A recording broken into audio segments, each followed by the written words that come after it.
Hi, everybody. Welcome back to NECC Rainbow Six Siege. I'm Treasure. I'm joined here with the wonky Weealku. How you doing, Wes? I'm great, Trej. How are you feeling on this fine, beautiful day outside?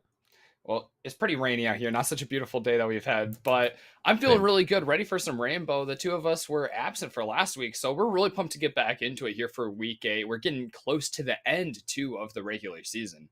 Yeah, indeed. We have a good matchup here. It's bout between Purdue Black and Bryant Bulldogs. We'll pull up those rosters and go through them one at a time. First off, we're going to start with Purdue Black's lineup. They have multiple teams. So I want to specify this is the black team. There is a white and gold as well in these higher divisions. You see Leopard here, Hoku, 3, Squirrel, and Drulu.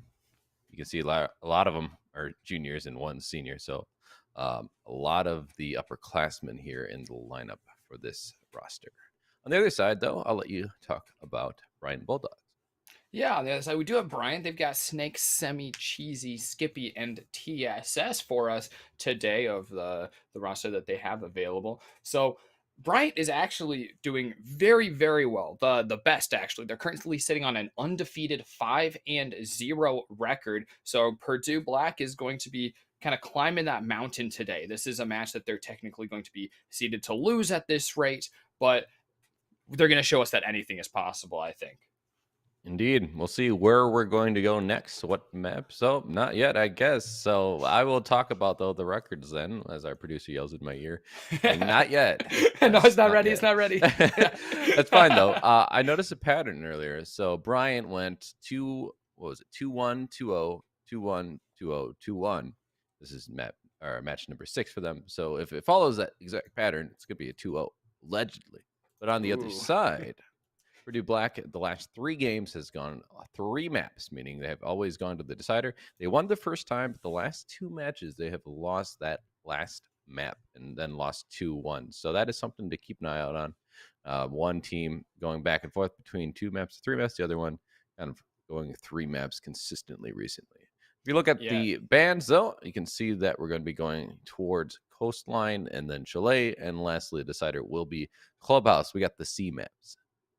Yeah, seas all the way across. We got all 3 of them to boot. These are some fun ones. Coastline and Chalet are 2 of the most attacker-sided maps in the rotation at all. So that's always a little interesting to see a lot of the normal gameplay get shaken up. Chalet, especially, has continued to make waves as really being lauded as the attacker-sided map. So interestingly, we'll see Purdue Black attacking first on all 3 of these maps. That is very interesting. The other thing to keep in mind too is now we have attacker repick, meaning there's no more 6 picking. This is our first match casting in this new season, so something to keep in the back of our minds is these were already attacker-sided maps for the most part, like you mentioned, Coastline and Chalet, and now you have even more of an advantage as an attacking side because you're going to be allowed to repick those operators after the drone phase, meaning once you've seen the setup of the defense, you can adjust your lineup to act accordingly. But here we'll see what available ops are there going to be, as there are some that will be banned out unless they choose no ban, which I don't think we've seen yet.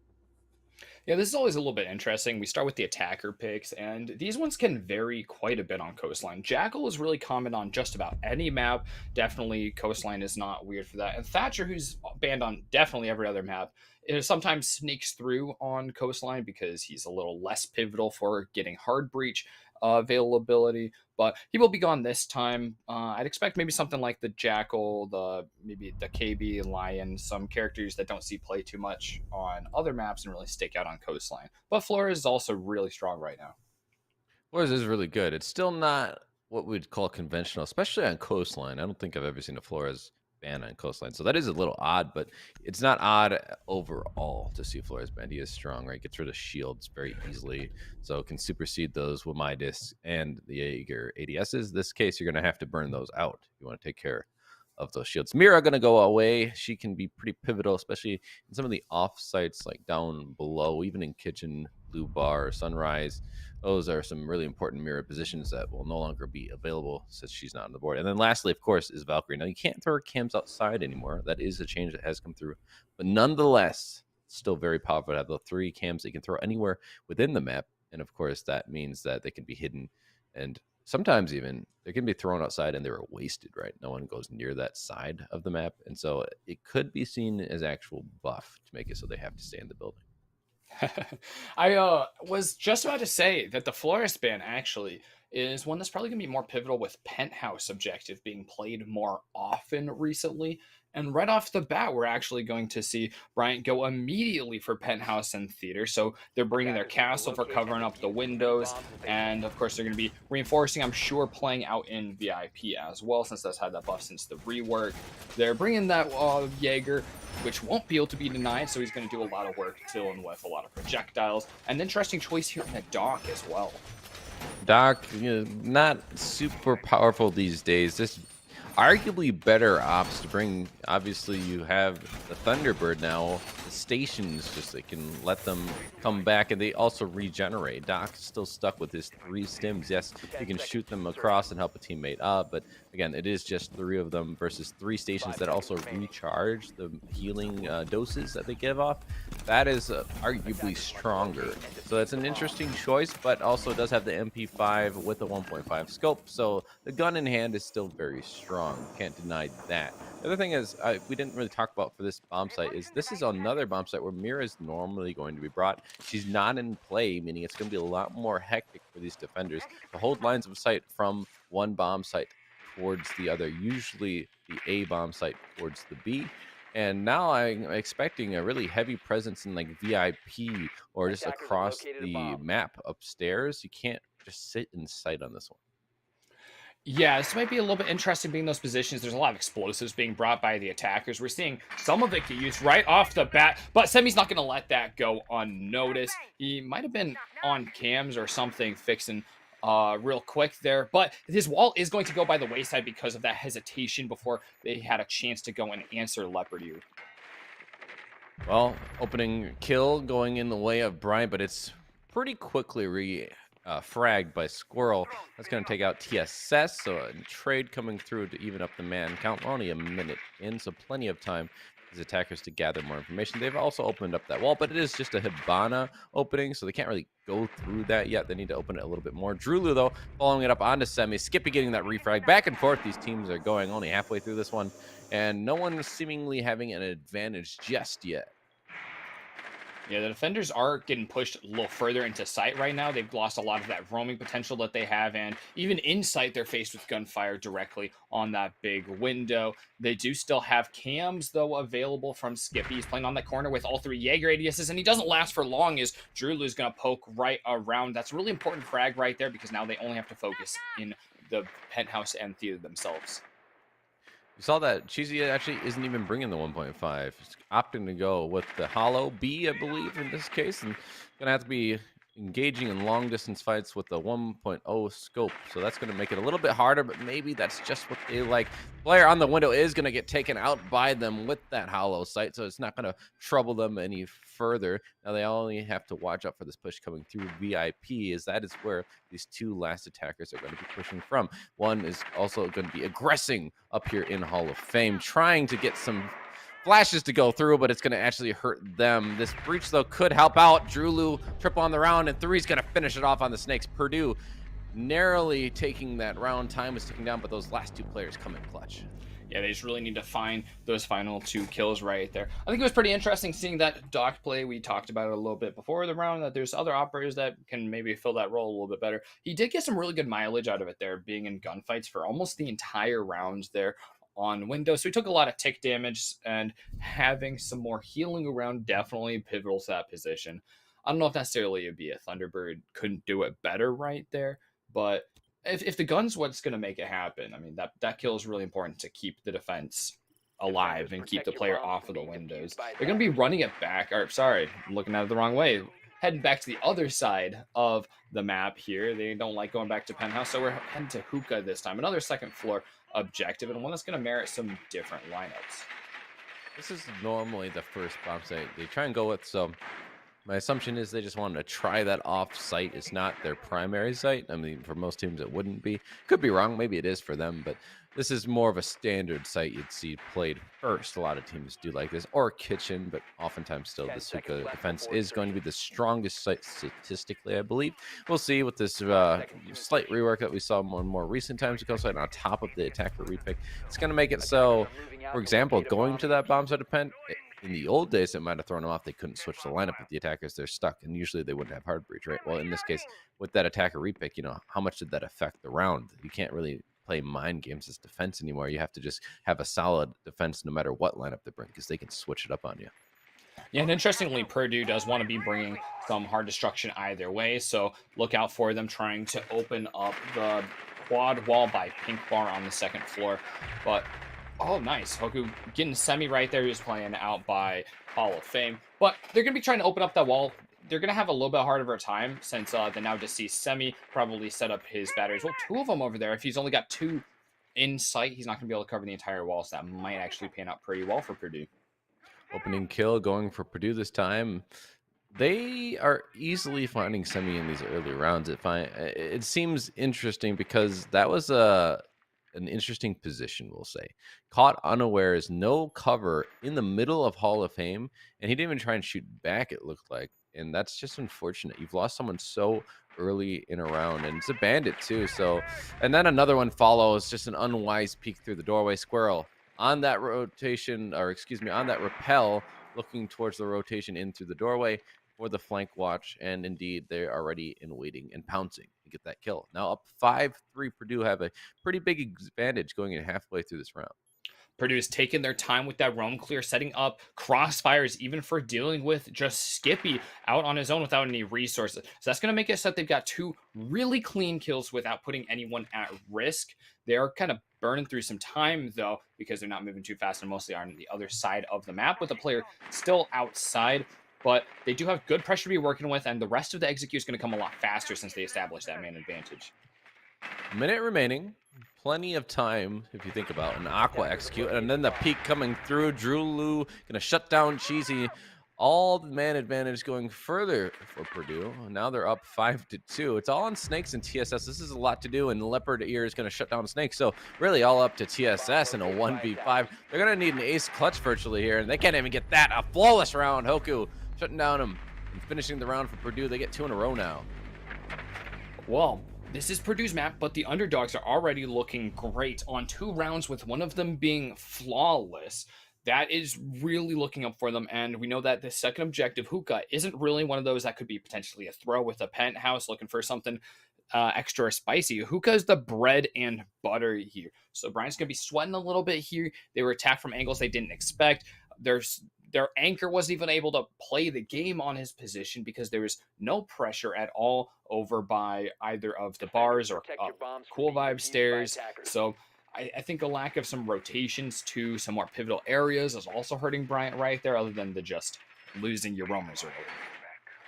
Oh, I was wrong because they're going back to the site. It makes me think that this is a primary site for them, which is interesting because you don't see that very often. I think Kitchen is a very strong site, especially with the changes to service. Now they have to push up past that window down below in service. They can't just plant in the doorway there, which was one of the most basic flaws of that bomb site, now corrected.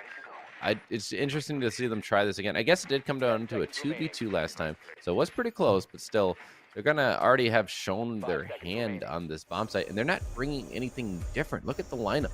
It's like exactly the same, so there's nothing different here.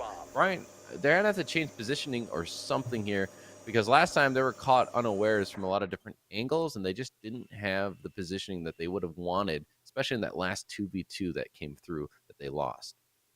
Yeah, this means the early picks just have to go differently for them to have this round go differently. That seems like the common factor here. They're losing out early, and with a lot of attacker utility, that's really perfectly answering what they're bringing. I mean, this sledge already has reduced one of those castles, just moving up to the position he was already going to be at, and that's always going to be a thing. I mean, the sledge really good operator to bring regardless, but Bryant is having a lot of their utility taken away from them very quickly in these rounds.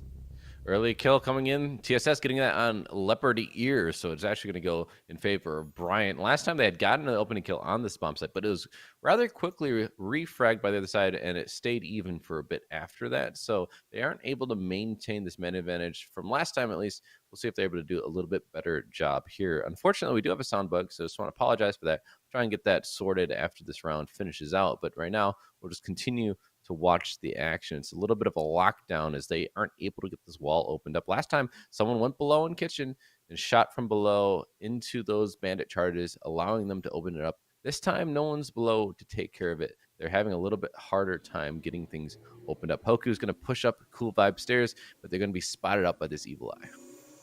It looks like Drulu there is trying to fake with the rappel in order to try and bait out TSS. They know that he's in there around that corner. They've gotten a kill here before, but they don't want to quite face check this, especially with the alternating angles on the other side. Purdue is starting to choke down on the defensive hold.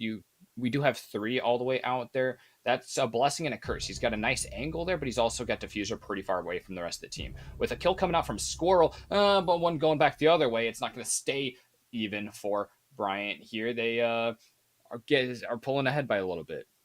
It looks like they weren't aware of a player playing in Hall of Fame. The window player they thought had the coverage as someone rotated in there, but the problem was someone was already in there, so they're not able to shut that down. But Squirrel, define TSS, that was that player that was hiding in there, so they must have tried to rotate back. Window player getting that kill, evening it back up.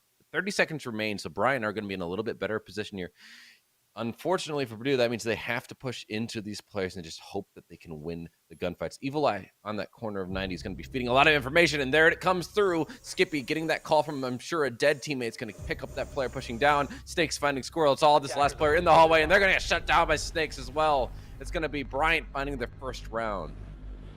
That was a really nice one to see. They were able to play a little more conservatively on the early round, stay away from losing their players early on right there. So getting the first pick, great. That's a new thing to see from them, and not having to go back and forth nearly so poorly. They're able to refrag immediately as soon as they lost theirs. We're going to a quick rehost here to get that sound bug sorted out, since we know none of y'all like listening to that white noise. Yeah, that was unfortunate. I mean, this happens a lot with the new update. I've noticed, there's always going to be bugs in the new Yeah. season, and that's just how it is. But unfortunately, in our experience now, this has happened a couple times. It's always with the drones, I think. It's something with the drones. You're on the drone, you change perspectives, and then when you're doing that, something goes wrong. We get a weird sound bug. No shots Yeah, drone heard, bug is just back and white stronger noise. than ever. Yeah, so that's the rub. But hey, I think we're gonna jump to just a short break while this free host gets going, and we'll be right back. Stay tuned.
Welcome back.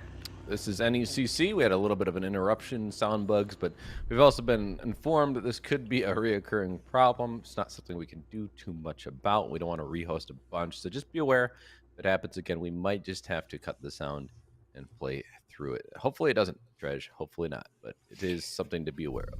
Yeah, fingers crossed right there, Wes. But anyways, where we left off, we saw 2 rounds go the way of Purdue attacking Penthouse and then Hookah, and Bryant Bulldogs going back to Penthouse. This is the team that is seated above. They're currently sitting on 5-0, and they are able to win their 3rd round, finally having that say in things when they run it back on Penthouse. They win the first pick for the first of these 3 rounds, and they're able to keep the game really on their pace. Attackers need to locate and Yeah, it looks like the bans didn't go through, but they're going to do the gentleman's agreement. They just typed it in chat. I saw, so no worries about that if someone notices in the top that there's nothing there.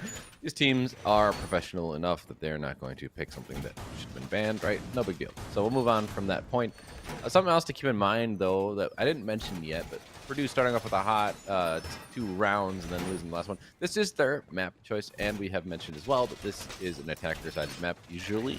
So not surprising for both reasons, right? This is their map, so they should do well on it, but also they're on attack. So we'll just see how the rest of this half continues onward until they get the split and they switch sides. For Purdue's sake, you really do hope that they can get a couple more rounds here. This is an attacker-sided map, like I just said, and also their map choice. They need to start hot. I have a strong feeling that if they can't at least get another 2 rounds, that things could be a little more troublesome than they were maybe expecting in choosing this map. Yeah, the last time that we went Hookah, we saw the defense really stacked up on the west side of the map while the attack came from the east side and slowly took 1 roamer at a time until they had picked away just about the entire team. We're seeing a really similar situation play out right here, but before we saw we saw Semi getting picked here pretty early. This time he's not going to be so quick, but he is right around the corner, so he's going to be fighting the same battle once again. He's losing one of those electrifications, so he's got to play carefully. Yeah, down below yet again, they have someone just doing the dirty work to get these bandits off of the wall.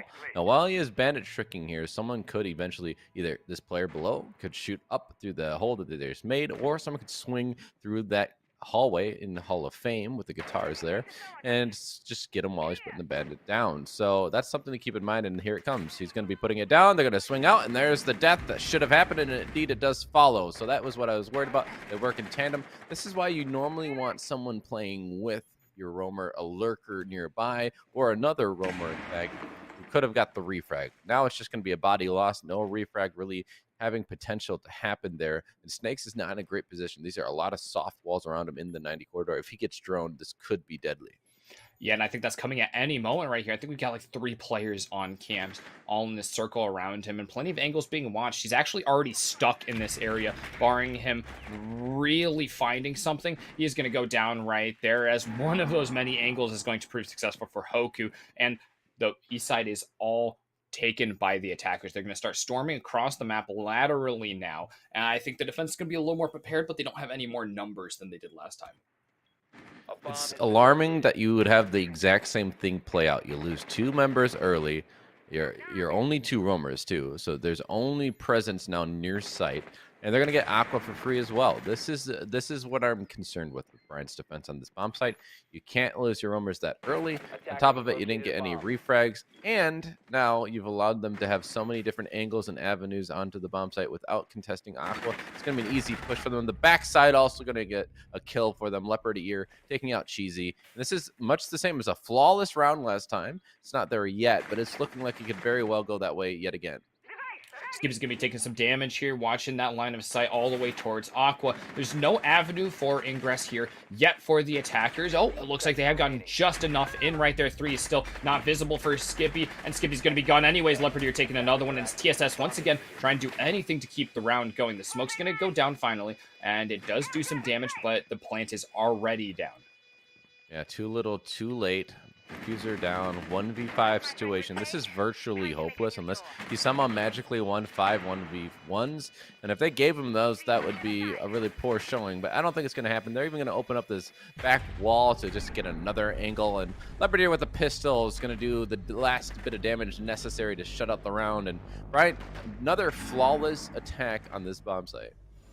Yeah, there's a round win for the Bryant Bulldogs in there, but right now it's sandwiched between flawless attacker wins on what's usually considered the strongest defense objective on this map. So something's going to change for Bryant here. I don't anticipate seeing them go back to hookah.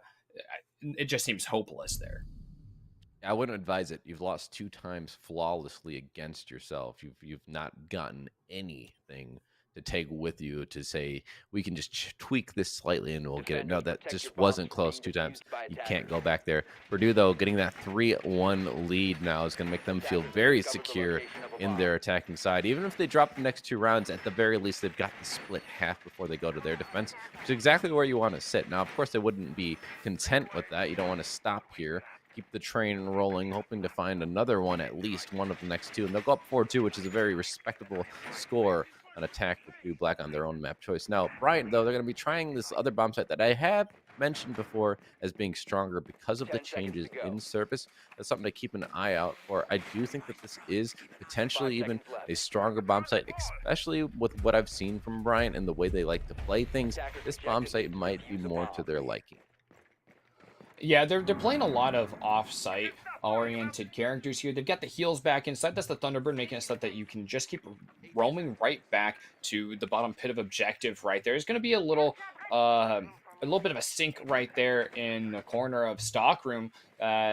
That'll probably be one of their last holdouts if the attackers can find eyes on that from above. And they do have that Sledge who's really looking to get in through the top half of Penthouse, which has been really successful for Purdue as well. If they're able to open this up and get holes in the floor, they're going to take away a lot of the resources that Bryant has put down there. And another one falling, Semi dying early again. Drulu getting that kill. They're just these players of Purdue really know how to play this map. They just sit and wait because they know Bryant is a very anxious looking team on their roams. They do not like to sit still in any position. They like to move around quite rapidly. The other problem is they're not always looking at where they can get cut off on their angles of retreat. And that is exactly what we've seen time and time again. Purdue Black are waiting at those angles for that lapse of judgment, and they have punished them. That's why we've seen, even after the rehost now, you just see a lot of zeros on the side of Bryant. They haven't gotten a kill yet. Obviously, this is just the second round here, but you don't want to go down any further. You don't want another flawless against you. That's going to start to chalk the mental. They have to stay strong here, and they can certainly do so. It's halfway through the round. They're only down 1 man, but this is not going to help their cause. Hoku going to Attackers have try located a and bomb. give Purdue Black another flawless round. They're heading there at 5-3. Yeah, first 2 picks, first 2 roamers going down is really a trend that we're seeing already. This is the 5th map or the 5th round, and we've seen it happen 3 times already. So Purdue is looking fine right here. They've got plenty of upwards control down into the site. They've picked up the entire second floor with those really patient angles, and now they have players over by Blue and Sunrise Bars. We're going to start moving in and put that pressure, put that squeeze on Kitchen Door. Now, the positions of the roamers is where I would criticize a little bit, and this is constructive criticism, of course, but you can't really escape if you're playing in theater. You have to play your life there, and they're trying to retreat. Now, this is going to be a jump in by 3. They have the diffuser, so they can start planting. They need the coverage, though. C4 going to come out, do a lot of damage, but they're still alive. Snakes, though, will find Hoku. That's going to at least get them 1 kill for their name, but Leopardier shuts them down pretty quickly. Snakes falling, but Cheesy getting the instant reflag. Problem, though, is the plant is going down, and no one is there to cover it. It's going to be completed, but Drulu finding Cheesy is going to make it almost impossible for this defuse to come through from TSS. A 1v2 situation. He knows the Sledge is above, but does he know the other player is playing in Sunrise area? The shot up through the beams actually works out somehow in the disadvantaged angle. Now 1v1, but he can't win it. Drew Lou going to win that for Purdue Black, putting him up 4-1.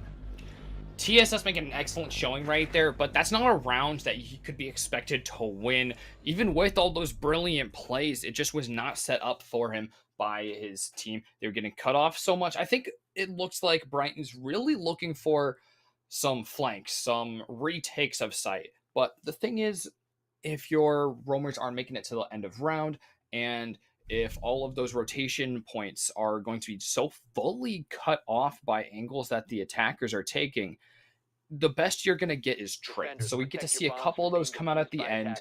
Uh, we were kind of deprived of those in the last couple rounds, seeing like Cheesy get in there and get someone in the back. But immediately there's someone watching that as well because Purdue is playing their lives for the most value that they can and playing with time. They're using the most of that 3 minutes that they have available. I was gonna finish my small constructive criticism because I do want to like, make this a learning moment, right? To talk about what could change, to perhaps make that around a little bit better. We talked about how the roam isn't being successful. I think it's just positioning. Normally, you'd see someone playing maybe VIP at the worst because you can somewhat retreat from there. It's very hard to get the right angles, especially if you have a player playing in billiards or aqua area who can move over and protect or at least get the refrag if someone was cutting off the retreat, right? From 90, or someone pushed in by hookah and tried to get on base position to shut that player down who was trying to retreat out of VIP towards that western direction. And then you have that player who's playing in billiards who can get the refrag on that attacker who's trying to cut off the angle of retreat. So things like that, you have to work in tandem together. We've just seen them not do that quite successfully yet. Bryant is living and dying by this bomb site, though. If they're going to win a bomb site, it's going to have to be this one 2 times. That'll be the only 2 rounds on defense they're going to win is up here in Penthouse. We'll see if they're able to do it. Yeah, right off the bat, we see TSS playing that often faded spot that we've seen him on before. We'll see if he's going to make that happen any differently. Cheesy gets droned out right there. Doesn't quite have the chance to get the drone. Knows that he's got to move before that kill comes out. No one's going to follow him too heavily, though, so he gets away with his life pretty safely. But that is an additional little arm of the defense that has had to retract back to site. That's a good bandit trick, but unfortunately, the other side could still get off. He's not going to get there quite in time with the bandit. You see, it is electrified now, but the charge put down a little too late. It's hard to do a double bandit trick on one wall and then move to the other rapidly to shut it down. But you see, TSS is going to get found out, so the drone work is going to pick him up. But Skippy getting that opening kill is going to help Bryant on his defense. Getting that opening kill on the Drulu, who has been pretty impactful. Semi also finding 3. This is going a lot better for Bryant than we've seen pretty much in any other round. But swing out from Leopard Ear can at least net them 1, but the push out from the breach that they had created is used against them. Semi finding Leopard Ear. It's all up to Squirrel and Hoku right now in a 2v4 situation.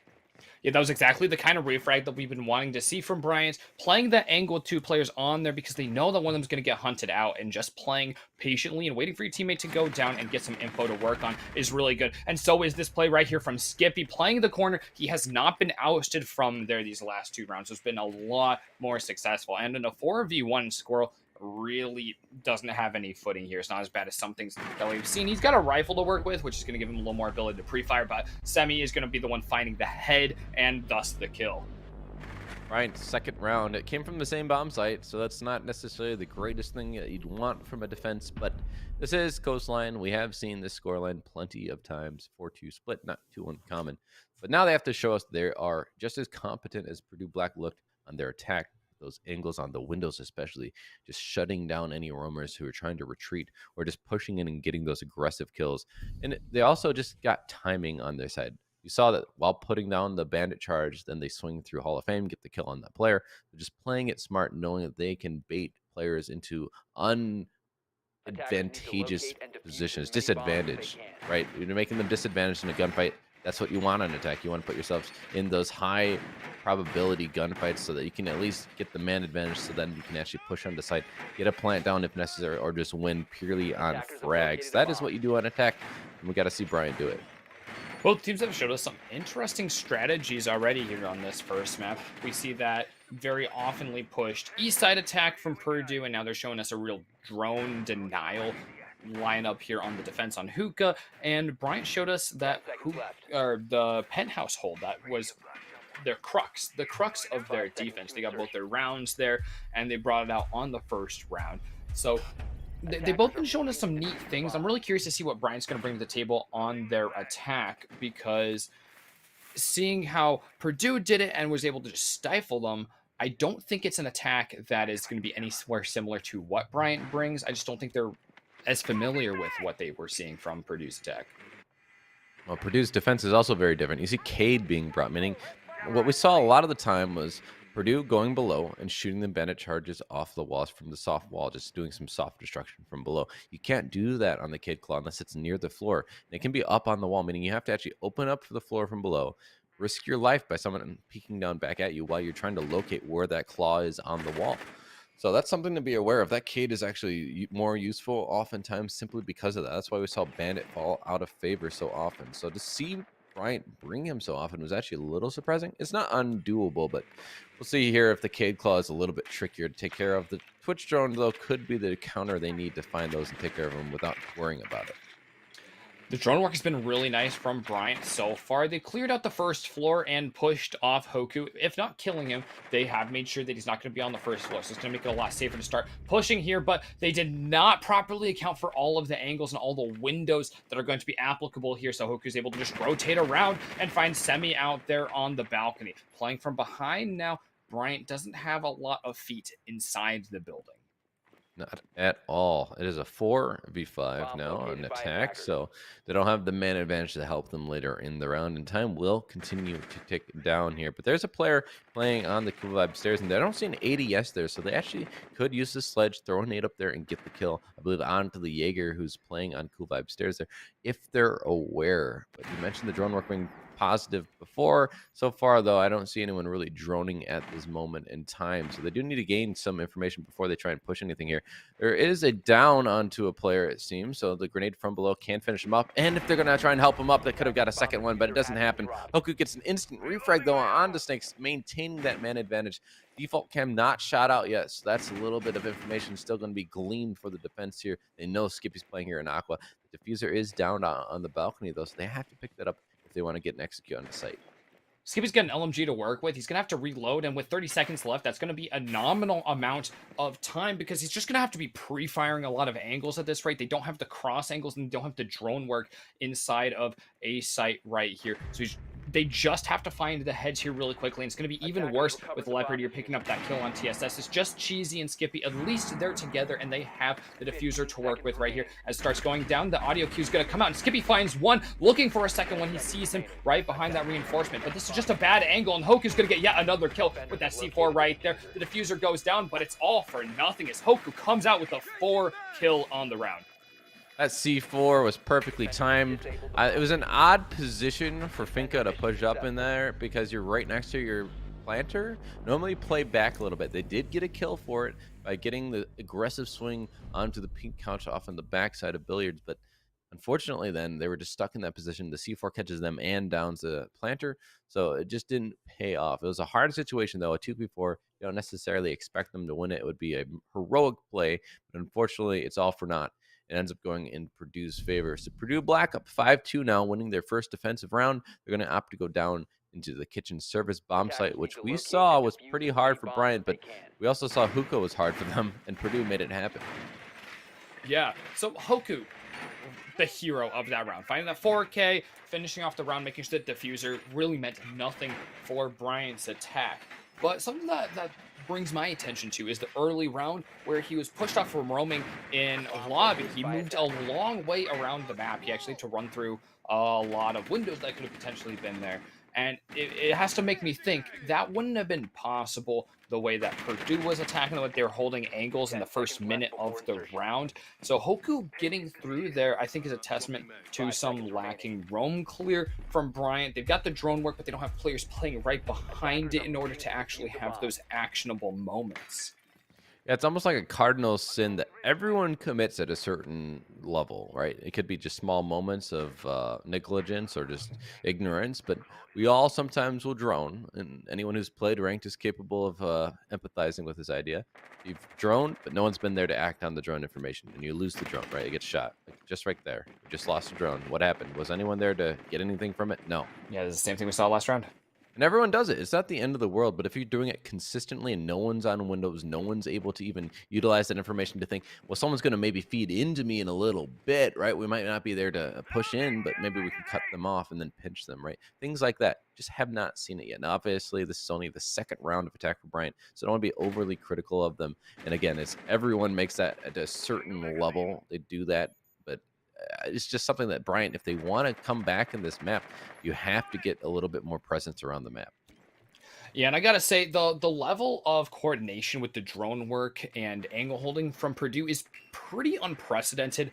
at this level. So on one hand, you got to be like, well, I can't really hold Bryant up to this where I go, whoa, I can't believe what I'm seeing from Purdue because it's so clean. But also, Bryant is in direct competition with Purdue, so they have to find something that's at least equivalently good if they're not able to pull together that level of coordination that we're getting to see consistently. They do find the first kill on this round, though, and that's really big to start with. Well, when they do get the first kill on rounds, they have won them historically in this map. So that's exactly what they need to start with. Indeed it is, but this is where I get a little concerned. We see the peak coming out, and that's Hoku, and he's going to get the kill on the sledge. This is what I was worried about. You saw Cheesy aggressing down White. He's the sledge. That is your vertical pressure gone now. They do not have anyone capable of looking down towards sight and sledging open the floor that is soft above sight. You could just push out some of these defenders. Now, the aggression from Skippy could work out with TSS. They're working in tandem here, but they are not locating this player just yet. The swing coming through, but the Skippy on the LMG, that's going to be the one to win out that gunfight. Leopardier is in the corner. They're aware, but they're not able to quite land the shots. He has very little HP, so it doesn't take much. They can just find a little bit of a crook, and they do right through that nook. And they get the kill onto the player. It's going to be the fuse above, going in for some charges. Skippy finding another one on the 3. This is all looking good for Purdue, or excuse me, for Bryant, as Purdue has one player with the shotgun in hand. They're going to be trying to make a miracle happen here, but it's a 1v3. Plenty of time to get this fuse down. He's done a lot for his team so far, especially on the attacking side, but Drulu just isn't going to be enough to do it this round. Bryant forcing this to be so much more of a brawl. The players in so many close-up gunfights with more than one player involved, and that's exactly where we do get to see Bryant shine. They can outshoot just about any team that they're competing against, especially with the chaos of those multiplayer crossfires start getting involved. So that's the Bryant that I'm used to. That's the Bryant that I want to be seeing continue on through this round. They're bringing it back a little bit, but they're still at a huge deficit to Purdue's 5 rounds. That's just one off of a match point, which is pretty close to a map. And they are playing on a map that's more comfortable for Purdue, ostensibly. I think that's really been signaled by the way that they're attacking and how the first round of defense went for Purdue. Really great adjustments from Bryant compared to the first round where they lost the opening engagement, but not just that, they just didn't have much control of the map. And then at the end, it just had to be a last-ditch effort through Aqua into Billiards trying to get the plant by the bomb chastity. But here we saw that they had actually used their drone information and capitalized on it. They knew exactly where those 2 roomers above were. They located the Jaeger in 90, were able to get that kill, and then, of course, we saw Leopardier had taken a lot of damage, and then it took a little bit of time, but eventually they did finish off the kill, playing up there in VIP, and that's exactly where they're going to be playing again. So if they can understand that patterns are very normal in human behavior, they'll probably be aware of the positions of some of these defenders, and they can capitalize on that information of that awareness and get some kills. This round, Purdue has dropped the Kaid. Hoku playing the same position. He has not been punished here yet. He's been able to at least get a kill every single time he's come out here. And this time he's going to be able to stretch out a little bit longer with the Vigil. It looks like they're a little less worried about electrifying the wall. So that's going to go by the wayside. And that'll be something that I think Snakes will be happy to open up with a secondary hard breach device. You don't need a full normal hard breacher on this map. There's only going to be a couple lines of sight that you really need. So he's going to be doing that work up on the balcony. So Snakes bringing that fuse again. They like the cluster charges. It is useful just to let those rain havoc down below when you're above sight, especially trying to clear out some of the pesky anchors like the Maestro that we see 3 is playing. They're going to be in the sight the entire round. That's exactly what we want. You don't want a roaming Maestro, of course, wouldn't be ideal, but they can even take care of some of those evil eyes that would also be in sight just by using those cluster charges above. But the thing is, they got to clear it out, right? And we did see last time they were successful. So far, though, halfway through this one, still haven't really gotten too much control here. They haven't gotten that opening kill that they had last time, and they need to start moving quickly. Intel hasn't netted any kills right off the bat, but I feel like there's some nice angles being held. Here's some more intel coming out. That's the Maestro that you're just talking about. Kind of sussed out by TSS. He knows where he's going to be fighting from.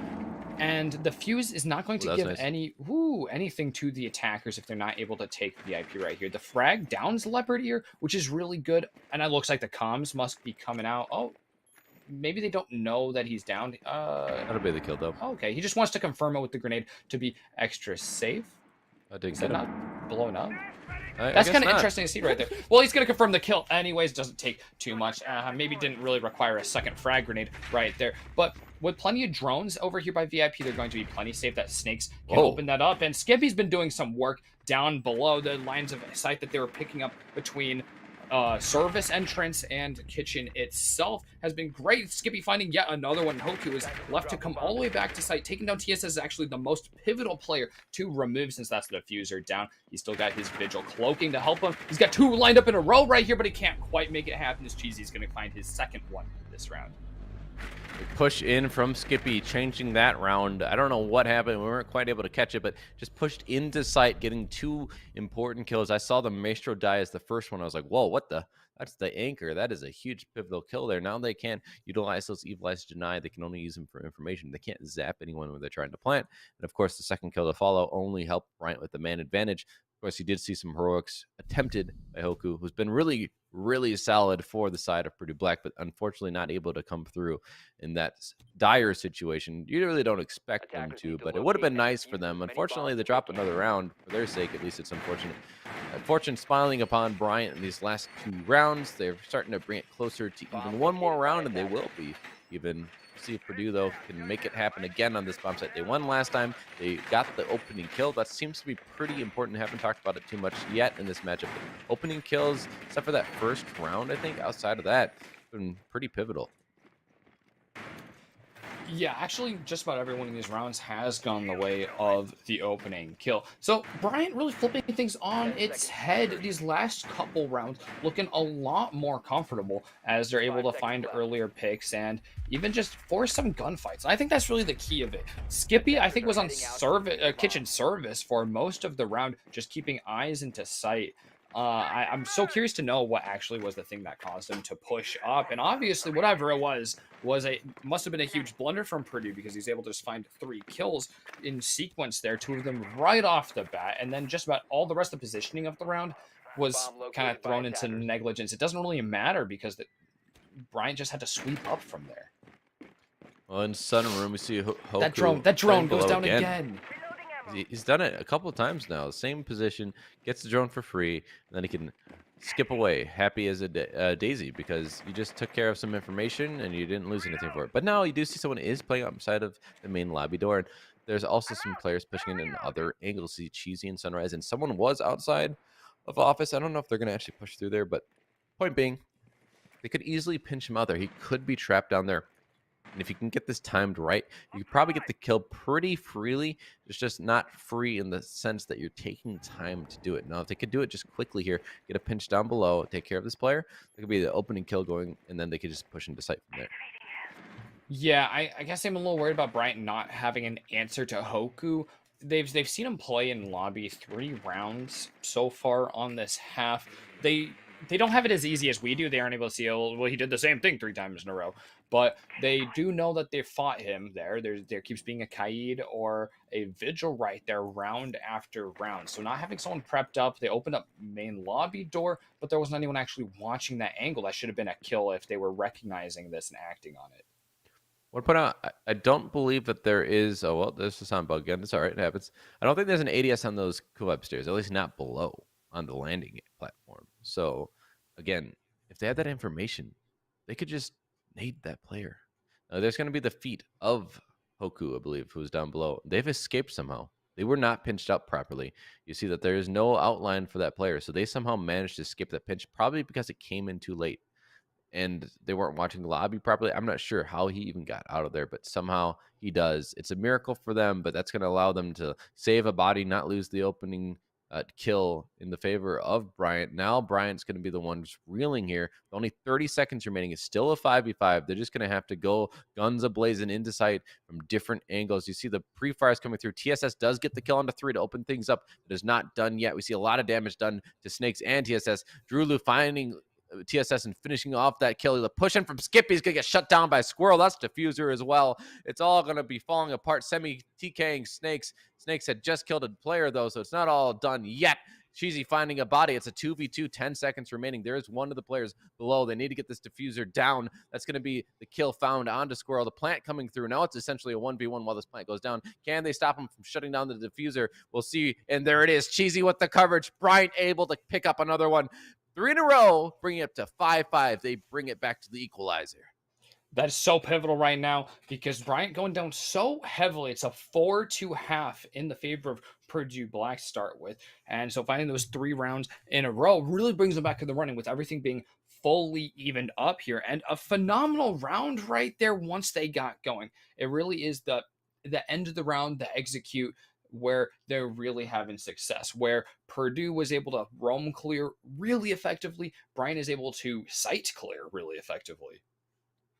It was one of those hectic moments where you're just like, which team will come out on top? Which one has a lot of luck in the way of like who's looking in the right angles and the right directions, who can win their gunfight if they're in a 1v1, or if they get a lineup, can they get the shots to land on both of the bodies that are lining up for them, or will they just kind of potato? Because that happens sometimes. You get confused, right? You see 2 bodies line up and then you don't know which one to shoot. It kind of throws your aim off and then you get just slammed down. I don't know what happened. Obviously, we only had limited perspectives. It was a very quick 5v5, 30-second mosh pit virtually. And Bryant came out on top, and that's what's important for them. They got the plant as well. They must have had information that that last player was below because they knew they had to get that plant down because they weren't looking for the last body, which tells me they had some form of information on that last player.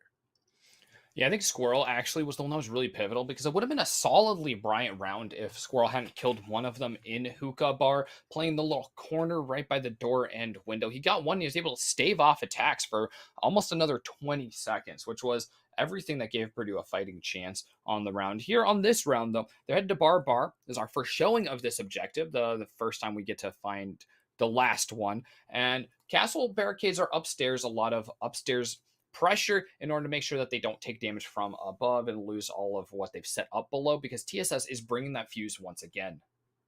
Well, the wham bam slam push coming in with the sledge is going to open up the castle barricade that was placed there, but there's still a few more to find. You see that there is the player with a black ice on the ump. Not something you Mm. see very often, actually, but hey, I like it. Black ice on any gun is always nice, obviously. Flex that a It's the little bit, show classic. it off, but we're going to see a quick push in from Aqua, allow them to at least have safety from above. So they're going to take office that's given freely, but they need more avenues to try and get a plant down in Blue Bar, which is normally the game plan, meaning that you need to get the wall opened up, but also they need to have lobby control if that back wall of Blue Bar is opened up, which usually is, so you can watch it as a defender from lobby, get the shots onto the player playing in bar, trying to get the plant down. We see some drone work coming in, finding someone in service. They are pinched there, in fact. If this player, Skippy, just stays here, someone could rotate over. Yeah, and you do indeed see that coming through. So this is supposed to be relatively an easy kill, and 3 and 1 HP. All it takes is a shot to the toe, and they are done for. Here comes the peeks through, though. Can they at least find a body? They won't be able to do it. Cheesy finding that kill to open things up, and things are looking good to start off for Bryant.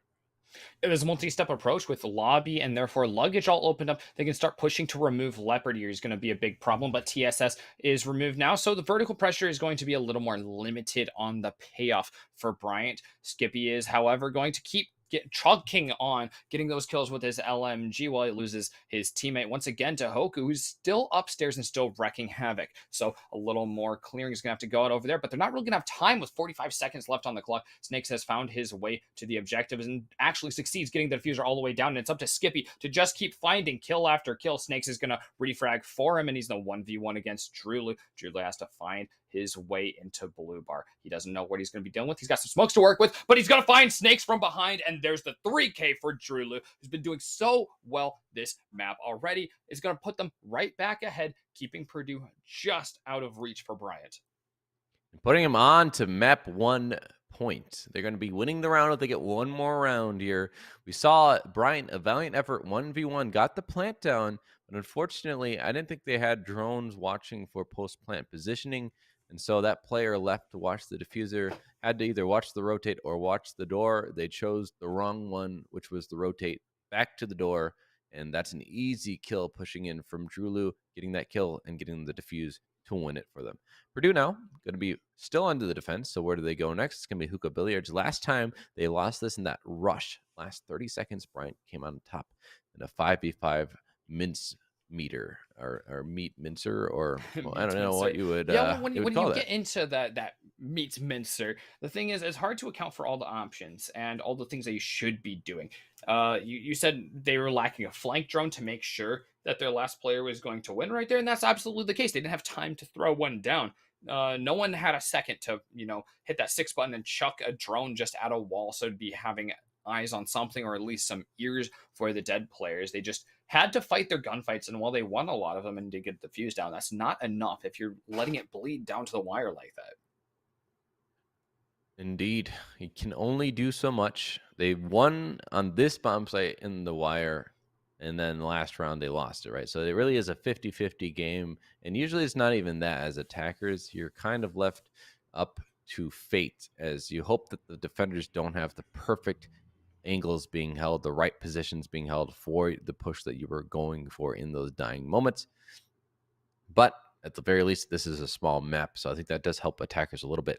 Less angles to necessarily worry about, and more angles for you. In fact, depending on you're playing roof or you're on a window rappel, things like that do work out in their favor. And we do see Osa being brought. Now, I don't think she's been brought yet. She brings that shield, and that is going to allow them to have the repelled player that we just haven't seen really brought by Brian yet. Yeah, we were seeing lots of repel plays, and this one is going to put a lot of pressure there in sights that'll actually help Purdue to not have to really push down to the wire so much. They're already going to have some of those rotates cut off just by keeping a player there or even a shield. There's always going to have some threat for the defense because something could sail on through. Downstairs, though, the first kill that the attackers really want to find is 3. He's got some support, though. He's going to peel off and leave a teammate, Hoku, who's been having great luck in gunfights, to really be covering the downstairs. Well, there's the pushing from Sunrise. It's going to find Hoku from below. They were having their back towards them as they were trying to push over towards the service area, and that was unfortunate timing for them. But hey, for Bryant, that's great. That's one of the biggest thorns in your side taken care of early on. You're about halfway through this round, and they already have that man advantage now. I was going to have the Jackal blow pinging out. I believe that would be 3 because they are the other roamer down below. Those footsteps are going to haunt them a little bit here. We do see the push coming through. The window repel working in tandem with that. Can they get the angle on this rotate, though? 3 has a really good angle on these stairs. They're probably going to want to pinch this together or get some other form of a push going through. But so far, Brian just biding their time, trying to figure out exactly where do we want to push. Yeah, Nade's going to confirm that no one's actually on Cool Vibes right there, but 3 is just barely above. Another Nade is going to confirm Drew Luth's death, so 3 has to push on out of here, trying to go for maybe a retake scenario because Cool Vibes is looking like it's going to be boxing between a couple guns right there. Leopardier does find the first kill for the defenders right here. Squirrel finding another one as well on TSS. As the defenders are starting to regroup, they do lose Leopardier here, and it's Squirrel on site to really hold things down. He's getting shot from a couple angles, and in the hallway, Snakes finds yet another. Skippy's putting that diffuser again down once again, and Squirrel has 1 or 2 HP to work with. It's Sheezy who puts him down. Well, we're going to go the distance, folks. They win to bring it to overtime. They do not let Purdue Black come away with it. And it sounds like we might have normal sound. Well, we have sound with the static, so it's at least better than no sound, I guess. We heard some bullets That's a there. good. So, it's an upgrade. We got 6-6, though, on the board. So who really knows? It has been an attacker-sided map so far. So Purdue Black going on attack in overtime does show that there is a potential for them to have a slight advantage here. But 4-2 is not an overwhelming advantage. We've seen some good defenses, especially in the latter half of these teams' defenses where they've been able to hold out a little bit better and just adjust to what these attackers are doing. So I do want to say this is a little bit more even than maybe the scoreline has made us believe before.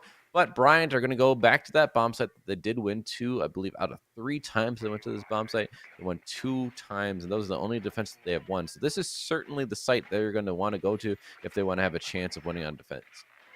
Yeah, with 4-2 halves both ways, and Purdue getting 2 rounds of attack in overtime, they're definitely in the more comfortable position of the two. We talked a little bit about this being attack-sided, and it actually turned out to really come out that way in the end. So Bryant using their tried and true strategy is the same lineup that we've seen before, and they lost it once, but they won it twice. So they know what the answers are now after that first round. Nothing too different on either side in reality. Perhaps the Nomad, we haven't seen too much utility brought from her. We haven't seen her brought even that often, but perhaps this is what they wanted to do to counteract what Bryant had done on those two successful defenses. Hey, we're just going to choke them off. They give us a lot of map control, which they have done historically. And so we can just pinch them off by having these air jabs block off those rotations, and then we can get the plant down. So that's my guess as to Purdue's game plan here. They can get the map control they're used to having, and then they can just try and carry that into an objective play and plant. Seeing that the defenders like to play VIP, they're going to open that up, but they lose a drone in the process, not getting too much information. It's kind of at a standstill as we wait just to see what next move Purdue is going to do. They're going for the standard push through VIP, yes. But they need to work with something else in pair with that, because this alone isn't going to be enough.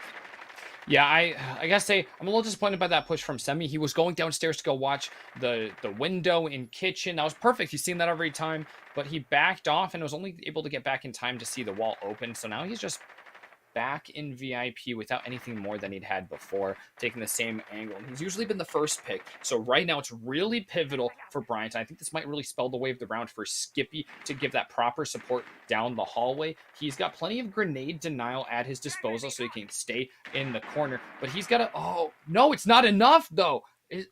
Were those Jaegers destroyed or something? That's pretty rough right there. Skippy doesn't have the same resources. He got flashed off, but the push doesn't come out. He's got to keep the hallway plenty safe for Semi, otherwise he's going to get killed from behind.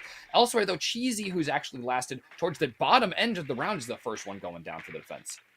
Through the dock as well, so there's no more stims to come through to heal the teammates or even help themselves up. They didn't even get down. They were just completely taken care of. That's why you want the dock in pair with a rook oftentimes, because you would just be down by the nade. In this case, it's just going to be a kill and a death, and those dock stims are going to be wasted in the pocket of the dead man. Now we're going to see the pings coming through. It's going to get TSS found out and taken care of. That's going to be Leopard, and he's finding a second one onto Semi. Things are falling apart for Bryant. This looks much the same as when they had lost this bomb site, the 1 out of 3, but still, it might become 2 out of 4 now, as it's all up to Skippy and Snakes, but they each find a frag a piece. But the refrag coming up from Squirrel onto Snakes is going to leave Skippy in that 1v2. He's getting hailed with bullets from the left side. The plant is going to go through as well at this moment in time. He's trying to go for a quick flank, but he is Maestro, a very slow, 3-armored, 1-speed character. In a 1v2 post-plant situation is not going to favor that, but the Alta might just be what is necessary to win it. A lot of bullets in the chamber. Slowly peaking is not the game here. You have to get to that diffuser sooner than later, because it's a 7-point-something second diffuser, and if you can't get there in time, even if you get the kills, it's not going to do you a lot of good. It doesn't matter. The peekaboo game coming out from the side of Purdue Black is going to net that last kill. They carry it over to a win. The attacker is certainly favored still. Yeah, it's another really domineering looking round, but I have to say it feels like there were some mistakes there from Bryant pushing up into VIP while in the bottom half or bottom minute of the round. That wasn't necessary. I think that might have been TSS joining Semi in VIP just to get a frag dropped on them and Skippy swinging in with the LMG. I mean, that was exactly the time when Purdue wants to be pushing up. They just need to play a little bit more patiently on the defense. They wasted so much of the clock and then didn't capitalize on it. Didn't capitalize on it, and unfortunately, they fall down and let Purdue get ahead again. Now, Bryant still could make this happen. They've won this bomb site before, but they've also lost it. So it's not necessarily going to go any way for sure, right? This is still a possibility that they win. But even if they win this round, they have to try defense again. So they have to figure out some sort of answer to this pinch that's coming through from Purdue. They do the same thing. That's something you could realize. You could recognize the pattern of the attack and then try and counteract different parts. Whatever part you think the weakness would be, counteract that. So far, they kind of just let them do their thing without having any direct counter. They haven't really, you mentioned before the player Semi trying to go below, but it just wasn't timed properly. Could have got that player likes to push in through the kitchen window. In this case, though, they have to focus on attack first. Let's see what they can do up here in the hookah defense.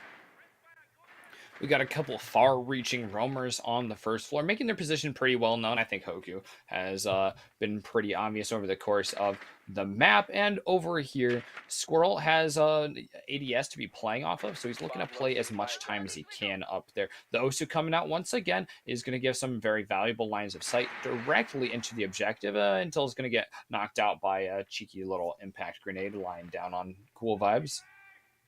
It's unfortunate. That's going to be one shield down. You only have another one, I believe, to go, and it's not working in your favor at this point. Osa's direct counter are those impacts, so they need to take care of 3 or make them waste another one on something else so that they can put that shield down, because 3 is the only one with impact. So really, if they can get them to utilize it or get the kill on them, that also have a much easier time getting their job complete. We do see TSS rocking the sledge, or excuse me, the buck. They're both really similar, but in this case, there's a lot of window play, but not a lot of pushing in from Bryant. And this is something that we saw last time, but Skippy, I believe, is the one who was the entry to get in and get some of those kills. So far, nothing going in their favor yet. They need an opening kill here, though, get things started, because time is going to start being the 6th man for Purdue.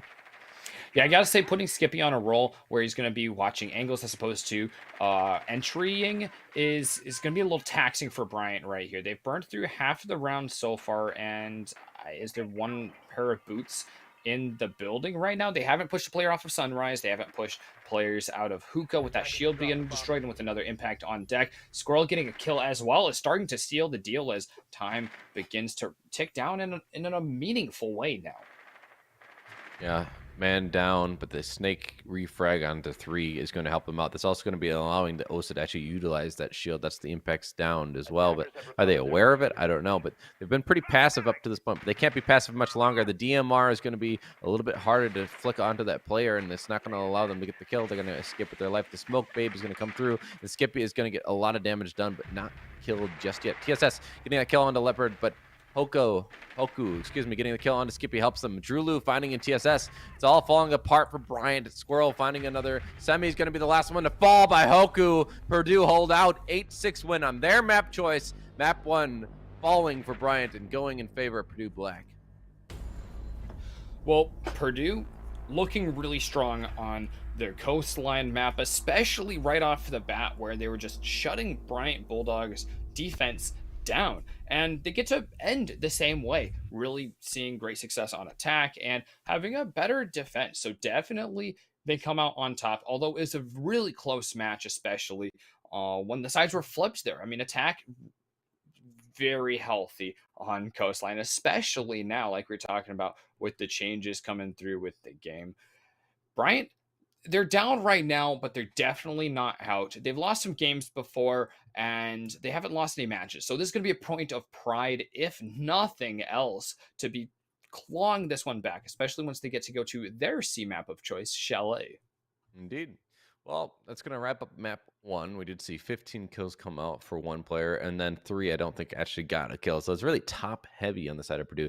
That's something else to watch out for. Could be a thorn in their side, or it could be something that is just part of the formula. They might not need that player to get kills. Maybe they're just feeding the information to help the other player get all the kills. So who knows? But we do have a short break before we go on to that map 2. So we'll be right back with that in just a moment.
Everyone, welcome back. I am Weelku, joined by my prestigious friend here, Treasure.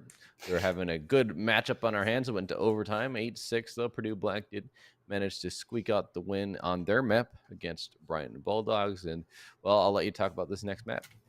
Yeah, we're going to our second of our three Cs between Coast, Chalet, and Club. So Chalet is the one up next. Last map was super attacker side. We saw 2-4-2 halves. This one should be much the same on Chalet with the same two teams going back at it, Purdue Black and Bryant Bulldogs. Two very competitive rosters. Again, Bryant Bulldogs is sitting at 5-0 undefeated and a 3-2 record for Purdue Black. Not shabby at all. And they're up a map already. So if they can win this one on Bryant's own choice, then they can take it home. But it's not going to be easy, especially if we look at that round 14 map that we just finished on. Indeed. Now, Bryant has dropped a map before and hasn't actually lost a matchup. We mentioned this before, so they could still win 2-1 by winning this map and the next one. But Purdue, they're hoping to end their losing streak. They've lost 3 matches in a row, and they've gone 3 maps every time. Hopefully for them, they're thinking 2 maps, and we win, and we get to walk out here up at a 4-2 now instead of a 3-2, which is where they're at right now. Bryant, though, probably want to keep flawless, go up to 6-0. But if they lose here, it'll be 5-1. They'll still be pretty good. Now we see Flores and Thatcher. We've talked about these bans being very common. Flores, especially on this map, there's a lot of shield positions. Nothing surprising coming through just yet. Yeah, Kai also pretty normal right here. The shields are really pivotal on Chalet. You look at second floor, highway and piano rooms on various objectives up there, and even the first floor site in gaming room. They all really rely on a couple holds right there. The Mira also is one that can play up in a couple of those little choke points and make them much, much stronger off-site anchoring positions. So that's going to meet things out. These are pretty normal bans. That's actually the most normal banning setup for this map, just because each of those operators has their thing that they bring to the table that can really blow out the other side. So we're starting up on second floor, master bedroom and office. This one's actually a little less reliant on shields than a couple of the other sites, but they are still bringing that on the frost, and doubtless that'll be one of those piano room holds. Well, upstairs we go. The first bomb site in this matchup on Chalet. They're opting to bring the bandit again, but this time it's TSS on that. And we had seen before it was Semi playing the bandit. They're doing a little bit of a change up on who's playing what. I like the Valk being brought. She's on the board. Might as well bring her. Her cams we've mentioned before, very powerful. The other operator you'll see on this map very commonly that isn't always brought on other maps is going to be that Frost. It brings the Frost mats, right? The bear traps. So if you land in them, especially jumping in through windows, you have to look down and shoot them, or else you will get trapped and then down and then probably finish off. Alibi also being brought. That's just going to allow them to have 2 shields from the Frost and that Alibi working in tandem. Yeah, that shield right there is going to be a bit of an answer to a player on the windows. Purdue has already showed us that they're willing to bring in Osa, and otherwise they're very comfortable playing on the windows and getting good picks from there. So the first couple windows that they'll be poking up on here are library. I think they already have drones that have given them the information that this should be pretty safe. And they're double checking just to make sure. Snake's right here on this position, which commonly has a shield or a Mira if Mira is available. Is going to be playing this. Already taking out 2 drones right there and making that position worth it on its own. Is going to be understanding that there's a lot of pressure right there and needs to peel off before something bad happens. Indeed, they do so. They're still playing pretty aggressively. Haven't fully bailed just yet. The peak coming through. They can't land the shot. Leopard is going to take them out just above. Just narrow misses there, but it cost them their life. And now Bryant, the man deficit, it wasn't probably worth it anymore. The 2 drones, if he had just walked away, would have been it. Would have been exactly what you expect from a roamer to do, but in this case, they actually lose their life. And only a minute into the round, so it's a little sad to see such a perfectly executed roam all for naught there. But still, more to be done. Hoku gonna find a grenade kill on the TSS. You have the Jaegers, and yet it wasn't there to protect you. Semi followed in the death pool because, well, you get taken out. And it's all up to Skippy and Cheesy now in a 2v5. It's not a position they want to be in. Unfortunately, they did find themselves in these positions before, this team in general, in 2v5s last map, but they never made it through. These last 2 defenders are looking pretty tense right here. Purdue's starting to push up, but they're not getting too hasty about it. They're going to lose one of theirs here to Skippy, who's going to be trying to hide out on one of those welcome mats, but it's not going to help him out right there. Cheesy left all alone. He's got intel to work off galore, but the bodies are hurting right here, especially with the stems going off. So there's plenty of bonus HP as well for the attackers while the plant goes down. Cheesy doesn't even have an angle on it. It's on all the way behind half wall, and he's surrounded just about all sides. He still finds Hoku, but in the 1v3, it's pretty unlikely for him to get that kill. The last three are going to be playing pretty safely, holding their angles and waiting because Cheesy has to make the first move. Some damage done, but wasn't able to net the kill. And then the refrag comes through. You gave your position away. The bullets is going to trace them right back to the source. And bam, there it is. Wall bang. Job done. Bryant falling in the first round of defense. We've seen this story before. Purdue Black have been very capable on their attack on the first map of Coastline. Here on Chalet, it seems no different as they just dominate and bully their way into sight and then get the plant down and carry it forward. Yeah, nothing to really freak out about, though. That's not going to be too crazy. Again, looking at our last round, looking at these map choices, there's going to be a lot of blowout attack rounds as we get going. So it's going to be up to Brian to kind of start pulling ahead of that curve. They're going downstairs to the basement. This one is fallen out of favor since the rework. So it's a little bit interesting. There isn't such a developed meta for the basement site. So it's really up to the defenders to set the pace. Well, the main thing to watch out for is the north side push, in my opinion, is the better push. You can get the boiler room opened up. You saw that red corridor off to the right. You see a mute jammer is on one wall, but not both. So that's interesting. We'll see how it pays off. But they do have the bandit, so it doesn't matter. You can use the mute jammer there. As you can see, is going to block the drone hole primarily is the reason it's placed there.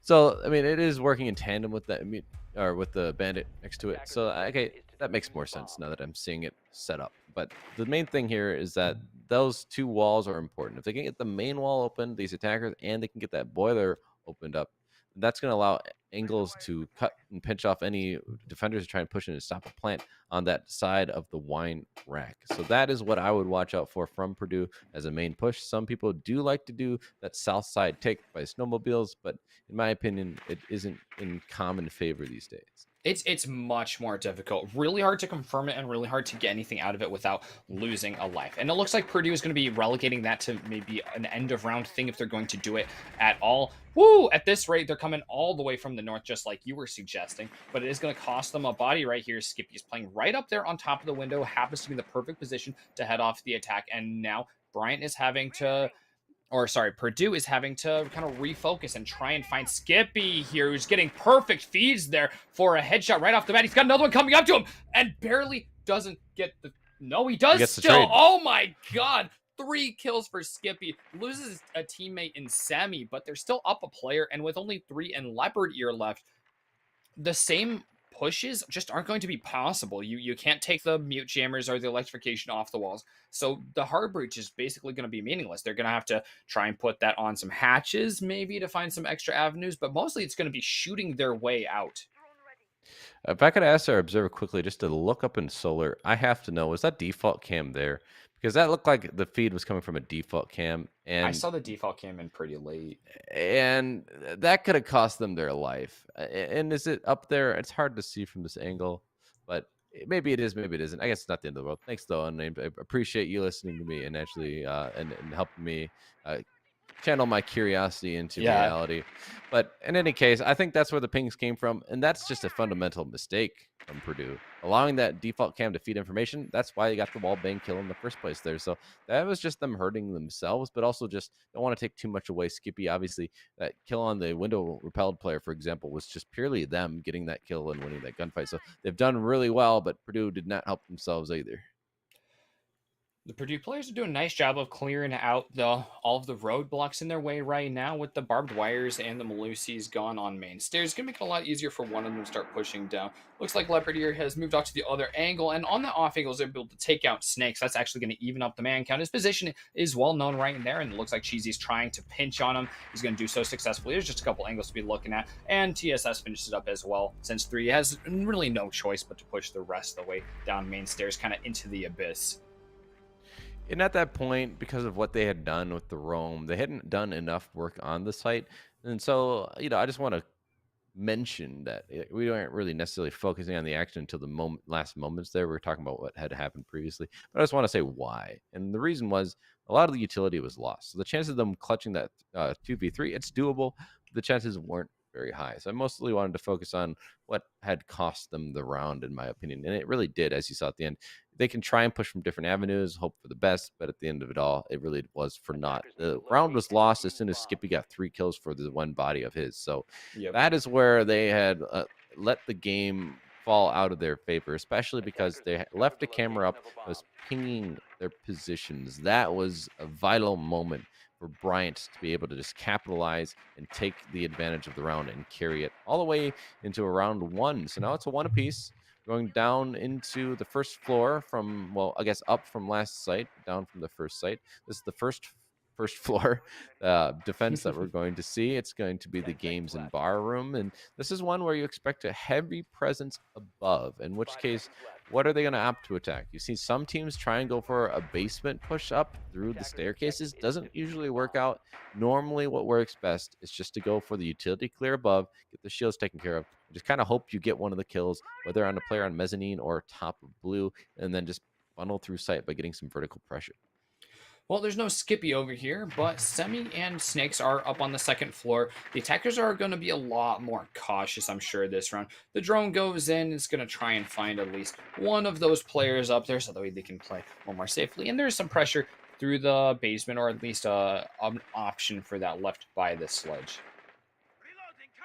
On the roam, we see the Vigil and the Jaeger, two ops that are pretty classic roamers. And they're going to just try and do their best here. Last time it was Skippy, though, who was the roamer who did a lot of damage. He's not either of those players. It's actually going to be Snakes and Semi on the roam. Neither of them actually having a kill yet through this map. The only two on their team without a kill. So that's probably why they're on this job, right? If you lose a roamer, usually it's an op that doesn't have a lot of utility. Jaeger and Vigil, perfect examples of that. But they also are hoping to get their first frag here. The peek through by Hoku is going to try and catch someone in the dining area, but they're not able to do so. That Jaeger does escape and hopefully have actually retreated a little bit further. Yep, Snakes does indeed do so. This is where you are going to play that peel back defense. You don't give up your body, you just buy a little bit of time.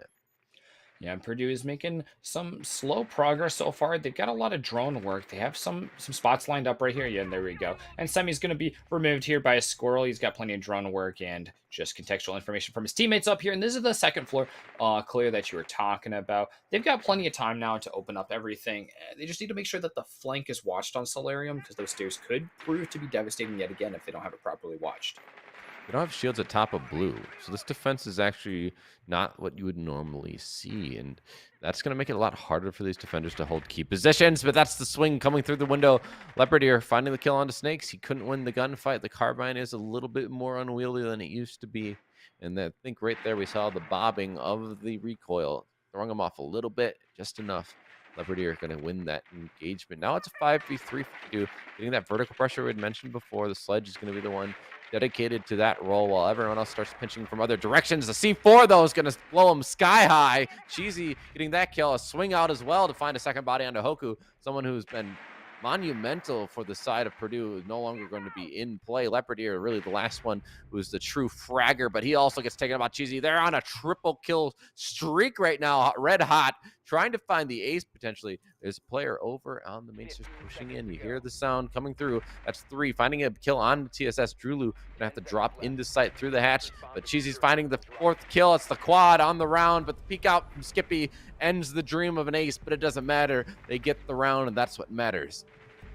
Yep, there's that power position that Skippy's been playing this whole round. Like you said, they moved some of the lower impact players from this map over on the roam and made sure that they're going to get their money worth out of Skippy. If it's going to go to the dying ends of the round, it's going to be practically impossible to kill Skippy without really forcing him out or dedicating a ton of utility there. He's got a shield, 2 ADSs, and 2 reinforcements to be playing off of, along with his alibi. So that was the last big power position where they didn't have a shield up on top of blue or on highway. They do have one there and make sure that they got Skippy. And Cheesy absolutely blown it out of the park there. Great situational awareness with the C4 and brought for the team that really valuable flank that we've been seeing a little bit lacking from a lot of the defending rounds from both these teams. Just because the attacks are so stifling, it's been hard for defenders to find a little bit of space. And Cheesy did that perfectly. She's really the difference maker, right? Like you said, finding space, finding kills more importantly, though, the C4 to start things off, and then just knowing when to be aggressive. I've talked about this before in past streams. It's something that comes with time and experience, but it really is what makes a good player different than an average player. They just know when they are going to get away with something that sometimes can cost you your life. It's all situational. And in that case, Cheesy just pushed out perfectly, knowing that the lobby player was going to be focused inside. That's where the C4 came from. They didn't really have anyone now watching that corridor. They hadn't pushed down blue, so maybe information from teammates is what allowed them to have the confidence to push out. Either way, it doesn't matter.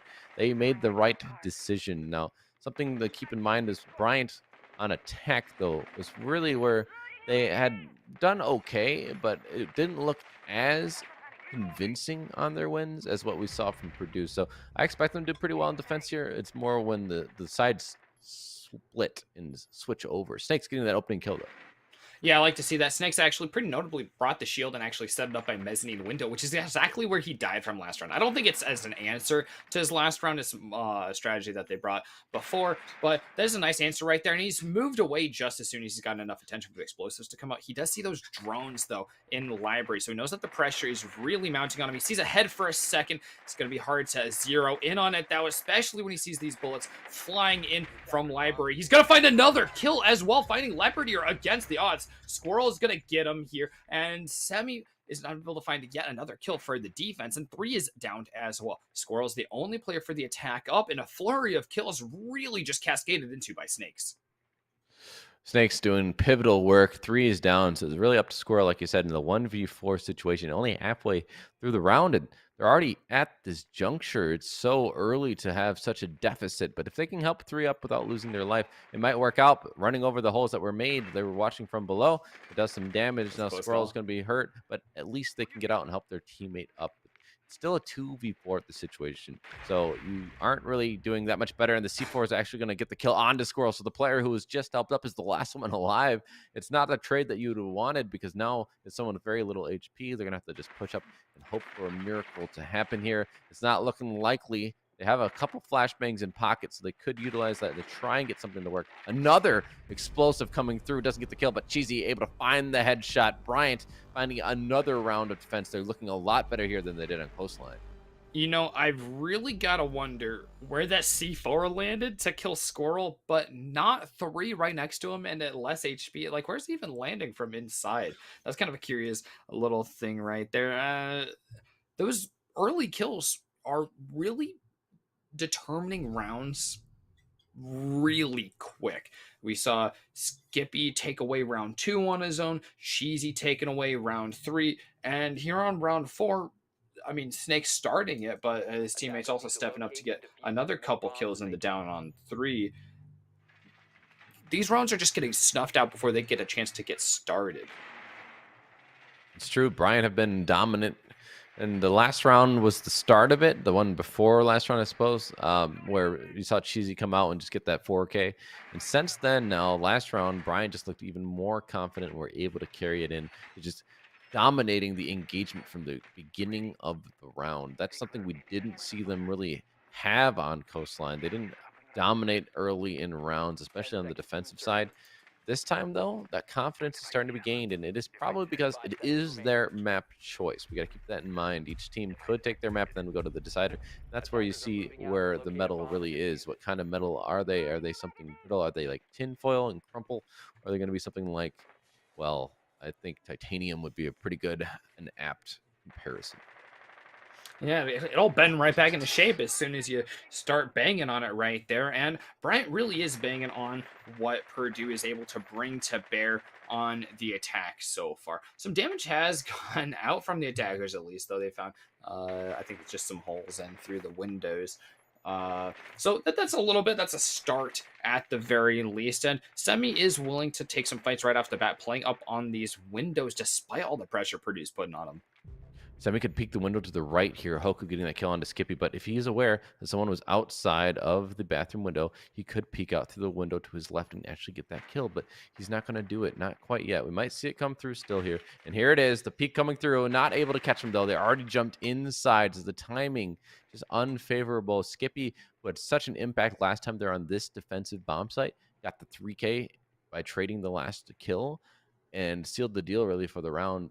They're dead early here, so that isn't going to have the same kind of impact. They need other players to step up.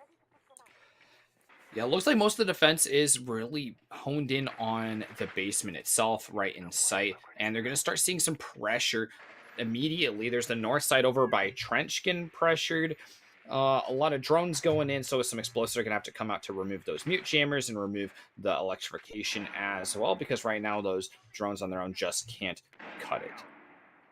See, Hoku has taken a lot of damage, down to like 1 HP. So that's something to watch out for, too. It could be an easy kill for Bryant to try and even things back up. But with these explosives coming through, they're going to allow themselves to open up the walls. The flank coming through, I think Drulu seems to be somewhat aware, but is semi-aware of their position in the right corner of that room. Cheesy taking some damage, unsure where it came from. Looking at these pellets, that's such an odd way of I think they the way just they bounced lined up. weirdly right there.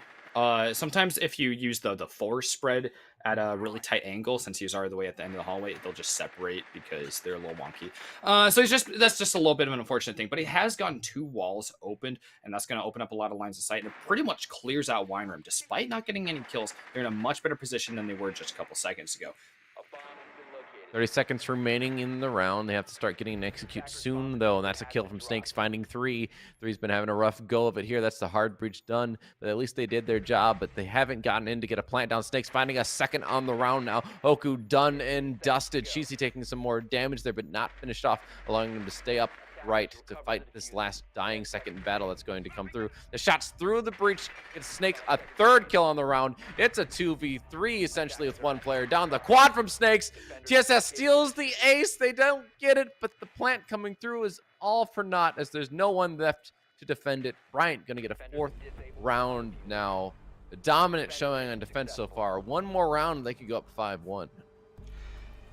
Well, Bryant did their job right there. They played comfortably on site. They lost their kill leader that round, but they really didn't need him. They flawless beyond that point with that 4K coming out from Snakes, who's really come alive on these last 2 rounds. But the same things that we really loved seeing from Purdue on Coastline, we're not seeing here on Chalet, where cross angles, other than those hard breaches, where's the cross push? Like, everyone coming down through Trench, that's just not going to cut it against Bryant. Bryant knows this map quite comfortably. They have the angles down, and Bryant will outshoot. I think I can comfortably say Bryant will outshoot every other team in the division. You have to play smarter than Bryant to beat them out here. So if you're just taking straight lines of fire from Trench through 2 little spots in the walls, your heads are just going to poke out enough that someone's going to get you. We were critical of Bryant in map 1, and it was not their map choice, right? And I feel Yeah. like it's kind of the same thing here with Purdue.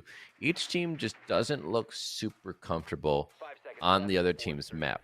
And it might be lack of game plan. Maybe they just didn't think that they would go to these maps, or perhaps they just kind of were focused on their own maps and trying to make sure that they had done their best, or maybe the other team just chose it because it is their best map, and so this is maybe a mediocre map for the other team, and so that's why it's working out the way it is. Now, Brian did bring it back, right? We were critical, and then they started to do well in their attack, and they brought it to overtime, but then they just weren't able to find any success and lost 8-6. Here, though, Purdue already getting a little bit lower. Now, they could still find a 4-2 split and then go on their defense and try and also have a similar resurgence Just that echo Bryant last did. map.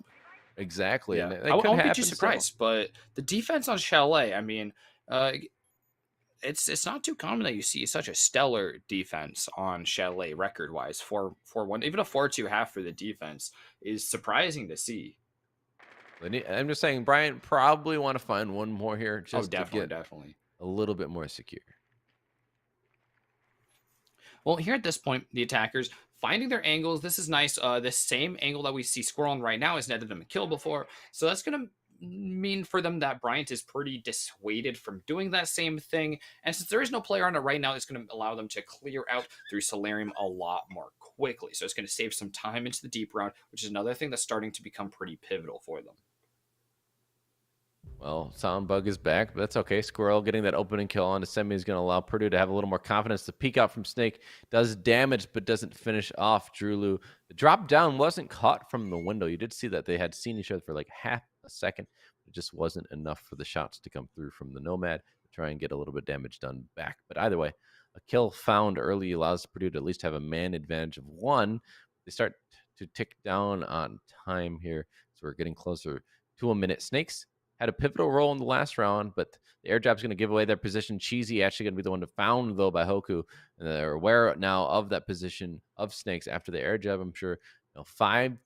They have a two-man advantage. They know with information where that player was. They get the kill on him eventually. There it is. It's Squirrel to find it. And it's all up to TSS and Skippy now to try and hold out for another 45 seconds. Last time in bar, Bryant looked better the longer that the game went, but they only have that one C4 to deal with. They don't have Cheesy anymore. They do have his cams to be working off of. So there's the start from Skippy finding a kill. He's still got his really nice power position. There's the C4 going live right there. It's going to get the down on 3, actually, which is so pivotal. It's going to buy back at least those 7 seconds of planting for them. The diffuser down, another kill comes out for Skippy, and TSS find one as well. With 3 still down, Hoku is all alone. He can't even drop to try and res his teammate, so he's just got to make that gunfight happen. 14 seconds means that he's barely gonna have time to get the fuse at all, and he's walking into a double line of fire with both these players right there. He doesn't get shot immediately, but Skippy's been prepping for it, and Bryant from behind once again on bar makes it happen despite the odds. That was a 2v5. That's nuts. Bryant able to somehow resurge in the dying moments, around 45 seconds remaining, 2v5, able to clutch it out. Got to give credit to those last 2 players. I believe it was Skippy and TSS who were able to clutch it out there in those last moments. And there are players that we haven't said their names too much in this Well, map, Skippy's been especially playing a little further back this game, but every time we need him, he's there. steps forward. Yeah. Steps up to the plate. I said someone has to step up when we saw Skippy die, and it was Snakes. And then this time it's kind of going back and forth. This team has been consistent in the fact that they have different players. It's not always the same one. We're just going to step up and have those heroic plays. I'm loving the confidence in those last couple rounds and plays from Snakes. It's really different from how he's playing in the first, say, 3 rounds. He found that one where he started opening up the round, and then we get to see round 6 just now, where he gets his kill and then takes like 2 more gunfights in order to drop down from mezzanine right back into sight, and then immediately starts pushing back over towards library stairs. Like, that's the gameplay that I really want to be seeing from him. And it's kind of brought him up. He was one of the 2 players that had 0 kills a couple rounds in. And we were like, okay, well, that's okay. You can put him on Roman as long as he plays safe. He's going to be doing great. But now he's just tearing through. On the other side, the player I'd like to highlight is Hoku. That's because the first map they were so dominant, and so far this one they haven't been able to find their footing. Like they've found some kills. They're not doing terrible. I'm not trying to say that, but compared to what we had seen from map 1, it's been a step back. And that's okay if you have other people who step forward, but no one has. And that kind of would be my main highlight to point out of why this is such a different map so far and the way it is playing out is simply because Bryant has had players who have stepped up, like we've mentioned, Snakes. And yet on the other side, Purdue, when their star from last map doesn't step up, there's no one else there to take that place. And I mentioned they were top heavy last time, something to watch out for. Well, here it's coming back to haunt them. They need other people to be able to step up and get some frags. Yeah, we've seen interesting lineup here on the other side. There's just a just about all these operators are ones where I'm like, oh yeah, I see that character around. Nothing too crazy, but there's one on a roster usually. Ace pretty normal, Jackal not anything weird, but Nook, Twitch, Osa are all a little more off. Osa makes a lot of sense right here on Master Bedroom, already threatening like 3 players because Drewley won't be able to come out of his little closet that he's hiding out in, as well as Leopard Ear, who's having to keep some focus on that. So rotations between the objectives are also going to be off the table, while the rest of Brian is doing a great job of pushing up into mezzanine. They have walls opened already as well. That's the default plant directly in their eyes. They have to make sure to get some roamers though before flank comes around. But right now it's looking pretty darn comfortable, especially as Hoku does try and get one of those plants and is shut down by Skippy's Claymore. Claymore finding the opening kill, not something you often see, but it happens here and there. And that's because we mentioned Hoku wasn't getting the frags we expected. They get aggressive here, trying to pick up the pace, and they get punished for it. So that is what you somewhat expect to a certain degree. Oh man, that smoke babe is going to get caught out. It's not going to land where you want it. So the plant is going to be shut down for a little bit, but Cheesy's going to push in during that time and get the kill. Now another one following it is Squirrel, who was in piano, shut down as well by that same player. TSS trying to go for the plant. They're taking a lot of damage, but Cheesy on a triple kill now. That's Drulu shut down. 3 is the last one alive with a sliver of HP, and they also get found out. Snakes finishes it up for a flawless round. Brian are trying to take this one in dominant fashion. Now up by 6-1. Brian is really starting to feel themselves here. It was a great defensive half. We thought maybe you would flip totally the other way. Attack is usually what's going to be more successful on Chalet. But flawless to make that statement and put themselves on this match point. They just need to get one round. They've got plenty of time to sit back and do it. They don't need to do it this round. They don't even need to do it next round. They just need to do it sometime in the next 5 rounds in order to win this out and take it to map 3. So that's pretty comfortably on the horizon for them. They're going to have to attack a bar gaming defense. But if they could do anything like last round, there was no questions asked from the defense. The other thing to keep in mind, and I wrote about this recently because there's actually some questions about this, is like what side gets to choose map 3 starting side. And when you do map ends in our league here, it will make you choose sides, but that's not how it works. It actually goes by round differential. So how you perform in your individual maps does matter. If each team takes a map, whichever team won better, we'll say, whichever one had a better positive round differential, meaning right now 6-1. If Bryant wins, they go 7-1. That'd be a +6 in their favor, which is going to far outweigh the +2 that Purdue had winning 8-6, right? So that means Bryant, if they can win here, even if they give up a couple rounds here, as long as it doesn't go to overtime, they're going to have the better round differential. That would allow them then to choose the starting side of Clubhouse, which is already an advantage of itself, potentially. Now, it's not always the case, right? Sometimes you can choose incorrectly, choose a side you think is going to be favored, and then it's really not. But they at least will set the tone by getting to choose that. Now, they do need to still not let this drop too far. They have 5 rounds of buffer here to try and find 1 round win just to finish off the map, go to that Clubhouse map 3. But we'll just focus on the round that we're in now. And you mentioned the lineup being weird before. It's slightly weird, but a little bit more standard with Cheesy now moving over onto a sledge, but Skippy picking up the knock.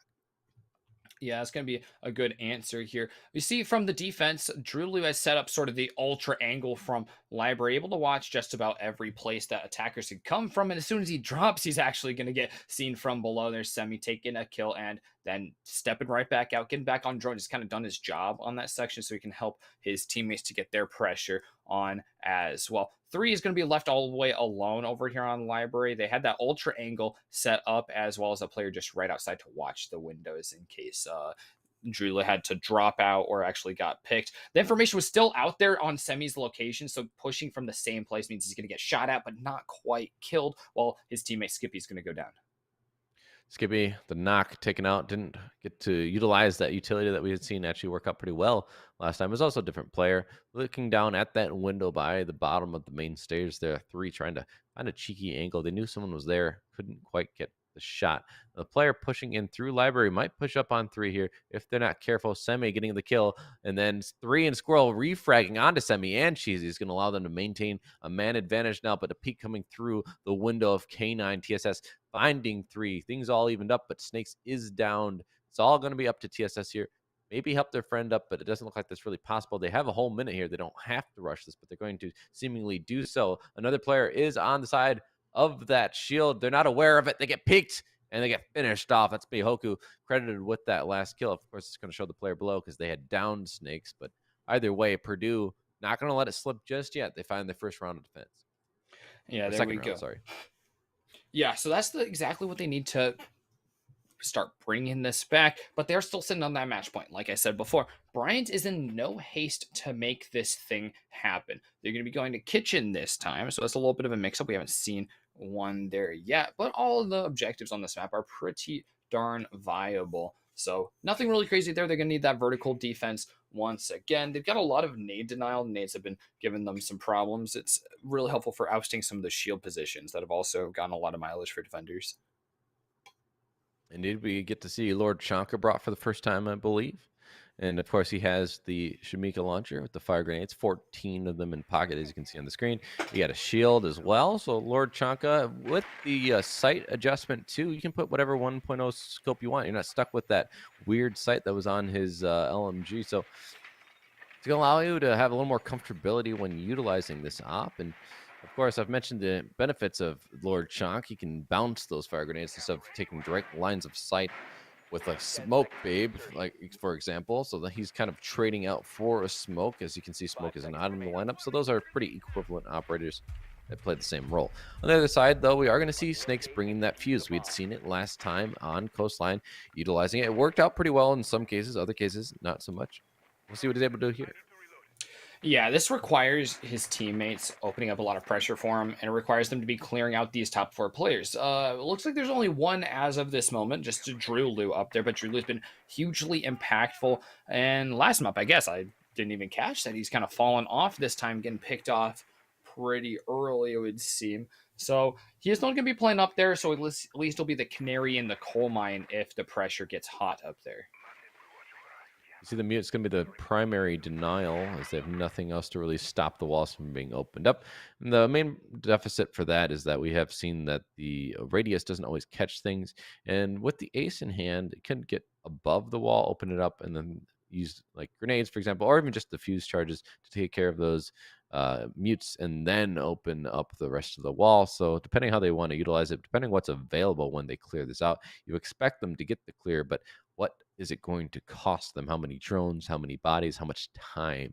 Everything has a cost here. And for Bryant, they're going to need to do it faster and sooner than later because eventually this does start to just hurt you and make it so that your execute on the site is not going to even matter at the point you're going to lose on time. And we're already halfway through. 90 seconds remain in this round, and they haven't really gotten feet inside, and the feet outside from Squirrel is going to net the opening kill on to Skippy.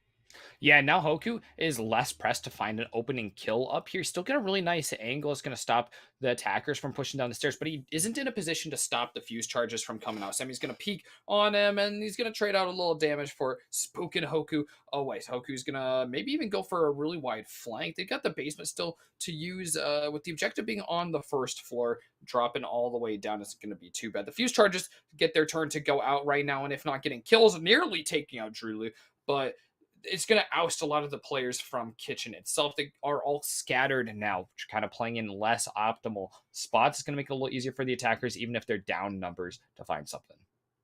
Expect the fuse to actually fuse above trophy. That's a pretty common place for players to be playing, especially when you've already started to fuse charge in other areas of the map. They're going to push players out and about, but they're not going to get caught unawares here, and they're going to be surviving that engagement. The push up with the shotgun from 3 is going to net a kill on to semis. So the delete button being spammed here by Purdue as they're just taking out Bryant player by player. They're still in a position to get a flawless round as Hoku takes out Snakes. It's all up to TSS, the hard breaching ace in a 1v5. They have to get an ace with the ace to make this happen. They're going to drop and hope for a miracle to happen, but they get peeked out from the trophy area. Drulu getting that kill, and Bryant are letting 2 in a row fall. If they let a few more, it's going to go to overtime. Yeah, it wasn't long ago that we saw Flawless going quite the opposite way. The kitchen objective really being the pick here for Purdue.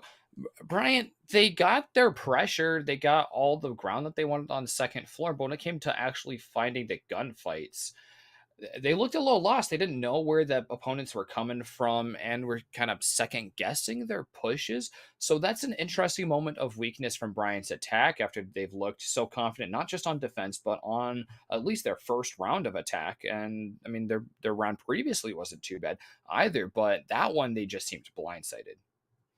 Indeed, they did not seem to have the awareness of what they wanted to do for that push. They found some players above, they lose a body, and then they get them all down below. So they think, okay, we can start doing some vertical play here.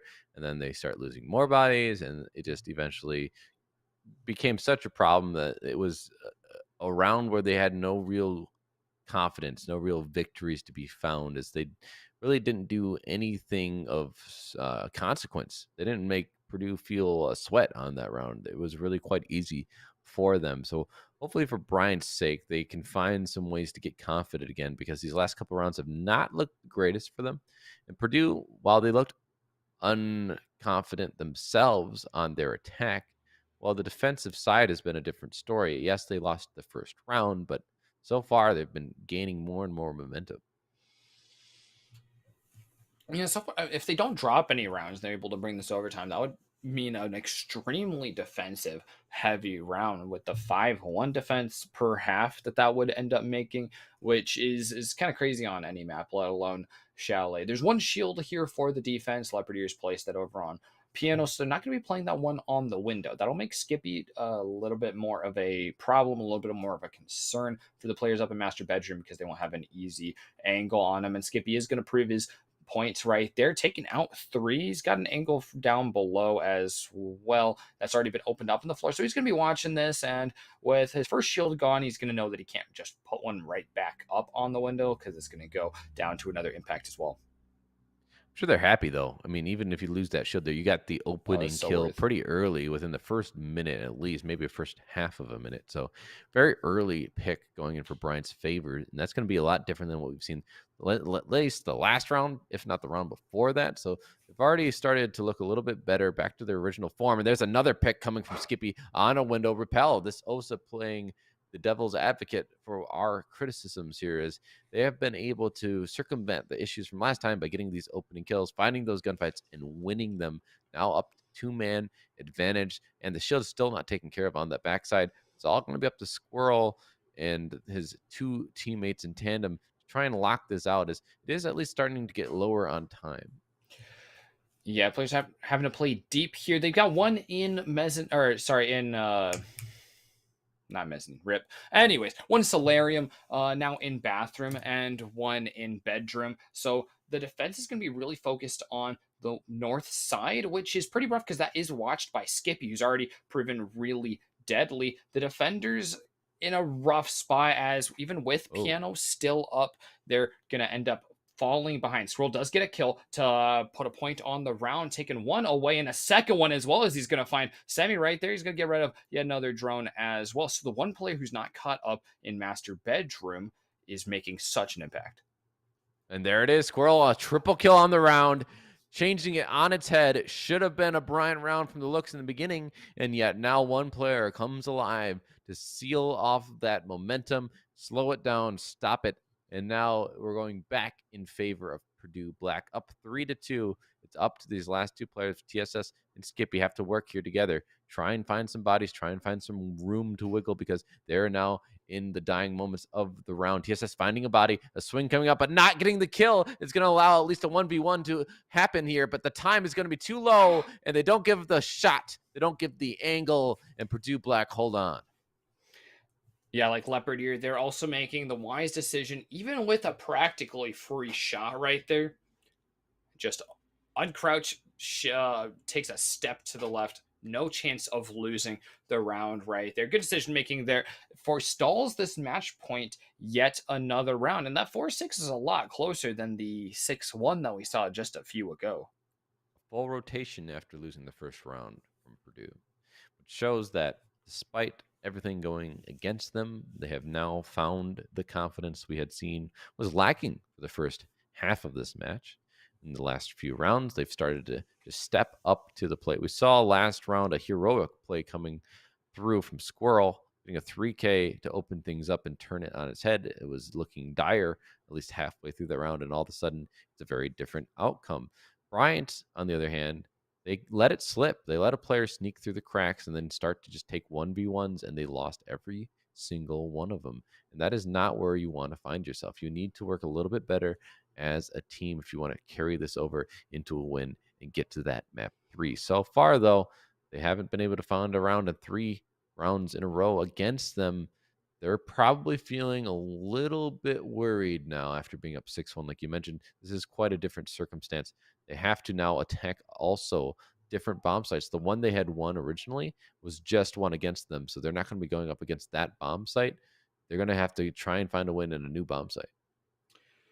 Yeah, things really getting pretty varied here. There's a lot of upstairs or a lot of upstairs presence from the defense. They've got the hatches reinforced this time, or at least the connector one upstairs. They've got plenty of holes open. Got that sort of omni vision as well. Hope you're playing up on the stairs. That's always a really nice position, especially if there's a shield and I can't quite see. If there is one right there, yeah, definitely. And playing the one mine, he's gonna be able to play that through over the course of the entire round and just keep adding value. Makes it really hard for a push to come down second floor hallway, while three is going to be sort of covering his side, making sure that he doesn't get pinched from a second angle.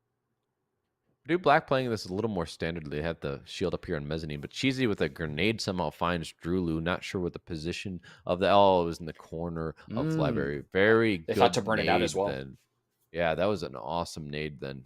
You can see where the marker is in that corner. So great job. I'm not sure if they threw it from the window below or over the top, but three is going to refrag instantly onto TSS. That's also the hard breach dead in the meantime. So that's going to allow them to even it up. The drop down is going to try and find the kill outside the window, but each player missing each other. Three has taken some damage. So at least in that department, Bryant is a little bit ahead, but it's even on the body count, which is the most important aspect. We're going to see it down on the Cheesy. Hoku is coming alive a little bit here in the later rounds. And it's going to allow Purdue to stay on top a little bit longer. Three is a great player for that position, that almost frantic attention to all the different places that you need to be fighting simultaneously. He managed to make it out of there. You just narrowly missed a kill against the player who was out on the window, but that's not going to be hurting him too bad. He's done his job. He played plenty of time up there, and he's still alive, even so he can find some more flanks later on. Skippy's still out here. He's going to try and push in and try and finish the job. He's just got to find one bullet to do it. But his position is one that is known to the defenders. Despite that, he finds a kill on Leopard Ear and gets killed from below. Hoku has been waiting for this for quite some time. Semi takes out Squirrel, leaving it at a 2v2 with a lot more health on the board for Bryant. And they're aware of the position at the bottom. But they missed the shots. Hoku on a triple kill now is going to keep the round alive for Purdue. They're going to be holding out hope now in a 2v1 for them. With 30 seconds remaining, it's looking dire. On the other side, O'Brien has to try and rely on Snakes here to make that heroic play we've seen time and again from certain players. He's been one of them. This is on attack now. We saw him pop off more on the defense so far on attack. It's been a little bit quiet, and he can't do it. The frost met. He didn't watch out for it, and it's going to be the thing that seals the round. One more round for Purdue Black, and they'll carry it to overtime and allow 5 rounds in a row in their favor. Bryant hoping to not let that happen. They have one more shot here. I gotta say, I was staring at that frost mat the entire round. I was like, well, we got some players on these windows over here, but that one just got my attention. I'm like, I know someone's definitely going to shoot that out, right? But I guess not. Not that it really mattered too much. I mean, Snake's definitely capable of taking that 1v2, but the odds are not in his favor. Bar, the hardest player to oust on a bar gaming hold is the very last one in most rounds, who's going to be playing in the stock closet there.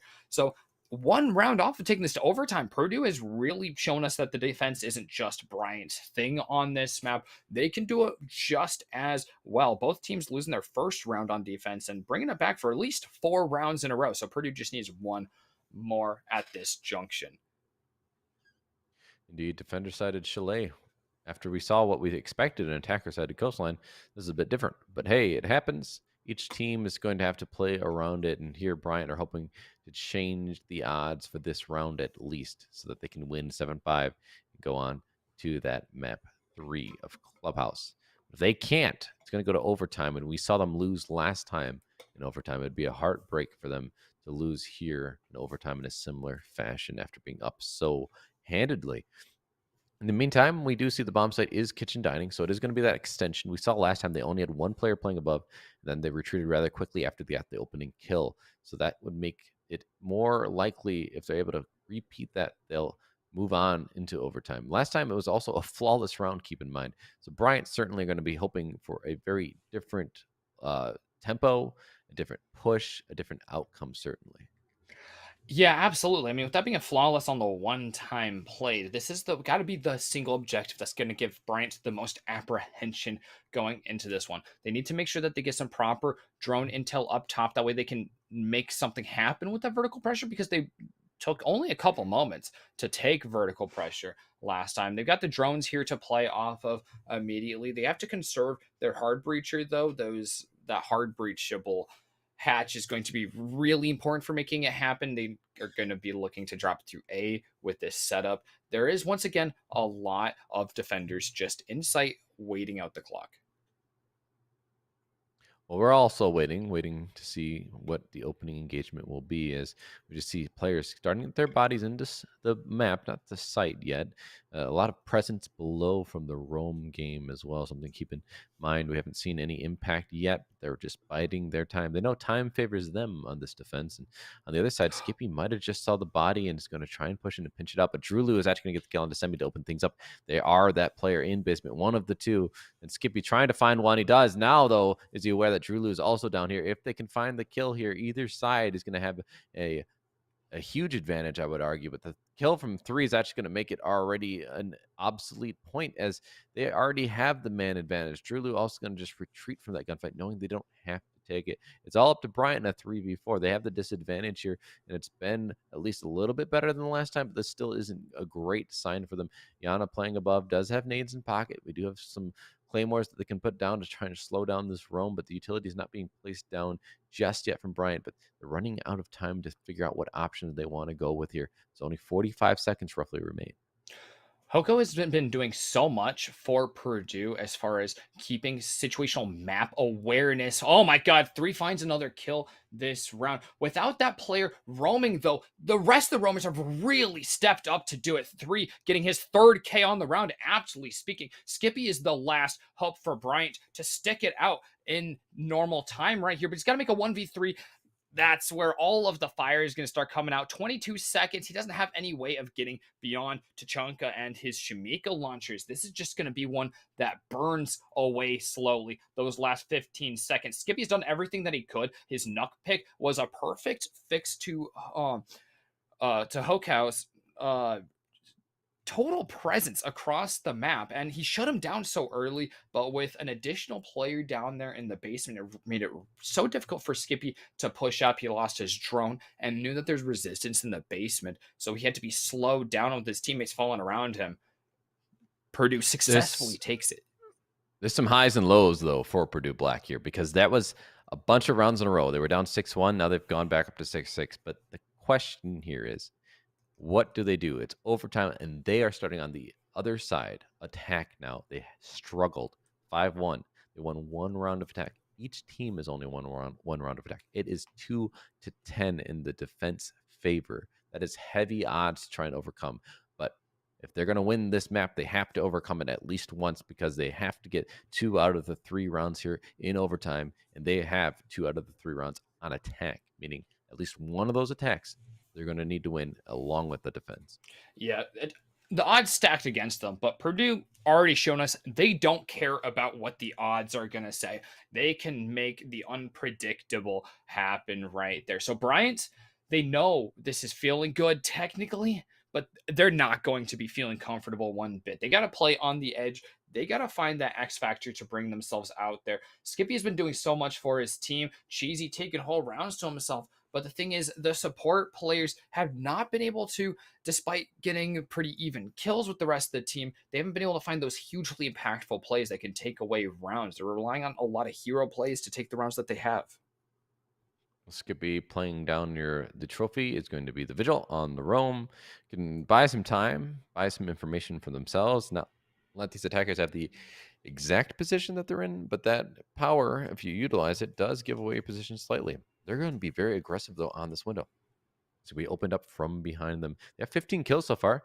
Pretty substantial amount of kills. We see that the drone work is trying to flush out that player, and they do indeed have to retreat here as there was someone pushing in through trophy. You see that LMG on the Zof is the one trying to put that pressure down. We also see some players pushing in through trench. So a lot of pressure being put on Skippy here. They actually didn't make it to site. If they are aware of this on the attacking side, Purdue, they can find out this vigil. They can have someone push through the back garage area and down the stairs, and Skippy is going to be found between a rock and a hard place. Yeah, Skippy is plenty aware of players nearby him. He's going to back off a little bit to play it a little safer, and he's going to hear Leopard Ear placing that charge. He definitely hears it below. So while he is surrounded on three sides, a player has to be on drones, and he's going to take a lot of time, and he's in one of the furthest away spots he can be in the basement. The pre-fire comes out, but Skippy's still safe. That's just going to belie more locations, as four players have been dedicated to go and killing him. Yeah, he's getting pinched from every angle possible. The LMG is also going to be something hard to contest with. He's going to get shot from the left and the right, but he's surviving so far. Finds a body at least to trade it out. Squirrel going to get the cleanup, but Hoku is the one who fell. But it was the IQ, so at least you didn't lose a lot of utility there. Each team probably okay with that trade, but the problem on Purdue's side was a lot of time was lost in that trade. They're down to close to about a minute here, and they have taken out Skippy as the top fragger for the other side, but there's still some decent guns in hand available, and they haven't cleared stuff off of the walls yet. They're able to do so. It looks like there's not any ADSs to eat it up on this doorway here, so these walls will certainly get opened up, but with what amount of time left?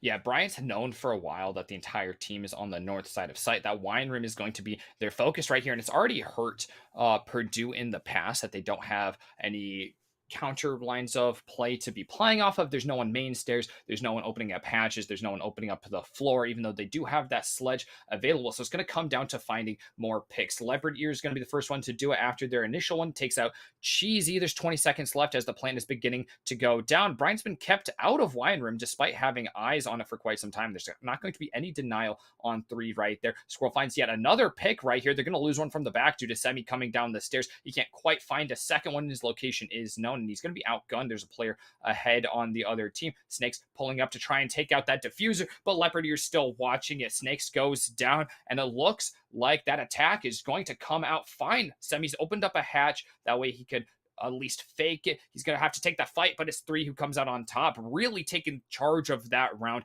doing all the hard breach for the team, putting down diffuser and taking a couple kills with it. That's heartbreaking for Bryant to go up such an advantage on defense. They get it back after being down so many rounds because they let it slip, and now they can't even get their defense. It shows that the momentum against them was insurmountable. Bryant now down 6 rounds in a row. They lose their defense. Now they have to overcome the odds. They are now on map and match point. If Purdue win one more, they're going to win 8-6 on both maps, and it's going to be a 2-0. And Bryant will lose their first matchup of the season. They're going to be attacking Kitchen Dining. It's a bomb site that they've seen a few times now, and they haven't had any success against it. It has just been proven to be such the kryptonite to their attack. Even though they have only won one round of attack, this is the bomb site that they had been most flabbergasted on.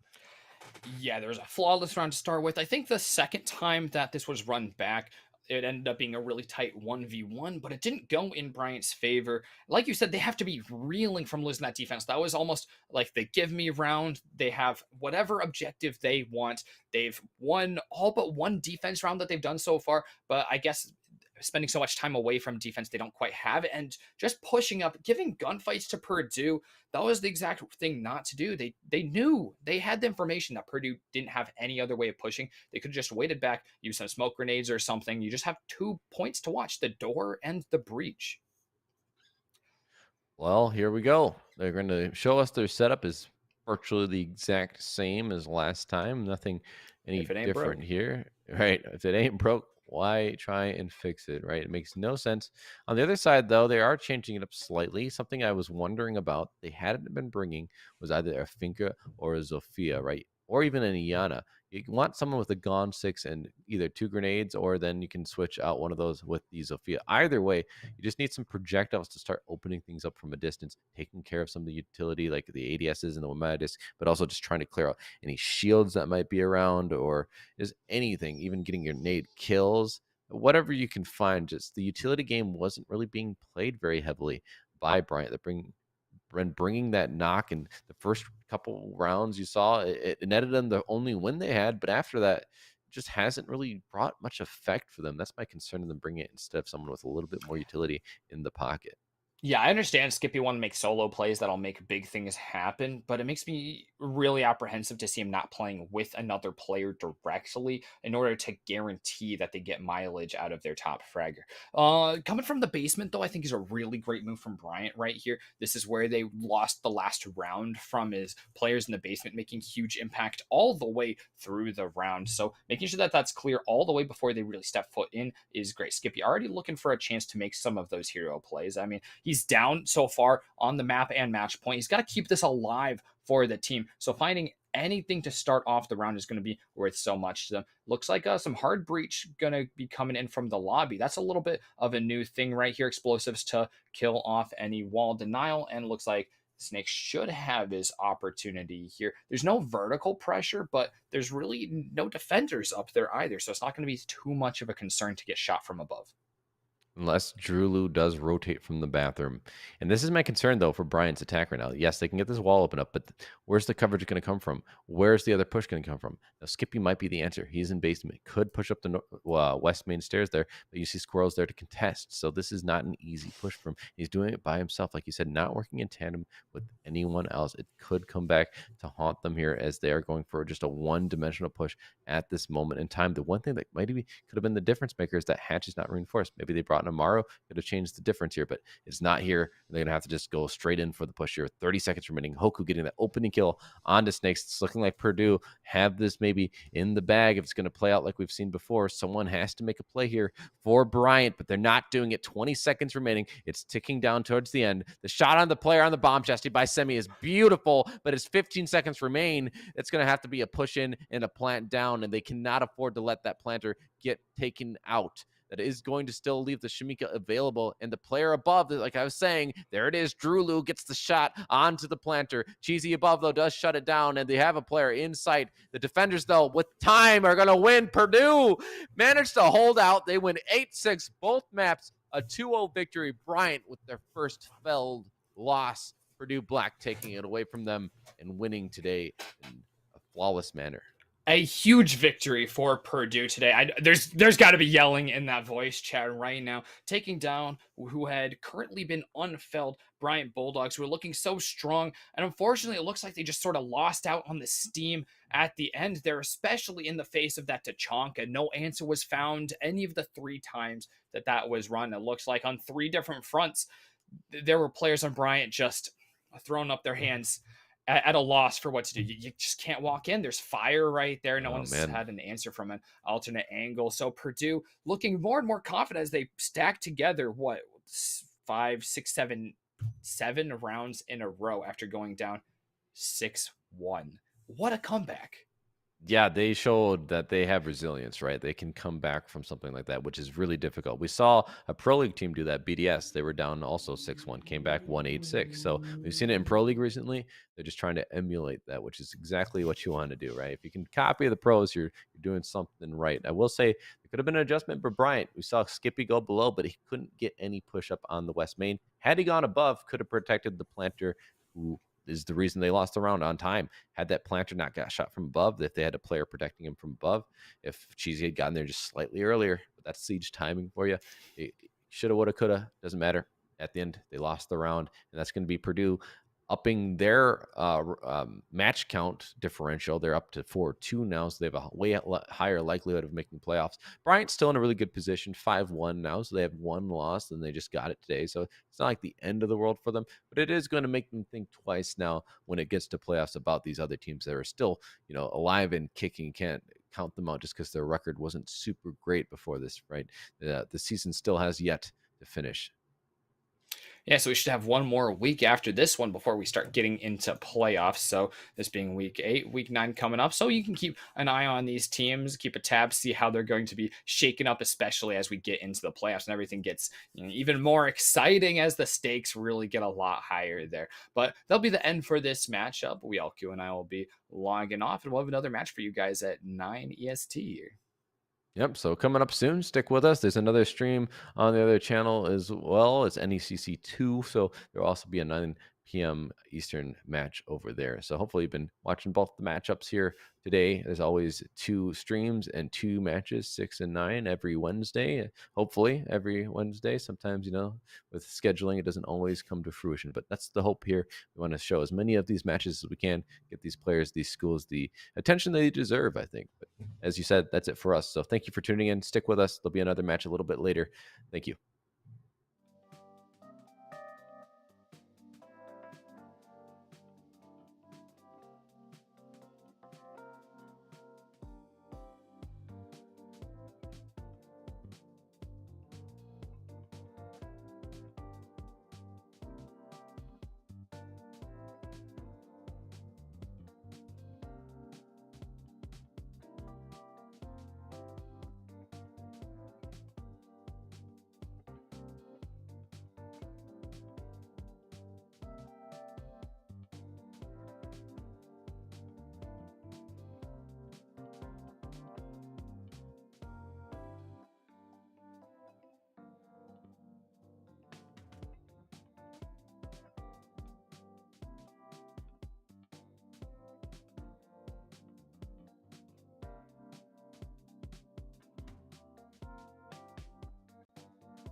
Welcome back, everybody, to the NECC. My name's Infernosis, joined here by my great friend Fellow. We've got ourselves two teams ready and raring to go. Only really about 2 weeks of action total left, and we're not done with this one just yet. We've got ourselves the Baker University versus the UN Esports, which is actually short for the University of Windsor Esports program. And the tale of the tape for these two teams is quite interesting, isn't it here, John? Yeah, starting out here at Baker U, they have not had a lot of games actually played. They have a lot of forfeits either for them or against them, and a couple reschedule slash buys in the mix as well. But they have had one game that was actually played here, and they had won that 2-1. So even though they have been kind of in the background for a lot of these weeks, at least they still had a little bit of action, and that will remain true today as well because they are actually playing up against UN Esports. There is no FF, there is no shocking reveal at the end. We are getting into the matchup just shortly. But yeah, taking a look at their roster in these next couple of seconds, we get to see who is actually on their main 5 roster today. It looks like we've got Cool Volcano, we've got KMB C9 Esports, that is a whole mouthful, King Polomalu, or Paul, I know the pronunciation's up here, we can get it, Paul Malu. Better to get it out now than during the cast. And then we have, I believe, the sub of Strafedon here tonight as well. And it's a fairly young roster, only one junior, and like you said, they're kind of the sub. So I'm actually very curious about who would be their other player in terms of what year they would be in. But a very young-blooded roster leads us to believe they have a lot they can improve on, even despite being a fairly solid team now. Obviously could be playing more games and we could see a little bit more, but their game that we see have been played, obviously a win. But the UN Esports side also beat that same team at Marion University Esports, where it was a 2-1 for Baker University, but it was a flat 2-0 and a dominant 2-0 for the side here for UN Esports. They're bringing up Freezing Lava, FW Lafan, Bucket, Hatho, Ragnar, and Tailbacky. I'm sure I'll get this one. Give me a second. XT. We'll go with that. Yeah, that's all they've got in their pronunciation, so I think they're okay with just XT. The rest must be filler, I suppose. Is it Pig Latin? Latin? Is it Pig Latin? I'd rather not think about it. It probably XT hurt my head. or something like that? Like, isn't that's what all Pig Latin sounds like? So Yeah, we could try our best to learn if we pick it up, perhaps. But one thing we do know is where we're going. We've got the insider information and we've got a map band screen as well to talk about. Looks like we're heading to the standard stuff here, Oregon Villa Clubhouse. Not too shocking, to be brutally honest. A lot of teams have been kind of avoiding Coastline like the plague recently because it's been out of the comp pool for a lot of leagues. And this is probably one of the only few places that actually has Coastline left, which sucks to not having to play because, man, I really do miss that map. it has been like a week and a half, dude. Like, at least it feels like it for since the map pool has effectively changed for most leagues. I don't miss Coastline that much. It's a fun map, but it has its very big flaws, so I was not shocked to see it go through. And despite the expanded map pool, I've only casted Border. I want to see Skyscraper and all the rest. Can't wait for the NECC to expand their map pool as well. But with the map of Oregon going down first, the bigger picture question is going to be, how is the defense going to play? And map 1 first of defense would be that Baker University side. How are they going to play the defense? Are they going to be a bit more methodical in their approach? Are they going to go for that heavily extended roam? Are they going to be the type of style that has a roam game but is a bit more of an aggressive style roam instead of an information style roam? Whatever it comes down to, the ball's in Baker's court, and they have to try to find the winning strategy on their defensive half, the favored half on the map of Oregon, to step ahead. The band here. Already an interesting one. We've got the Osa actually relegated to the bench, funny enough. I don't see that one every day, although she can be relatively important, especially if you want to go for more of like if you are attacking the kid's site. Some of her talent shields can be put in specific spots to help out your map easier. But besides that, both the Osa and Jackal gone. This is a very interesting ban phase for a map like Oregon, Scott, I've got to admit. Yeah, Thatcher being left on the board. It's a very interesting map. I think this is them having a lot of fun with it. They were joking about doing a knife fight round as well. They're having a lot of fun together. That's what you like to see. That's what we want to see. For the looks of things, that's going to continue. Mira will be taken off. This one's a bit more standard. Jackal can be considered standard if you want to kind of remove that operator from choice, but Malusi also being banned is a fairly old strategy to remove out the Banshee potential. Though, of course, with her slight adjustment to the Banshees, the fact they can be shot out once they start to activate, makes it so that she is a much less banned operator, at least in the state of R6 as it is today. But with attacker repick being as it is today, it would also lead us to believe that attacker teams have a lot more of a favorable position when it comes to attacking these objectives. And the first objective we're heading to is the tertiary objective choice of Meeting Hall and Kitchen. And I think we may have a knife fight. At least Laugh Fan is trying to trick one out here. Oh, I hope so. Maybe if we get a very like one-sided game, one team's just gonna give up and be like, "Oh, fine. I guess we can go for a knife fight." Yeah, Cool Volcano is not gonna be cool. He's gonna actually disagree to the knife fight, and that's tragic. But during the scrim, if you want to sometime, well, there's progress. That's what you like to see for the moment. But starting out with Meeting Room, like you had mentioned, Scott, I think one of the more interesting things about this game altogether is bound to be the fact we get to see Thatcher on the board. And I feel like with having him available for attacking Meeting Room, it's going to make this a very simplistic site to cut through. You're going to instantly get open that attic wall. Then you can just move a floor down, get the back of Meeting Room blown up too. And it's just only a matter of time before we already see a post plant being tricked by Baker U against UN. One of my favorite things about this objective is the fact that it's not dining in kitchen, which used to be my favorite objective on this map, but no longer can you just put a maestro in showers and carry the round. Now you have to be a bit more methodical, and it doesn't feel like the attack has to play very methodical. It's truly just apply pressure on rear stage, drop down the hard wall here connecting in a meeting, take control over attic, and use that hatch to start to leverage control over site. And the best thing about playing on the defense for this objective is the fact that there are really nice areas to deny sight lands. XT is holding in the very back southeast corner of Meeting Hall behind one of the benches, and also behind, I think, is a short cabinet there. Ragnar's holding near the drone hole, and that is a dangerous spot to go towards because, like I just mentioned passively, it's a drone hole there. That means that you can be shot out and it can be dangerous, but they also have to push themselves a little bit too far forward inside Green Hall to find that opportunity, and that's when you can listen to the audio cue or start to play your player in Kitchen Hall to frag them down before they have a chance to remove that first forward player. Well, having nothing to stop the wall from being opened up, that could allow for the EMPs to be used more proactively when we see the execute come into fruition. King will lose a lot of HP against the roaming Jaeger player of Bucket Hat, but thankfully no one is going to end up dying just yet until King gets caught at a bad time by Laugh. Ragnar leaves in the middle of in the midst of everything, I suppose, just a proper disconnect, but Ewan is still going to be on top of things as we have XDay catching one, that FMG9 doing wonders with the medium range engagements, and it's still Ewan to have the man advantage as they are still holding off a majority of this pressure, despite the fact we really don't have anything left to stop a plant from going down as Pola gets rid of XT finally. Still, though, a huge amount of patience here by Baker, which I commend, but there really isn't anything stopping them from just pushing the site, Scott. There's really only one person able to contend on the second floor, and they're still sending two players up there, and they're not utilizing hatch control to their advantage. Maybe because they don't have a great way to open up hatch. That's more than likely the reason why, but I mean, you can LMG down, get a little bit of a sight line, and try to flush out some of these more hard-to-reach players that UN may be utilizing. But for the looks of things, two in kitchen, one still on that second floor, looking for any and all possibilities to catch one unawares for the Baker side. They'll have to dive on through this hard wall, though. Now officially inside of Meeting Hall from the rear stage side. It looks like Palomalu will go here for the watch. They'll cover Coal Volcano, who will have to be forced to put down the diffuser, starts to poke it, but Palomalu saves the day as Bucket Hat starts to go for the peek. Quick play from behind, and a little bit too slow there, strafed on, as your teammate of Cool Volcano is cut down by the ACS-12 in the hands of freezing lava.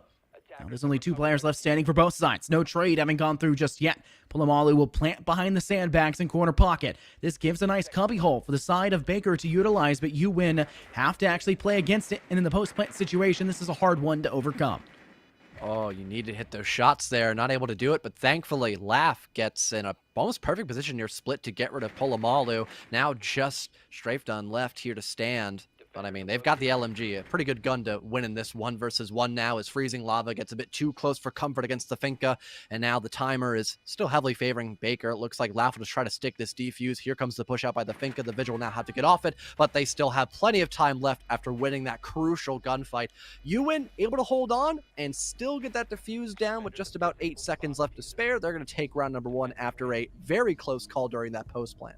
Can I ask a question here, John? How many times do you see that holographic used in the K1A? Never. That's a first, especially since the new sights have not been around for that long. But that is one of the most hated and vile optics you can run in this game. There was one optic I saw. Oh, it was the Russian Hollow. Someone was religiously running it the last match I casted, and I wanted to visually throw up. It was so hard to look at. It made the Cybertruck Hollow looked like something you would actually want to run. It actually isn't a horrible optic, but before the recent change, there weren't a lot of guns that needed it to be used because they had like 1.5 optics, for example. It's not a horrible sight. The Russian Hollow, though, that one's not good. That one's ugly to look at. They were using the Russian red dot as well on Finka LMG.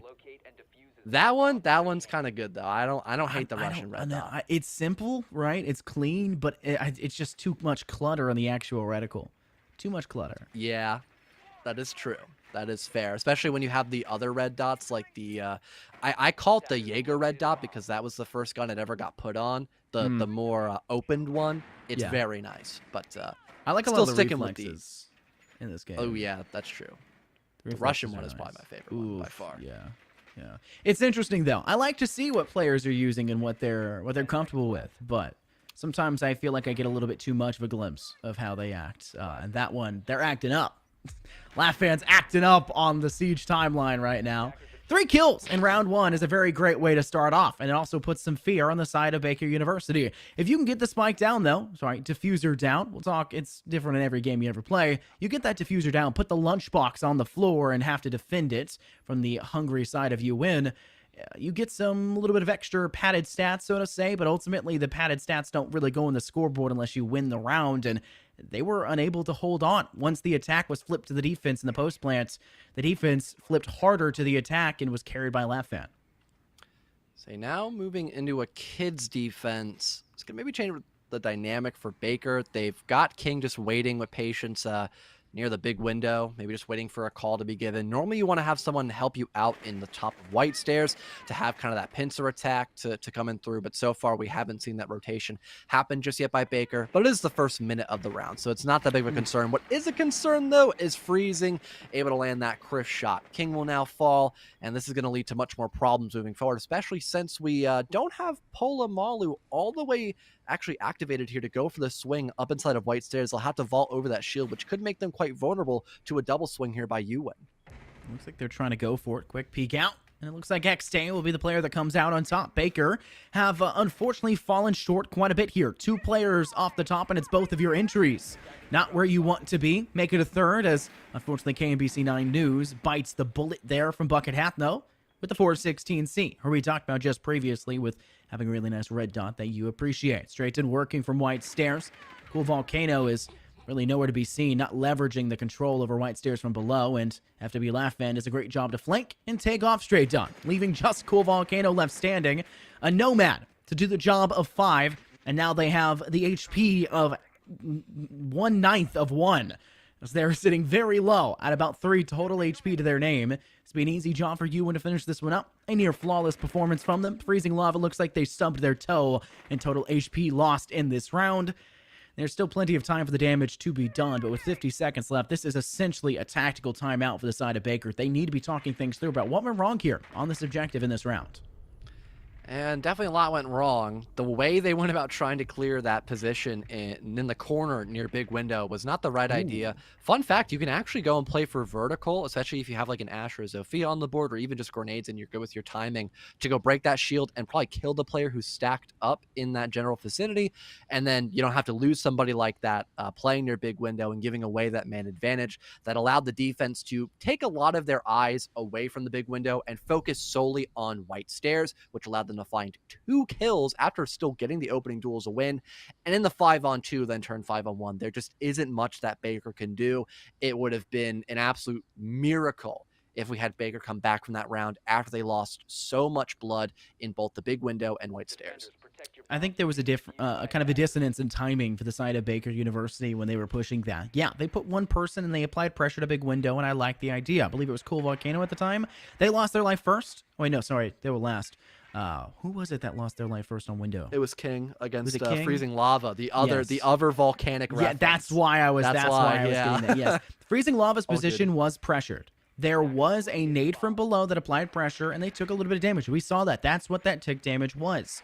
However, it wasn't placed correctly, and instead of peeking that, face-checking that corner, if you're the player king, just peek that with a drone. You have it in the pocket. You've got 2 of them. It's the single most important piece of utility any attacking operator has, and everyone has it in spades.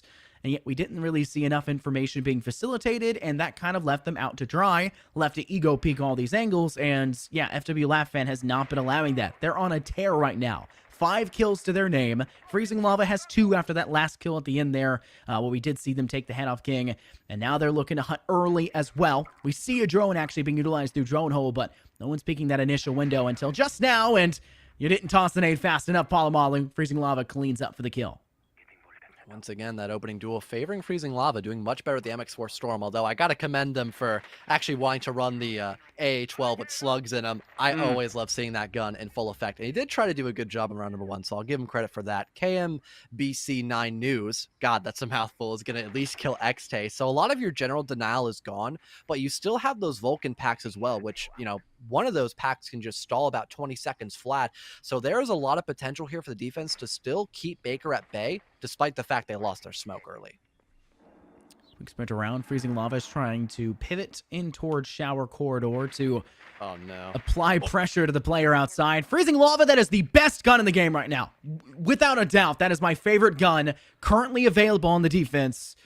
And you do that. And not only did you not kill, but KMCB9 Nunes is barely even low. Not even 10 below 50 right now. Frustrating point. Maybe something that you win look back on if they lose this round. But from the looks of things, they're doing a pretty good job. They've bought themselves plenty of time. 1.5 minutes already off the board, and time continues to tick in the favor of you win. But Baker have already put themselves in a position to apply pressure and a hard breach down wall of dining to start to maybe move in towards site, but they have to clear Bucket out here from Shower Corridor because there's not much. Okay, never mind. Bucket Hat will make sure he clears out his teammate instead. Well, no redemption arc for the Alibi. I was going to actually be very, not even harsh for the Alibi for missing those shots because they actually repositioned and gave the comm for Bucket to help them out. That was a really good play. But then Bucket went and team killed the Alibi, so I guess that got brought down the drain. Still, there is an option for recovery. Nobody's watching the flank. If Bucket is aware of that, he could make ends meet. Ragnar is going to be a great way to have some sort of distraction on the board as well, but there is no coverage in time. It looks like Laugh will try to be the one to step up big, and no one has turned their back to this guy. Laugh finds yet another. The Claymore will blow him up, though, eventually, leaving us in just the 1 versus 1. I think Bucket is still going on this flank, and yeah, I don't think 9 News has any idea of this. Was no one watching the drone? Oh, man, you hate to see it. If it's there, you got to comment to your teammates. I also don't think Bucket's aware they're all dead. I don't think so. I think he there knows you go. now. Yeah, he figured I out. think they're aware now. Okay. Please, there you go. All right. Whew. I had a point. Just listen. Is there even enough? Yeah, there is. Okay, my brain. I don't have very good audio right now, so I could not tell what the audio key was for it. I made a point this past Saturday, I believe, working with Chief Cass, who is currently out for this week. Unfortunately, he will be missed.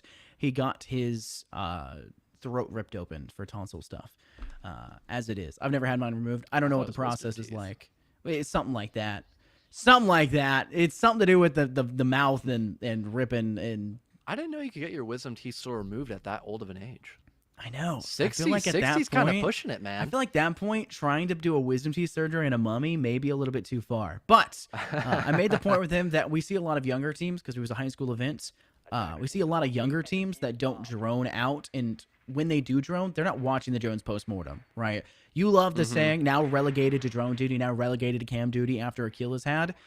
That's probably the best assessment you can give for that. If you lose your life, your job's not there to watch your teammates. They have 2 eyes, they have 2 ears. They are watching and listening already for their own playstyle. Help them, assist them. Don't backseat game, but you can relay intel. You can relay all of that information through these drones and cams on site, and we did not see that, and that was ultimately Baker's undoing.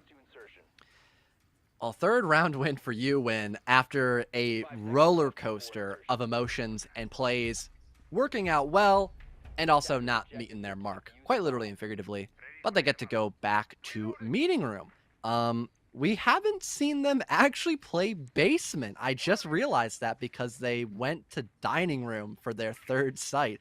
So maybe in the first half, we're not going to see that basement floor at all, which honestly is kind of a power move by UN to still win a bunch of their defensive rounds without even going the best site without debate on Oregon. And unfortunately, the Vulcan pack is not going to work once again to do any damage, but that is still 20 seconds guaranteed wasted off the clock of Baker. So something is better than nothing, I suppose.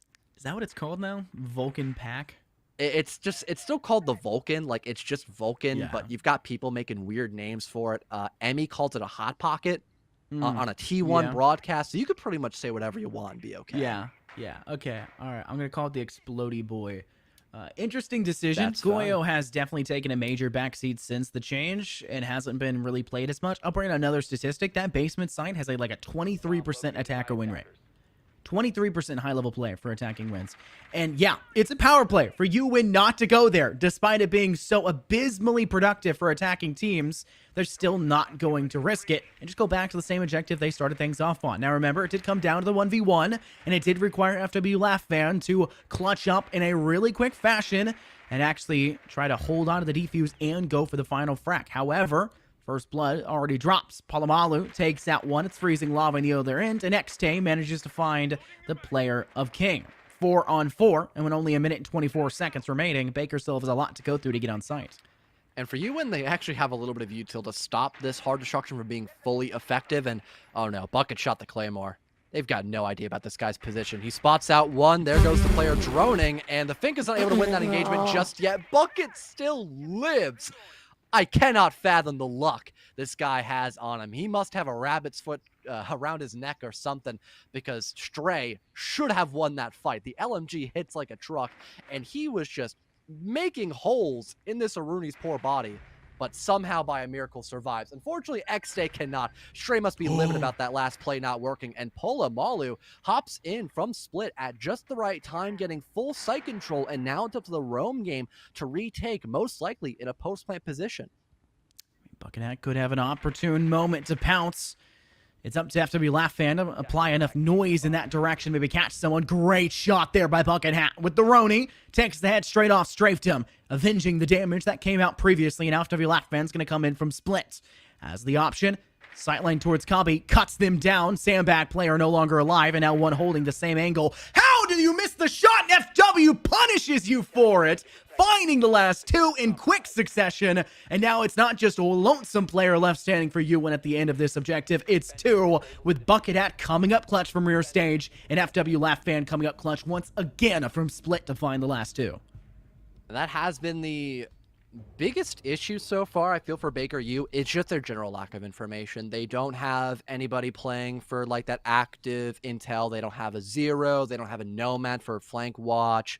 And again, even when they have flank drones set up, I don't think anybody's communicating of being, all right, someone needs to get on the flank cam, and then no one, even if that has been calm, no one's been like, oh yeah, I got you. It just hasn't been there enough to stop UN from going on the same flank. We saw it 2 different times where Bucket Hat just walked up Big Tower stairs and got multiple kills. Twice that happened during the post plant, and then the Vigil just walked into split, and there was nothing there to stop them. To play devil's advocate, there was a Claymore in Big Tower, and maybe they didn't hear it the first time, but having it happen a second time, that just should not have been a possibility, and the way that we had Baker try to set up in that post-plant position was just not strong enough, given the fact they at least knew of Bucket Hat's position, and then finally figured out where Laugh was playing as well. I want to point out, maybe ask you the question. You're a gamer, right? You play games? I do, in fact, game from time to time. Okay, so have you ever heard of the term Peeker's advantage? Yes, I have. Would you not agree with me in that situation? Bucket Hat, though, despite seeing the head a little bit earlier of the player of Baker when they went for the shot onto Strafton, they saw the head, and the Peeker's advantage of them moving into the line of sight worked in their favor. Possibly. Not too sure about that one.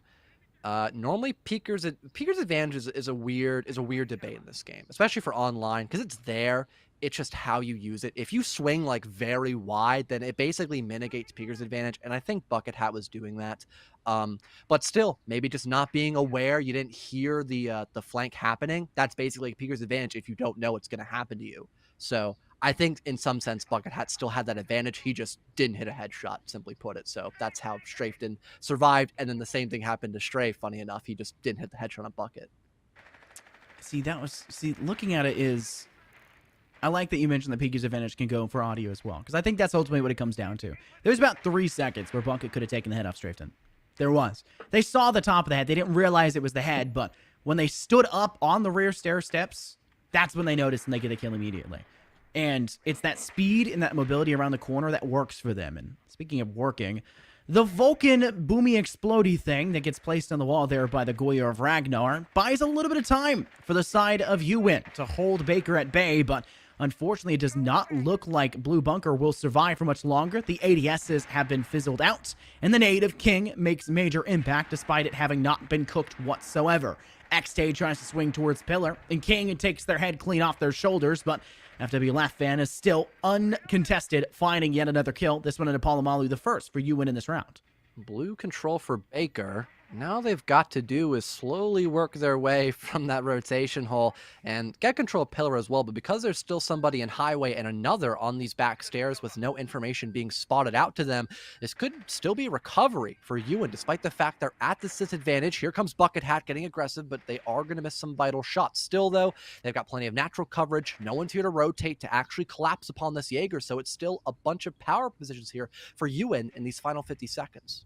I like these stronghold positions that Yuan are trying to utilize. They're not peeking too much. They just use it to gather that first bit of intel and taking that step back. Now they're going to be constantly aware that Bucket Hat is there to apply pressure. King's going to go ahead and drone out. If they sit on the drone and then allow for somebody else to step up, it will be quite useful for the side of Baker to push, but with only one man advantage, that means that once the one person is droning, the other 3 will have an even count against each other. Thinking it's a Gemini replicator, I think Ragnar stops firing, but you didn't hit. King stays alive, takes their head off their shoulder, and now it's only 2 players left standing here for the defense, and Bucket Hat's been DB'd and finished off by the LMG.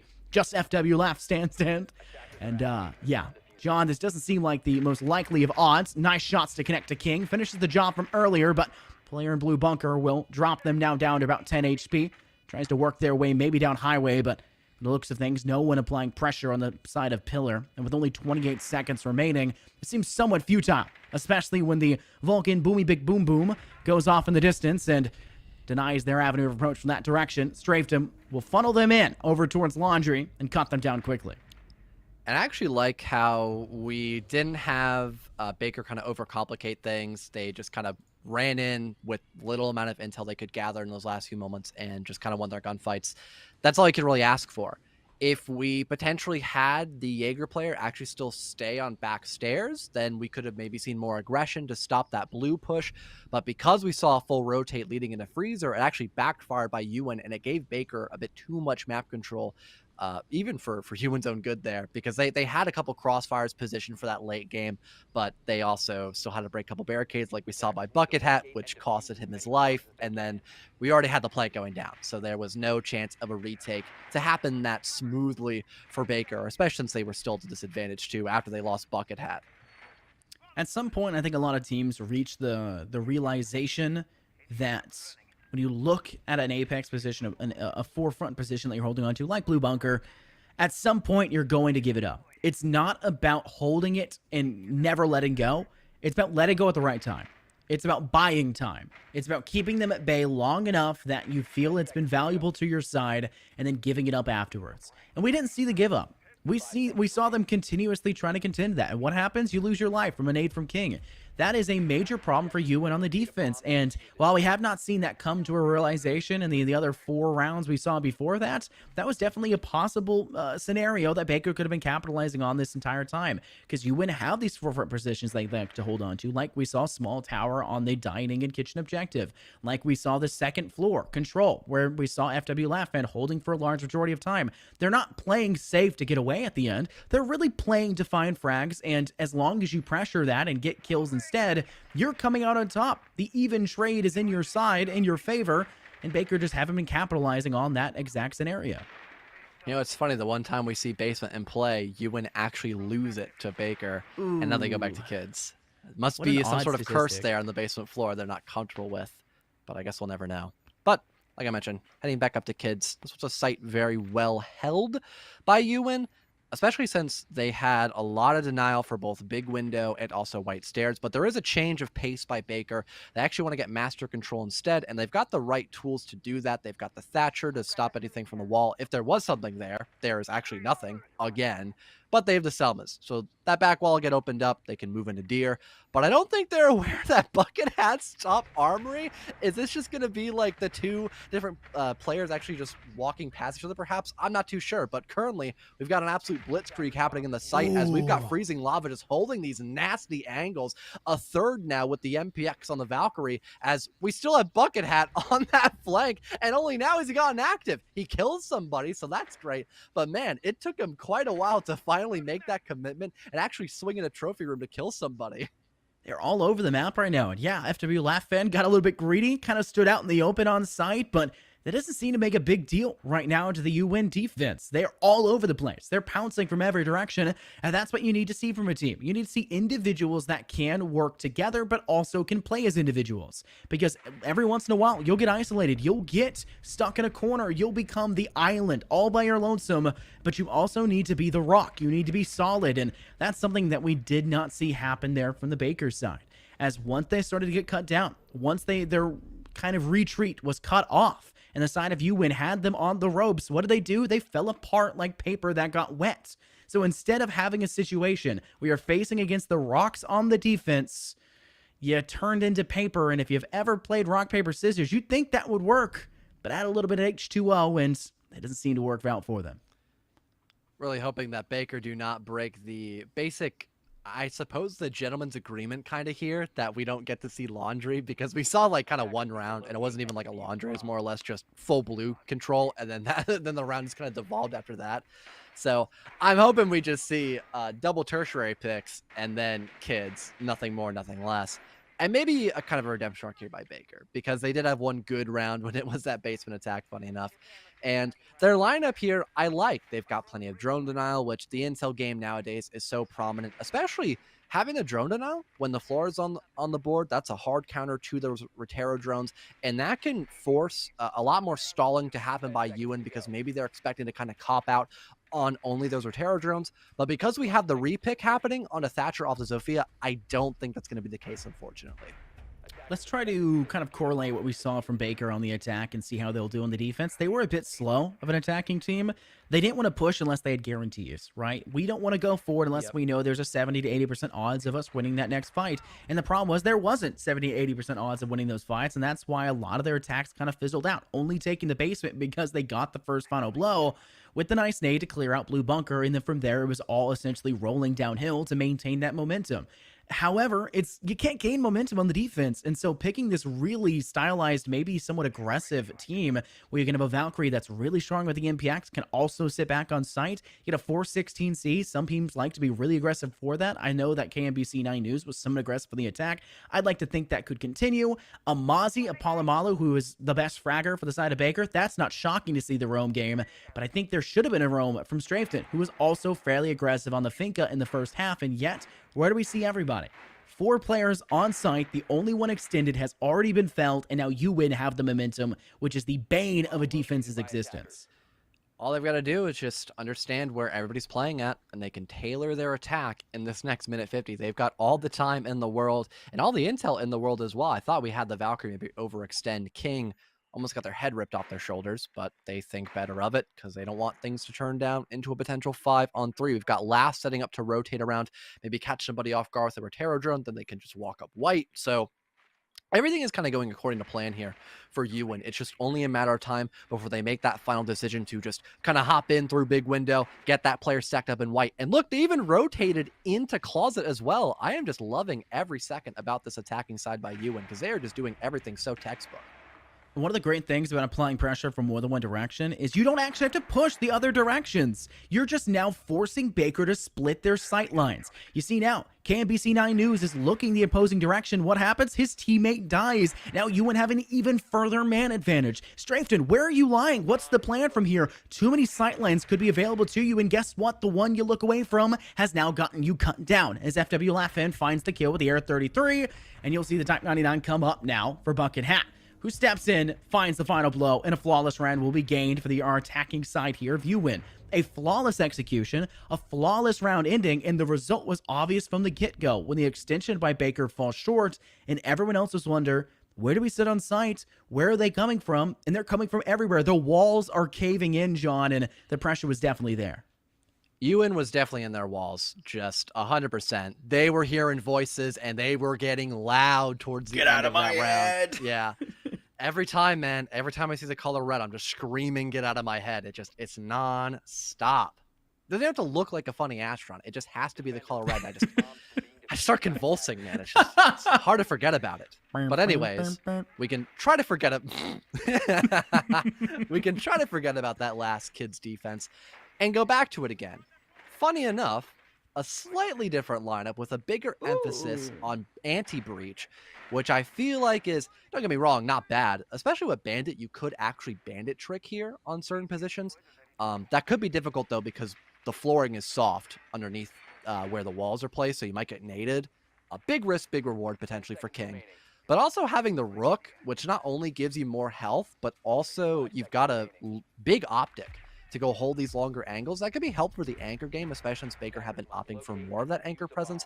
But that does not mean they should ignore this roam game and not try to stall you in early in the round and just only rely on 4 people sitting in sight, because it did not work out for them the first time they tried it. Palomalu making a bit of a better decision, not picking small tower, but I still feel like the extension is kind of needed, a bit of a necessitation. He'll do it inside main hall instead. Opposing side of the map, maybe the eastern play is superior to the west. The West, whatever you want to call it, if you like SpongeBob or not. But from my view of things right now, it's just you and needing to do the same old, same old. Though the strategy has changed, the operator balance is obviously deferring for the Baker side. What difference does that make if they're all going to lie in the exact same places and it only cuts down one of your expected approaches? And to be frank, they've already thrown their nades, which makes it difficult to breach down the wall inside attic or the games room wall that could be kind of breached through, but you can shoot straight through those soft floors like you mentioned as well, and it creates a lot of problems. Speaking of problems, the problem child for the side of the UN team, FW Lafayette, who's 13-3, having just picked up another kill, this one on the KMBC 9 News, who is hanging out in Z. And if we had KMBC win that fight, this could have been a completely different round. All the Roteros gone, a whole set of flash grenades. We already had the secondary util be a little bit lackluster by Ewan because they already lost their grenades. So, again, if we had that entry favor Baker, this could be a whole nother level of a round play here for the defense. But sadly, no. Laugh will just deepen his position in the building and now start to throw up those Rotero drones to see what he can get away with here in this next minute 20. It's kind of the game of pushing and pulling here, John. You win some, you lose some. And from the looks of things right now for Baker, they've given up, and they've not really gained anything in return, and now it's just them trying to recover from this point onwards. Unfortunately, the EMP finds quite a lot of impact from their Thatcher. Takes out an ADS and 2 Bandit batteries, but a little bit slow to utilize the hard breach, and I think those may actually come back up before then, and Ewan's already in the objective, playing in from big window, finding 2. Strafton may be able to cut down 1 to deny the possibility of a flawless round, but they're running out of ammo. Forced now to reload, the pressure is on, and FW Laughman was already 1 HP in the process. Roni's shot rings true, Palomalu with it, Nitro Cell sent, it doesn't connect. It tags the rooftop of that doorwell. That's not where you want to be. The frame denying damage. Strafton has reloaded and connected themselves 1 to 2, now 3 to them. This will take the head off X-Tay as well, just bucket hats. Left by their lonesome. 2 players alive. And they have to fight back against both of them with only 20 seconds remaining. 1 player trying to play from attic door. The reswing from both sides is not really gathering anything. Bucket is just watching them at this point. Knows that they can kind of bait and switch.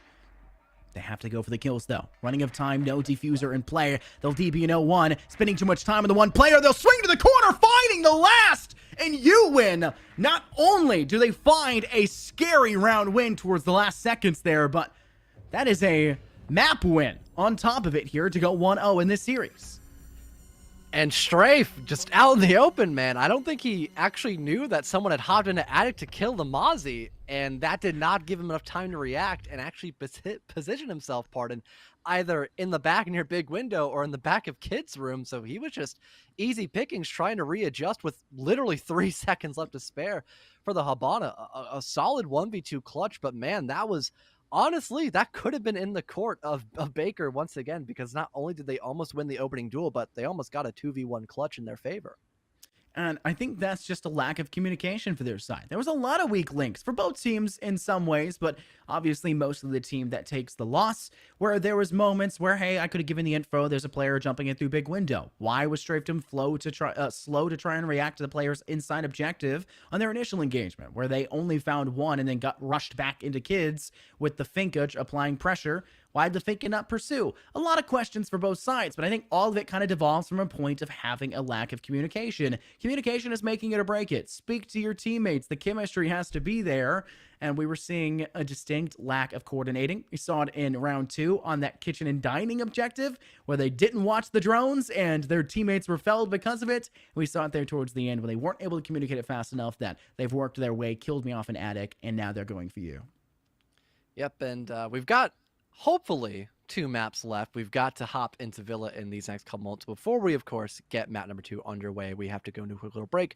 So we'll be back in just a little while to see how Villa actually unfolds here in the rest of this best of 3. Don't go anywhere.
Welcome back, everybody, to the NECC. Just a gentle reminder, my name's Infernosis, joined here by my great friend Fellow, and we're still looking to reach that finite conclusion here of this best-of-3 series here for R6 of Week 8. I'm fairly excited for this one. With the scoreline being so dramatically in favor of one team over the other, we can expect a somewhat similar result here in Map 2, but I'm hoping for a David and Goliath situation, so I'm hoping that Baker University brought their slingshots. Yeah, and plenty of rocks as well. That would be very important to not just have blanks, of course. That would be nice. But heading into Villa, there were definitely a lot of things that crossed my mind as we were getting this map actually set up for the players. I feel like the major issues by Baker were not just based on the map. I think it was just general issues of maybe communication, but having more time to now talk amongst themselves, perhaps, that could maybe allow things to be remedied a bit. But still, you win 7-1, and especially winning a couple of rounds too that they definitely should not have. Baker were in the advantage a couple of rounds.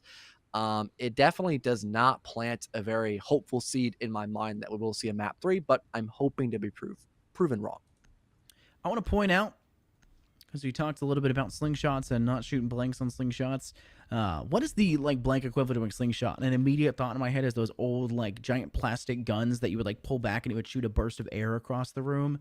People would use them to fly airplanes. Yeah, that's not going to do much, especially against the very methodical assault that Ewan was bringing to the table. Shooting a little bit of air at them is not going to slow them down. And that's kind of the name of the game. We said it was a momentum shift at the beginning of the second half. You have to cut down the momentum of the attacking team. That's the entire responsibility of the defense. And yet, we saw basically none of that. That has to change, especially now here on the second map of Villa. And our ban phase is not the oddest of all things. Still Osa being removed, seemingly an odd choice, but maybe you really just don't like playing against the shields that work both directions. Kaid, not a huge shocker for this map, not a huge necessity, but it does make it easier to go towards that vault side to get rid of vault door, as you could no longer Electroclaw trick by placing the Electroclaw behind the vault door, actually inside of that games room. And then finally, Mira to get rid of the Black Mirrors and deny the sight lines and intel available for the defensive side. And for Ewan, that's good, because they're starting off on the attack, and anything they can do to help them against Baker is a positive decision. Going in around number 1, got Aviator in games with, I'd say, a relatively normal speaking comp. I mean, they've got the Thunderbird. That's great for some anchor positions or maybe to help out the roam game. And speaking of roam, we've got probably Pola Malu and then also Strafton potentially on that roam game, maybe King to back them up as well. And having the Valkyrie actually available could be nice to have. There's so much of the map to kind of move around. If you can synchronize that with also your back eye cameras, you can maybe go for some sort of nitro cell play, having that intel at the ready. And that is always a great way just to kind of get some sort of opening pick or just a kill in general without having to really stress out all that much about potentially being refragged. More worried about the Baker defense. How much of an extension are they going to go for? When we saw them playing the defense previously for the few short rounds that we did see, they really like to put Palamalu out there. And if you're an FW Lap fan, and you played the Vigil like you did on map 1, you were able to extend, but you didn't overextend. You kind of played to your own strengths. You always ensured there was an outlier available to you to kind of transition back towards site to play for the post plant, which worked in 3 out of the 6 rounds we saw for them, where they picked them up and basically entirely off the back of FW Lapfan playing for the final few moments, and the rest of it was just normal round wins and only 1 loss there on that basement objective. But for Baker now, they lost a lot off the back of their roaming game being shut down early, and their extension could be something that starts to catch them in the rear. But UN are not actually forcing anything just yet. Notice the sheer amount of people just lying in wait, praying that their drones force any roamers that could be there to run their way back to site, and they have every cut angle being held. Human only now entering the building. Definitely seems a little bit concerning, but as long as they begin to dwindle their way into 90, for example, at about a minute 30, maybe a minute 20 perhaps, it shouldn't be that big of an issue, especially if they find some sort of kill along that journey too. They spot out KMBC, but I'm not too sure if they're aware somebody's close near red stairwell, which could allow for at least some sort of maybe crossfire or a bait perhaps. And also one thing to note is currently kind of the cluster that Ewan's putting themselves in right now. They don't have anybody rotating study. Nobody's on that 90 window just yet. But speaking of 90, they've got control of it now that the Thunderbird had to actually give up that position kind of reluctantly, but they get away with their life. So I guess that's better than dying off the bat and giving that first pick to Ewan. No shield in Classical Hall. done in front of door leading inside of games. An interesting decision, essentially now isolating the individual that's over towards Lamp. That is still KMP 9 News, the Thunderbird for the side of Baker that was initially holding the angle. Palomalu has gotten the rotate back, though. That's through the basement, or the first floor more specifically, I should state, as this is the second. Volcano's They on will his to... cam. Sorry, what? Volcano's on his camera, I think, right now. I think he's gonna. No one's told him. Uh-oh. What? He got back on his camera! Okay, cool. Oh, my God. Oh, and Don't now they're tell going to me. try and run away, and they get away. Whoa. John. He got out. You I cannot cannot believe get away this. with that. Oh no, and they lose first frag off the back of it too. Freezing Lava goes down, killed off by Palomalu, and King finds the second. Xtay loses their life. Political will be the second victim of Palomalu, and nobody's gotten the refrag just yet. Buckethead finally finds the first frag for the side of UN. They'll find the second as well, now leaving them alone in the 1v3, and it's all she wrote. Baker, a fabulous round, but good night. That should have not even gotten close to the situation. They had found that momentum we talked about previously by picking up the first kill on Volcano. I really do not believe we just had nobody look through hunting to catch the Aruni just on her camera, and then they finally peek her and she leaves. That's comical to a certain degree, but I mean, the fact we didn't see UN rotate at all, Baker completely punished them for that. They stacked up in study. They had multiple people watching in through the skull doorway, and because no one was able to get a lot of control leading in through the hunting wall itself, it was kind of a funnel inadvertently there for Ewan, and there just wasn't much they can do, especially after they lost that first engagement by the Vigil of Palomalu. Now heading into Trophy Room and Statuary, we've got a slightly different composition. We've got actually Palomalu not on the Vigil. Instead, he's rocking the smoke to instead maybe prolong that inevitable push by Ewan, because they kind of stalled themselves out. And if we maybe had the smoke on the board, that could have been an even bigger issue in that first round, perhaps, Scott. I think the bigger issue in my mind is going to be, how does UN kind of recover from that somewhat maybe egregious attacking round for themselves? Well, they won't have to do it on the same objective. They'll be able to step over to a new one. Baker not being allowed to play it back after their win. And we're going to go over the trophy and statuary side. And for the attacking lineup we're being brought to the table, a Kali being switched over to a sniper. On this objective, I can only assume that's pressure towards astronomy, and also maybe to master bedroom window control. If they can get the hard wall down and gain enough sightlines over towards trophy, then it does create a really nice sightline. But is it that impactful? Is it that important, especially when it's such an easy job for a defending team to just avoid that sightline and let their players be isolated over an astronomy, because you can't plant an astronomy. You still have to step towards sight and just watch those angles of approach. I mean, what I'm thinking here is they open triple wall and they play at default, and then you just have Callie watching the plant outside the map. You can't do anything about that. That is just asserting your dominance as a team if you can get away with that. They still you just have hold to an clear angle out. she can't see, though. Well, Like door to default- statue or behind statue. Well, for default in particular, I mean, you can look all the way through the window. It's kind of a difficult angle, but it's still having that range adaptation is definitely a good thing to have. So I don't mind the Cali here, but you could probably do that with somebody else. Maybe a Glaz would be a slightly better option because there's nothing to stop the wall from being opened up, but it's basically the same idea. It's potato, I guess, essentially speaking. But for Ewan, they are slowly working their way up inside of bathroom. King is going to deal a lot of damage out to the Ace, who only now has deployed their Selma charges. Funny enough, that could have been a big loss of life, but at least they have the Habana as well, so if it did happen, they could still get the triple wall opened up for that Cali play. Political loses their life. Attempts to rotate in from master bedroom through closet and then out to the balcony to assist their Kali of freezing lava, losing their life in the process, though. Not an expected result, and Palomalu is really holding this apex position up front to disallow any and all options for Ewan. They are falling apart at the seams right now. Toxic Bay from Palomalu finishes the job on Xtay. King cuts down one more, and though they lose their life not far behind, with FW Laughfan finding their first here in this map so far, it's still a major near two-time advantage going in the favor of Baker's defense. FW Laughfan cuts it down to just a one-man advantage, but still a huge hill to climb, and I don't want to make a mountain out of a molehill, but this one does look like a very hefty one and I'm not sure the stamina is there for UN. They've got plenty of HP, 35 seconds, and not that much utility, which is the biggest factor.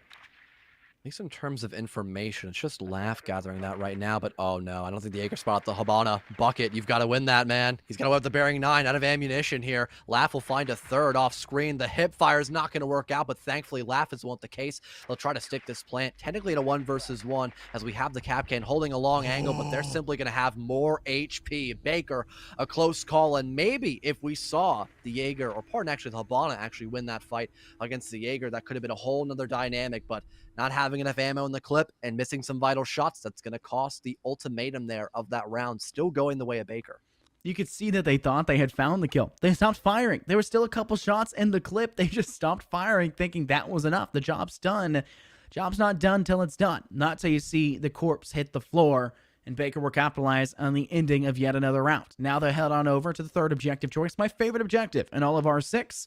And the defensive lineup, not really that shocking, but a definite difference in what a lot of teams will bring to this objective. Maybe a bit more aggressive in a lot of ways. I expect a pretty hefty extension up to the second floor. Only having 1 nitro cell makes things difficult. Thankfully, the EDDs can also dish out their own level of hurt, but even with a nitro cell, what can you do with it without the necessary information? You're praying that you would give away their location first with a Monk skeleton key, or maybe a breaching charge audio cue, or maybe the detonation itself, and then praying you can get the nitro cell out and detonated before you get refragged first through those floor holes.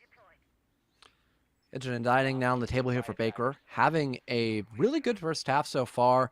And one of the major things of that is they're playing more as a team, and B, UN is also just not diversifying themselves. They are going in for very linear takes. They don't like to try to rotate around, maybe add more pressure on Astra stairs, for example, to help out the player in bathroom. They didn't try to, rotate study on round number 1, for example. They've been just securing one part of the map, and that's been kind of it. Maybe on this round, having more of a setup for vertical play, that's going to force themselves to kind of diversify. They've got the fuse for the cluster charges. They've got the Buck skeleton key to open up the walls directly. So there's a lot on the drawing board here for UN to have a very solid attack, especially since we still have a relatively decent anchor presence here by Baker. Oh, it's really slow. How much are we going to see the side of UN take outside? We saw this problem. You mentioned it. 2 minutes left on the clock, and they had made their first attempt at entering the objective. And I like the way that they watched the cut angles. They tried to drone out and flush out the defensive roam game of Baker, but they didn't find any impact. And so instead of just stepping into sight and trying to force that impact, they just played a little bit too slow and got caught into their own unfortunate playing field. Thankfully, this time around, though, they do find the opening kill, but I don't think they actually managed to flush out the player actually in walk-in closet, and they were not aware of their position. Freezing lava cut down, and that's the fuse, the cluster charges you were so heavily relying on this objective, and now Palomalu is finding even more impact. They cut down a second. Your flank watch, the Nomad off the board. You're just now finally finding the even trade, breaking the streak, so to say, of Palomalu, but the damage has been done. They've been fed to 6 kills so far in this map alone within 3 rounds, and now you're going to have a much harder and a much more difficult expected push onto this objective of the first floor. Well, you basically could imagine the Nomad died there because she has still 3 of her air jabs. This could have been maybe evaded in some degree if we just had these things deployed for some sort of overwatch, but no. Apparently too much isolation by UN once again, but losing out on the Buck and Fuse as well, that was a big reason to actually have those players as an option and get that top floor control so you could play for the vertical, but now it's a much more linear take once again by UN. They've got 50 seconds. That's plenty of time to gather intel, but Baker, they've got so much on the board. They've got the Capcan, EDDs, they've got Yokais on the board, and not to mention the Surya gates that are still scattered across the map. It's going to come down to 1v1s being a win here for the offense, and currently it's nothing but trade so far. This time a 2 versus 2 in the equalization. They've retrieved the case and can try to go for some sort of plant here. Cool Volcano will have to fall back, reposition, goes for the pre-fire, but nothing connects just yet through that soft wall. Will try to step up big, but it's too close to the wall. X-Day catches him out, and Bucket, the final kill of the round. Things came down so close, but still, it's a win for UN nonetheless, and thankfully they won't get 3-0 against their opposition. John, how long is Bucket going to hold that dang lifeline in their hands? How many times have we seen them waiting to use it? just holding never- there I'll never behind let their go, Jack. teammates. No, I'll never I let get it. go. I get it. The name of it's a lifeline, but it's not your lifeline in the round.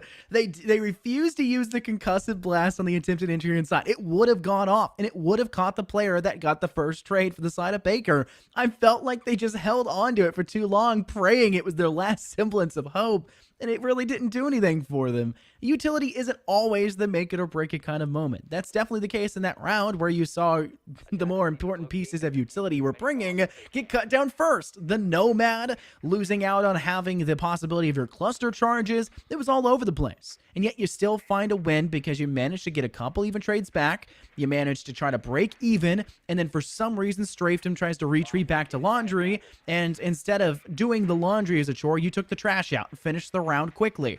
I liked that round win for UN, but there was too many problems, and that's not something Baker is going to allow. They're a good enough team that they know how to adjust on the fly. We didn't get to see it that much on map 1 because of the limited round view for them on defense, but there's plenty of options here because we've already seen them find rapid success in the early stages. At least they seem like Villa is more of a comfort pick for them. So you take the wins where you can get them. I actually want to go pull up the map bands to see who It actually is selected UN's what. map. Yeah, UN's that makes sense. Just kidding. I mix up the two team names. That's on me. My Collegiate bad. special, when your opponent's map, lose your That map. isn't even like the terminology for collegiate special, but that's like a good one. Normally it's like both halves are won like very lopsidedly. That's true. But 5-1s, This 5-1s. we could consider this like collegiate special too. Like it still remains pretty factual. It's just not the first thing that pops into my mind, but still funny and resourceful, I guess. I think, do we have UN actually trying to go for a multi approach this time? Do they have presence in study too? Is this where we actually get to see not just a complete funnel? That'd be very interesting. Maybe. Twitch drone down. Unfortunate. Another drone now being victimized by KMBC9, and their attempted escape. Maybe the escapades they were trying to employ fall short, and they're cut down by the XT. Nice nade, though, by Freezing Lava. A player that hasn't necessarily been able to put their name on the board just yet, finally finding their first here in round 4. And it's off a very hard piece of utility to do so. They timed the nade correctly, and Strafed On is at the opposing end. And that was a very important player for Baker, as they have been one of the last few remaining players alive in each of these rounds. Cutting down one of the best anchors for their side allows for things to be a little bit easier in these last 30-second stretches. Well, now we have plenty of intel being gathered. Ooh, a nice nitro cell being attempted there on an X-Tay. Doesn't actually kill anybody, though, but plenty of damage done to the Jackal, so that's all right, I suppose. It was a really cool idea, actually, and not having anything to counteract the... Actually, no, they have an IQ. How'd they not spot the black eye camera? Oh, well, whatever. Good capitalization by Baker, once again, on a mistake kind of made by Ewan, but in terms of just winning gunfights, Ewan has not made the mistake of overstaying their welcome. They still have the 5-on-3 advantage, and now working their way into study as well, they are really looking to set themselves up in a perfect position to actually get a plant down pretty soon, or at least just completely bombard the site with players, because they still have a whopping man advantage of 2 people and now 3. It's just a 1 versus 4, all up to Cool Volcano, as he is in the middle of Games Room right now, spots the body of Political, but just cannot find the shots in time to stop that plant from going down. Catches Laugh off guard at the very least, but still 3 versus 1 post plant. This is not looking good for the Aruni. Freezing Lava pounces in the last few moments. That was the wake-up round for Freezing Lava, wasn't it, John? Early nade kill, last blow as well. That's everything you need to be. And a lot of explosions there at the end. A very explosive victory for them. Now we're tied up. 4 rounds in, and we were not expecting this result. 1, heading into this, as we were expecting UN to have a very dominant performance, same as what we saw there in Map 1 of Oregon. And 2, because Baker was a team that came into this alive and well. 2 instantaneous round wins with basically no semblance of success from UN, and now with things tied up, it's an interesting game. Now we're heading over to the Plains and Games objective again. Baker attempting to reattempt and, I guess, correct the faults from that last attempt. And I think the major faults were the loss of life away from sight before they were able to, 1, gather the necessary information, and 2, get any sort of trade in the process. Well, we are opting back here once again, and when we had the multi-approach done by Ewan, it really did spell disaster for Baker. They just did not seem fully prepared for that as an option. So I'm glad we're seeing that adaptation by Ewan. And interestingly enough, I think Baker will try to dabble in this as well by maybe having an extension into main. I mean, they've got the util for it. They've got a Wamai, they've got Jaeger, they have the smoke with the shield and those toxic babes, along with the Surya gates. Like, they really have everything as an option, but I don't think they're going to. So that's not going to allow for a lot of stall potential when we see that study play abrupt by Ewan once again. And I guess the util will just solely be used for the site itself, perhaps, because no one's even holding red directly either, too. This is a little bit concerning here for Baker. Once again, we're seeing Ewan work from the master bedroom side and transition deeper into the map. Baker have done a good job, though. Their extensions have been strong. It's just a matter of when the cut angles get held, they get held well. From the looks of things, with the pressure being applied from more than one direction from Ewan, stepping away from that kind of one-dimensional approach they had a major problem with in those earlier rounds, this could allow for them to kind of put Baker on the back burner, force them to sit on their haunches and worry about both sides, and that kind of separates the sightlines from your would-be anticipated entry. Send a drone in from the north side, peek in from the south. Yeah, you have them looking both directions, unaware from where they should be defending from, and finding an easier pick, but that's also easier said than done. And from the looks of things, it may be an easier early kill for the side of Baker if they're not careful here for you, when no longer having the Nomad means no real flank watch, and so instead they'll place down the Claymore, looking to stop any opportunity for Baker to catch them on the flank. Now it's just about denying landing space for the Baker side on their reattempted entry to site. But for that roam game, I think they only have one person. That's currently King. No, not even. He's in the middle of sight. It's actually somebody else. And speaking of players, we actually have Strafe who gets killed off screen. That's already the opening duel as a win for Ewan once again. And they're still establishing tons of map pressure. We don't have anybody around in study just yet, but that rotate does not take very long. So Bucket Hat, maybe after opening up Hunting Vault, you can make that great transition over. And once again, that would really remove a lot of potent positions here for Baker to hold down the site properly. And yeah, we already have Bucket Hat in the middle of study. No one's here to aggressively swing on him because there's the coverage in your skull doorway. So we're going to have this multifaceted push happen once again as if we were just on the last round, Scott. Player lying in wait within vaults. They've got themselves a shield in front, though. That does separate the sightlines and allow for Palomalu to be a little bit safer, but they're still going to step away from their hidey hole. Maybe aware a possible nade could be sent yonder, but Freezing Lava has already expended both their nades. And in a really hefty nade consumption meta, we're not seeing the nade consumption meta fall in the favor of Ewan, instead opting for a bit more of a strategic and methodical stylized operator setup. But they're losing everyone. Political, FW Laughfan, all felled by KMBC 9 News. From the looks of things, that's not going to stop anytime soon. Freezing Lava and Bucket Hat, the last two players left standing with only 15 seconds left. Seems like a hard thing to overcome. King gets DB a note, but actually finds the final blow there on a Bucket Hat. Leaves Freezing Lava to have to clean up the job, and they finally do, but too much time wasted, and KMBC 9 News finds the 3K to finish things off so handily in the favor of the Baker defense. And it was actually that Wamai who was opting to go for the flank there, and we had nobody aware of that position.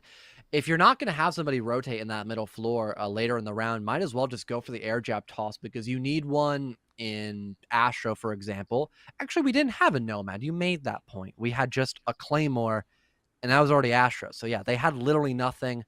Not even a drone to go make sure KMBC would not just walk up on them and get the jump, but that's exactly what happened. So I'll have to hold my remark, but not having a Nomad definitely seems a little odd, or at least some sort of flank watch, not even a zero, which is great for a map like Villa because you've got all that burn of the Argus cameras, which you can still have a couple dedicated to have some sort of intel for the flank watch. And then you've got the secondary hard breach, so you don't always need to bring somebody like the Habana. Instead, you could maybe have nades on the board or get rid of the Maverick, and then again have some sort of other piece of util to take his place instead. I'm super curious about what's going through the head of Ewan. I wish I could hear like the comms that they're communicating with. I wish I could hear the game audio as well. That's just how R6 is these days. Complete apology to everyone out there. There was a lot of white noise, so you just mute it because eventually it just starts to drown out the game. You can hear it right here. Somewhat you can hear the game, but it is probably just nicer to mute it to everyone's ears because it gets pretty loud at certain moments. It's strange. I wish I could hear how UN communicate because we saw how really solid their attack was on the last map. I want to know what the differences was. I want to know if maybe they're faltering with communication. Maybe they're unaware how Baker is wanting to play this one. And I feel like all of that's off the back of once they get to site, they've kind of bled too many of their drones. Baker has done a much better job on this map of denying that information, denying the intel, and using that to keep this level of obscurity, obfuscating the UN side from being able to know exact positions and be able to just take those easy shots right off the get-go. And while we do see KNBC9 News refuse to shoot that drone initially, they will have to take a step back because of that. It's been few and far between that we see UN actually have successful droning that lasts longer than an initial one room.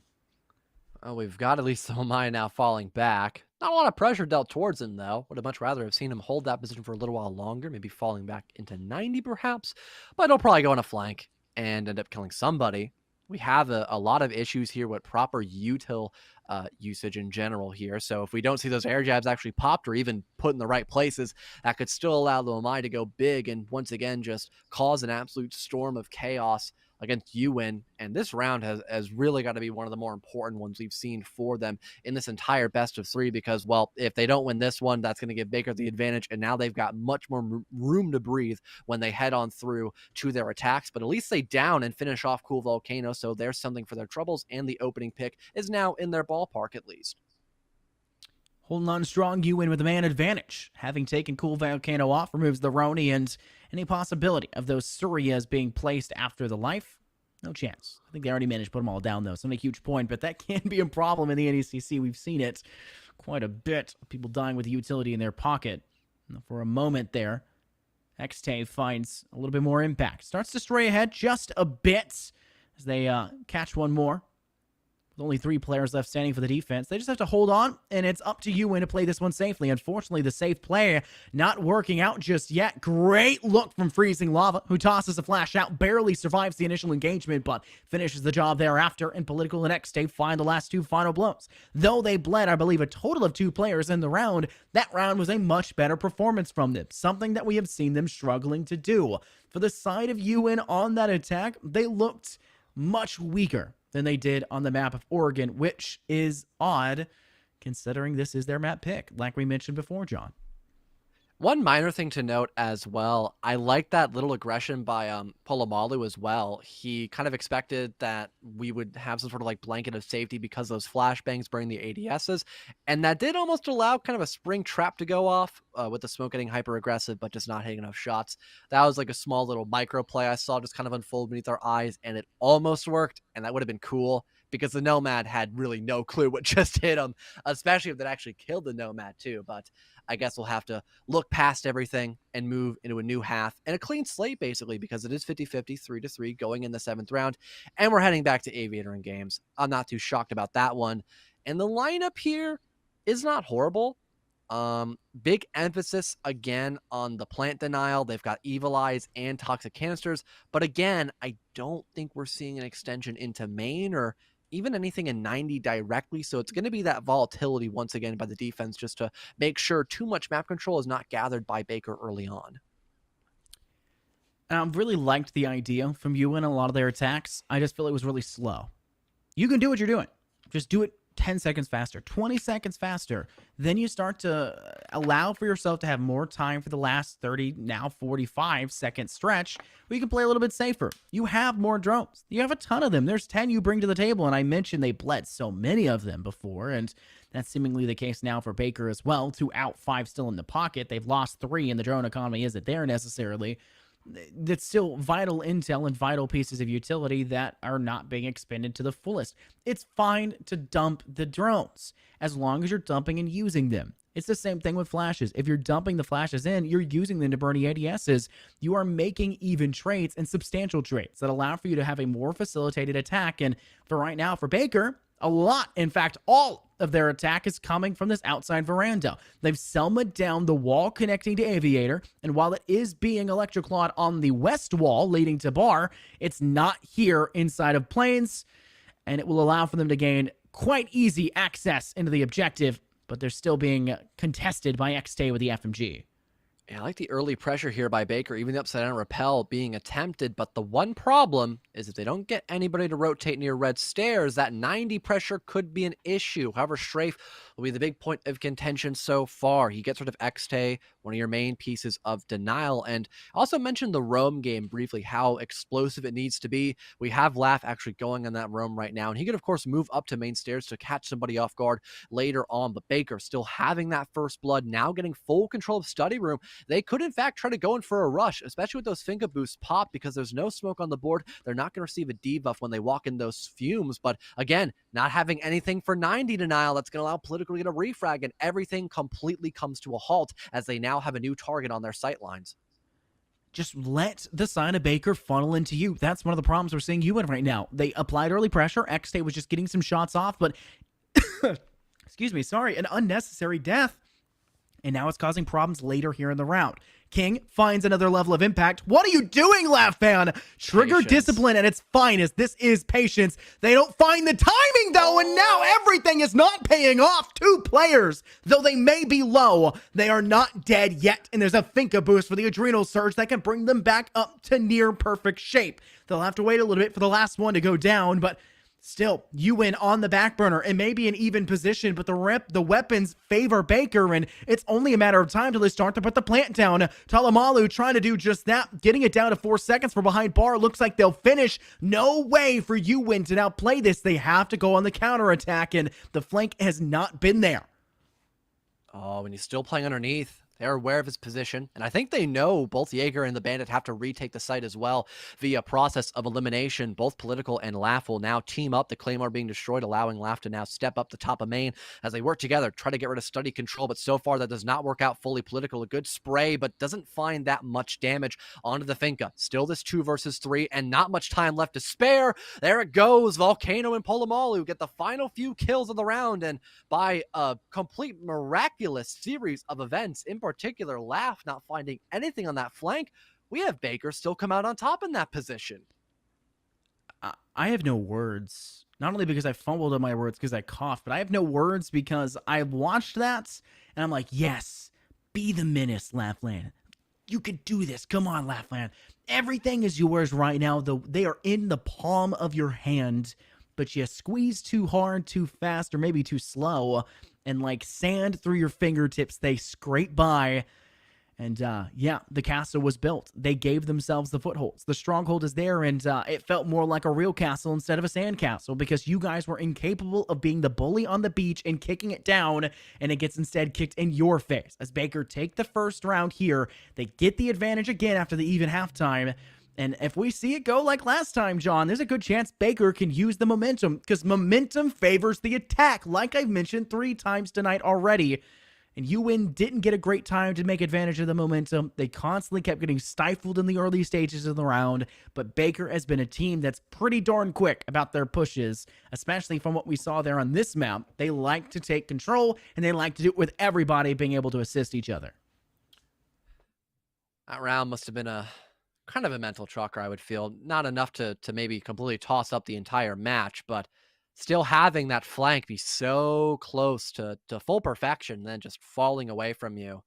That's got to definitely maybe play a couple of strings on the guitar a bit wrong. And it kind of hurts your ears a little bit. Maybe you get a little bit of I believe the word is tinnitus. Yeah, there you go. Your ears start to ring as if a flashbang's thrown at your face. Yeah, that wouldn't feel all that great, to be fair. But for Baker, still on top of their game so far, taking the advantage once again, now heading up for more of a master clear with nobody going in for a different kind of push just yet. But if you get everyone in master at the beginning, then rotate, it's not that big of a problem. It's just, I have a feeling that Baker, they might have the idea if they want to just kind of get master control immediately, then pushing through only the bathroom area, and that could be an issue. But I think a Claymore through the drone hole actually killed X-Tay, and that's going to be a pretty free opening kill and a good ease of mind, too, because now they know X-Day, he's not going to be up on that flank anymore.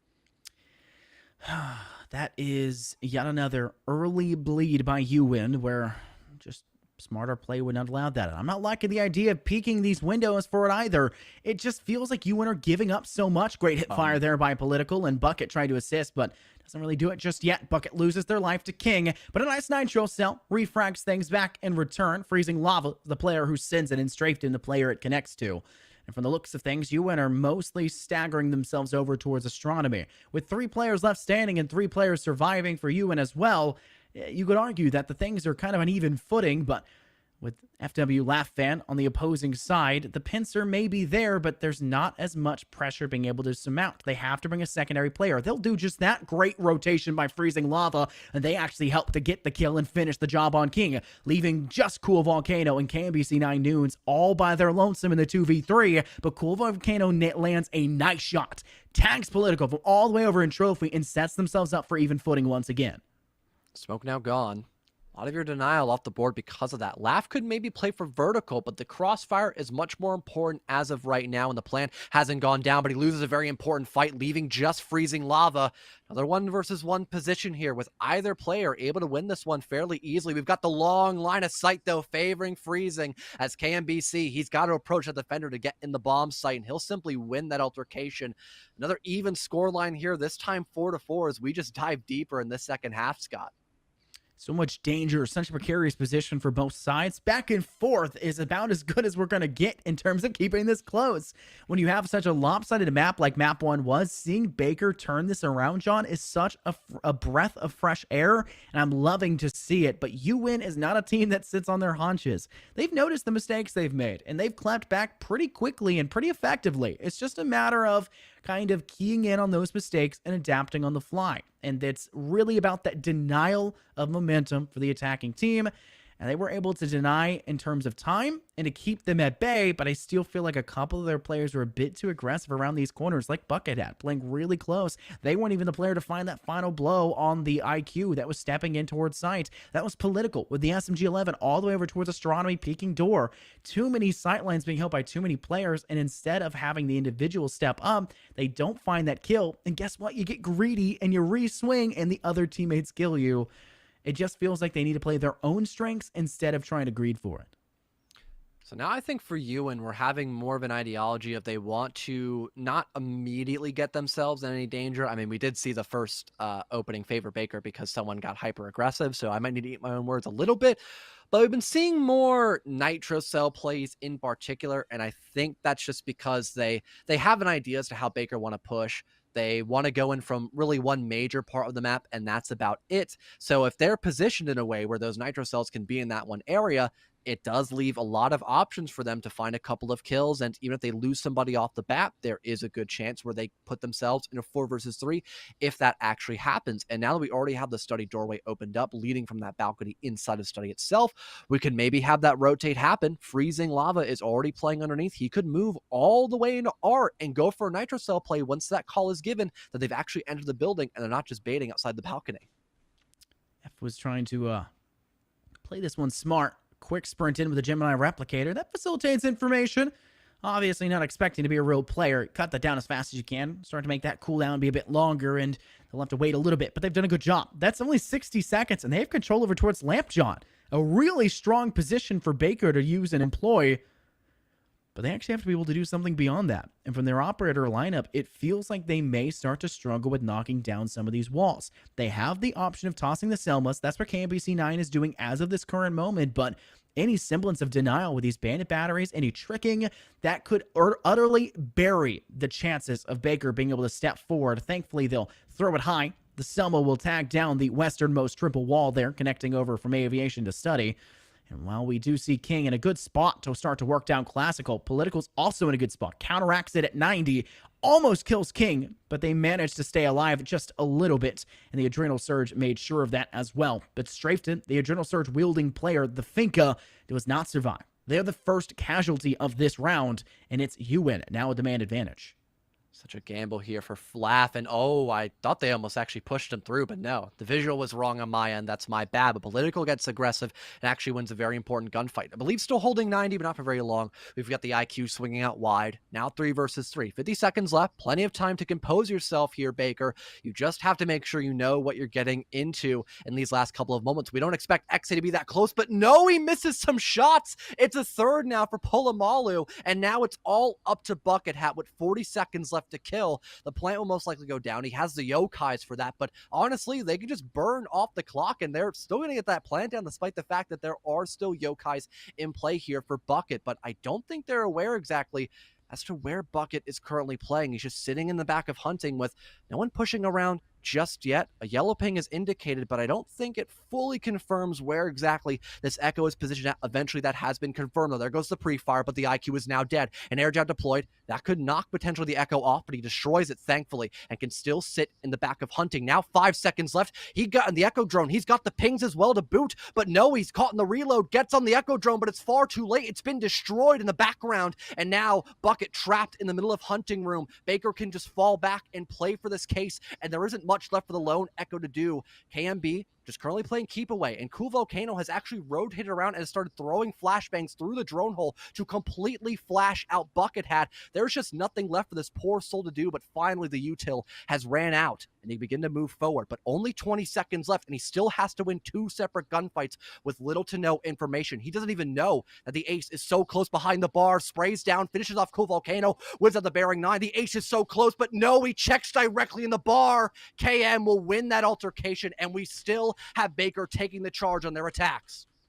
What a interesting ending result for the round, as too much was given away by Yuwin, and Baker capitalized. That the safety net that was there for Yuwin, the defensive players they kept over towards bar fall apart, and their defensive structure has started to look a bit more like a net, where there's too many holes. While there is definitely a very nice structure, and it can capture the majority of things, when you leave those little holes that are available, Baker is not a team that's going to let that be passed away. They will dive through that. They will then start to take advantage of that safety, that safe space, that empty location, and that's what we've seen so consistently from them. This attack for them has been very valid. They have managed to find really solid post-plant situations. That last round more specifically, great idea to step up, toss the flashes through Vault. That buys time. If there was an extra 10 seconds of push available for Bucket Hat, I guarantee you they wouldn't have felt the pressure necessary to push up on a KMBC9 News second and would have gone for him first. Instead, employing a strategy on the western side, I should change, the eastern side, across from Cher and around the corner towards the hard wall, and started to push from that direction instead of working closer to door on the billiard side of room. And instead, Baker play it well, they hold on strong, and Yuwin lose yet another round, bleeding away the chances of them having a map go in their favor, and that old cursed collegiate special that was such a thorn in the collegiate scene 9-10 months ago about taking your opponent's maps and losing yours. Well, that very well be the case at the tempo that we're heading in. Just a constant back and forth between Baker and Yuwin. I did not think, especially after seeing map 1 unfold, that we would have such a close matchup into Villa, but it's all I could really ask for, I suppose. One thing I would probably prefer more by Yuwin is maybe having that utility work done much better, because they keep bringing all these nitro cells, but I never see them really tossed out. And same thing with the Echo drones. They don't have them in a good spot where they can remain kind of hidden until needed for the plant denial. If we had the Echo still have his yokai up, that would have been the round over and done with. There would have been no time left to get that plant off, but unfortunately it got caught and destroyed, and Baker were just in too strong of a position to actually lose in that 2 versus 1. But hey, it's a new round for Yuwin. Hopefully they can redeem themselves as we are heading back to Aviator. Correct me if I'm wrong. Yeah, we are heading in the smack dab middle of Aviator. Don't know how I didn't catch that until now with the exact same lineup here by Yuwin. I think the big question is if Baker will try the exact same strat, and it looks like that will be true as they're already stacked up in Study Balcony once again. I would argue that this would start to favor Yuwin a little bit. I felt like things were really close up to the point. Obviously, a 3v3 was kind of the most tumultuous point, but they bled away 2 players almost instantaneously in quick succession of each other, and once that came to its kind of boiling point, leaving Bucket Hat there and the 1-on-2 just didn't seem like a great possibility. And to make matters worse, they have changed things up a little bit. You no longer have the Ekai, the Yokai drone being able to come out. And you also no longer have your Vigil nor your Mozzie, with Laugh Fan getting, unfortunately, impactinated by his own utility to finish their life off, the next day being shot down in very early stages of this round. John, Yuwin are looking down the barrel end of a bad situation, as they're 1 round away from match point for Baker, and they've already put themselves in a 3v5. Things not looking all that great. And they've only got Freezing out on the flank, I believe.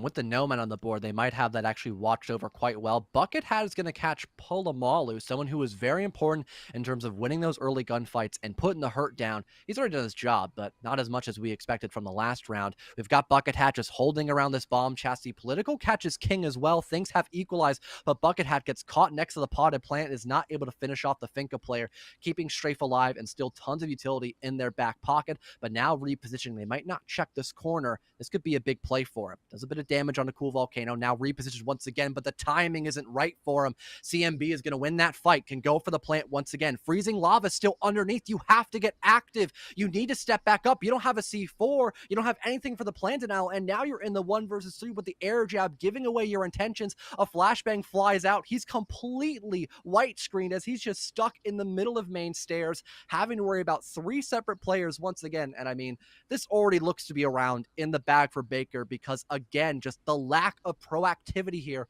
by the defense and actually utilizing what they bring to the table. They have so much intel, yet get caught off guard by the same push every single time. They have nitro cells, but refuse to use them at the right moment. And once again, because of that lack of util, it's going to allow Baker to steal yet another round from their mitts and put themselves into map point. There's a chance we go to Clubhouse now. Yeah, I think it's all but guaranteed. I think the possibility of UN recovering on this map is so slim that it would have to be a... Actually, this could be it. With a rehost, then that kind of stops the momentum a little bit. I just feel like the mental is chalked, John. I feel like there is no way that they're recovering without a break. And I think this rehost is a great excuse, essentially, to use as a way to kind of reset things. Take a sip of some hot tea, some chamomile tea, and you go, yeah, all right, we're fine. Giant all right. water. Yeah, whatever you have, whatever is available. I'm out of water, unfortunately. We've been here for so long. Whatever you have, just try to calm down because they are just seething right now. You can feel that in the way they're playing. It feels like they're not working together. A total opposite result from map 1, and it's odd. It's strange. This is not the UN we saw there. It's almost the opposite of the scenario of, oh, big brother, come play the game for me. It's like you've let your little brother hop on instead. And that's not a good sign. It feels like a completely different roster, but the wrong direction. They've de-evolved instead of evolving their game ever forward. Yeah, it feels like a sense of deja vu as well because Baker haven't done anything over the top. They're just picking gunfights one-on-one, and they're winning them.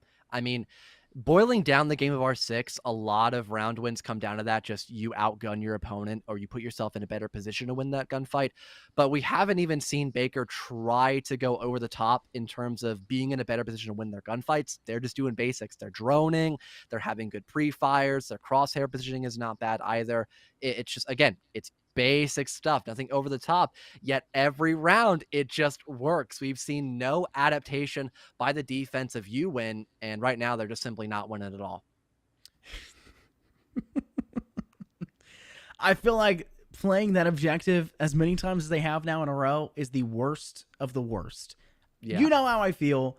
Playing the same objective twice just breeds a level of complacency, blah, blah, blah, blah, blah. I haven't got to pull out that line in a really long time because I've seen so many teams that can't play the same objective twice. They lose that next round and they go, okay, I'll play it again. We know what went wrong. I don't think UN knows what went wrong. They're looking at like, I don't understand what they're doing right now. What is it that they're doing that's going in? But like you said, they're just playing the game. They're playing at a very basic level. It is the standard, tried and true, cookie cutter strategy that every baseline ranked team would bring into competitive. And yet, it is dismantling, it is destructive, and it is decimating the side of UN. They need to head to a new objective. They're sitting on this point way too much. The turtling is failing, and any of their extensions they've attempted are too late on the rotate back and don't find any impact, and they faltered every time they've been given a chance to have the impact. Looking at you, Laugh Fan, with the opportunity there for 2. There's gotta be adjustments, and a new objective is the only side that'll do it. Yeah, and it's like we're not making fun of Baker for like only doing basics because they're doing good. No, you're winning at just their basics. Yeah, they're winning. Like, I can't make fun of you. You're winning. Yeah, you're simply just taking the bag and running with it right now. It's more or less UN just not changing the site, not changing their operators, not changing much. And I really would think on their map pick they'd be more adverse to change But no, so far that has not been the case. But as it is going to take a very long time to get the rehost finished because we had 10 rounds play out, we are going to go into a quick little break and be back to get the rest of Villa underway and potentially Clubhouse very soon as well, because we are seeing the redemption arc kind of unfold here for Baker.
Well, the rehost is finally over and done with. We're back in the matchup here with where we left off. Baker, we're in the lead, heading around number 11. I believe match point. Correct me if I'm wrong. Yeah, nope. That is going to be the case. You win down 2 rounds, and they've got to, at the very least, if they want to have a chance at winning out map number 2 without going to Clubhouse, they need 2 more to at least confirm overtime. So a lot is definitely on their plate, and it looks like our prayers have been answered. We are seeing a new bomb site with a slightly different lineup, which actually helps them enable the C4 play, which I'm glad about, because seeing 2 C4s just never used and a third one just missing its mark definitely did not sit well with me for 3 rounds in a row.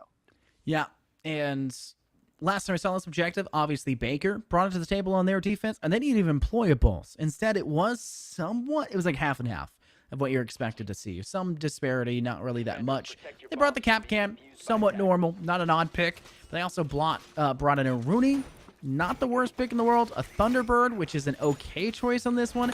It was just some oddities on their selection when it came to operators. This time around, pretty much the tried and true. You're bringing a Rooney for the Surya Gates to burn some of the ADS, sorry, not some of the ADS, some of the utility like an ADS does, forcing them to throw it through to actually take and remove that Surya Gate, but you can refire to reactivate a little bit later. They have the ADSs, they have the pulse, they have the cameras, because that was allowed through the ban phase, and of course the Mute Jammer, who also has a Nitro. Loving what Ewan's bringing to the table. The attack's going to have to be pretty different, though. No Sledge, no Buck. I'm expecting the only strategy on the board for them right now to be a first floor approach. Through Pantry, quick sprint, or taking control of Memo and working between Memo, China, and Laundry. That's my expected approach from them. However, things can change, and they are heading to that second floor. It's just going to be really hard for them to make those sight lines. Well, they've got 3 breaching charges and an IQ, which again, that is a hard counter to some of this information, especially But the it's the black eye same cameras and the person. cardiac sensor. So we could maybe see this play on the top floor actually work, but that is a very big risk, especially if the IQ does not have her scanner out already, but that is going to be the case.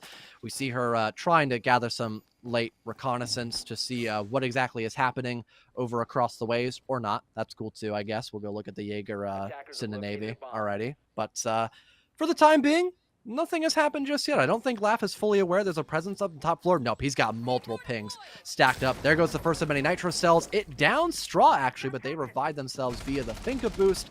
But still, tons of damage dealt to someone who has been rather impactful, at least in terms of utility and general just manpower with that LMG. Is definitely something better than nothing, like I've mentioned a couple of times in the broadcast already. I'm going to point out, we did see the comeback on map 2 of Chalet just last game here at the NECC, where we saw the Purdue black side be down. I think it was like 5-1, and actually managed to win that map as it led to OT and took it in 2 rounds in OT. So UN can make the comeback. And they're doing a good job this time, climbing their return. They'll find an early blast, finishing the blow onto Strafe, who had already eaten 1 nitro before. They'll have to use yet another one of their adrenal surges, feeling that stress, but it was right before they passed, so now no more available whatsoever to expend. Palomalu will have to put down the breaching charges. One of the things I was worried about is, yeah, they had breaching charges, but they were all on the player that also had the sensor for IQ. You're trying to watch out for nitro cells. You can't watch out when you're the one placing the charge on the ground. But they've done a good job. The rest of the team for Baker has been stepping up. 2 kills, now 3. Political has no idea what's going on upstairs, and now their head is down on the floor instead. Quick cleanup. It's not the Gemini replicator from King. Instead, they're actually peeking that, and Freezing will punish them. And Bucket Hat's up on the second floor. An interesting extension. Freezing Lava carrying Solo on site. They'll find one blow, but get refragged back. KMBC9's the player to do so, but upstairs, Bucket takes out Cool Volcano. It's now a 1v1. Bucket v KMBC9 News. And only 24 seconds left. Thankfully, KMBC9 News has the diffuser, and they'll start the plant. This could be the play that gets him on Channel 9. He goes for the swing and he wins it. He gets up the planet just the right time. Baker, they bring us to a 3rd and final map of Clubhouse. And yeah, that's going to receive some sort of interview if we had those for the regular season. But the victory should be sufficient enough as is. A good recovery, I've got to admit. They didn't look all that well on Oregon, but brought things back on their opponent's own map pick. And now this leaves a lot of questions in my mind when we get ready for map 3, of course, because, man, I need the time to think, Scott. First question, where was that in Oregon? Like, that's the question, right? Is this like the biggest just mind game, the best way to demoralize your opponent? Let them whoop you on map 1 and then turn it around on map 2, their pick, and then just sweep them like that? Like... That's some like forest level intuition. That is you are going out of the way there. That's you are Giga Brain. That's Giga Brain. That is genius right there. But speaking of that genius, we'll have to see how their genius kind of transitions over to our 3rd map pick. And ultimately, we'll have to see who wins it all here for the last game of the night here on the NECC. But we're going to go to that after a short little break like you previously foretold, as we'll talk things through and kind of bring some questions to you guys to talk about yourselves. Stay tuned for more after a 5-minute break.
Welcome back, everybody. We're jumping right into the action to see whether or not UN can finish the job they started there on map 1, or if they'll fall short with the full triumphant return of Baker University coming back after that amazing map 2 win on the map of Villa. We're heading to Clubhouse first and foremost. Gentle reminder, my name's Infernosis, joined by my great friend Fellow.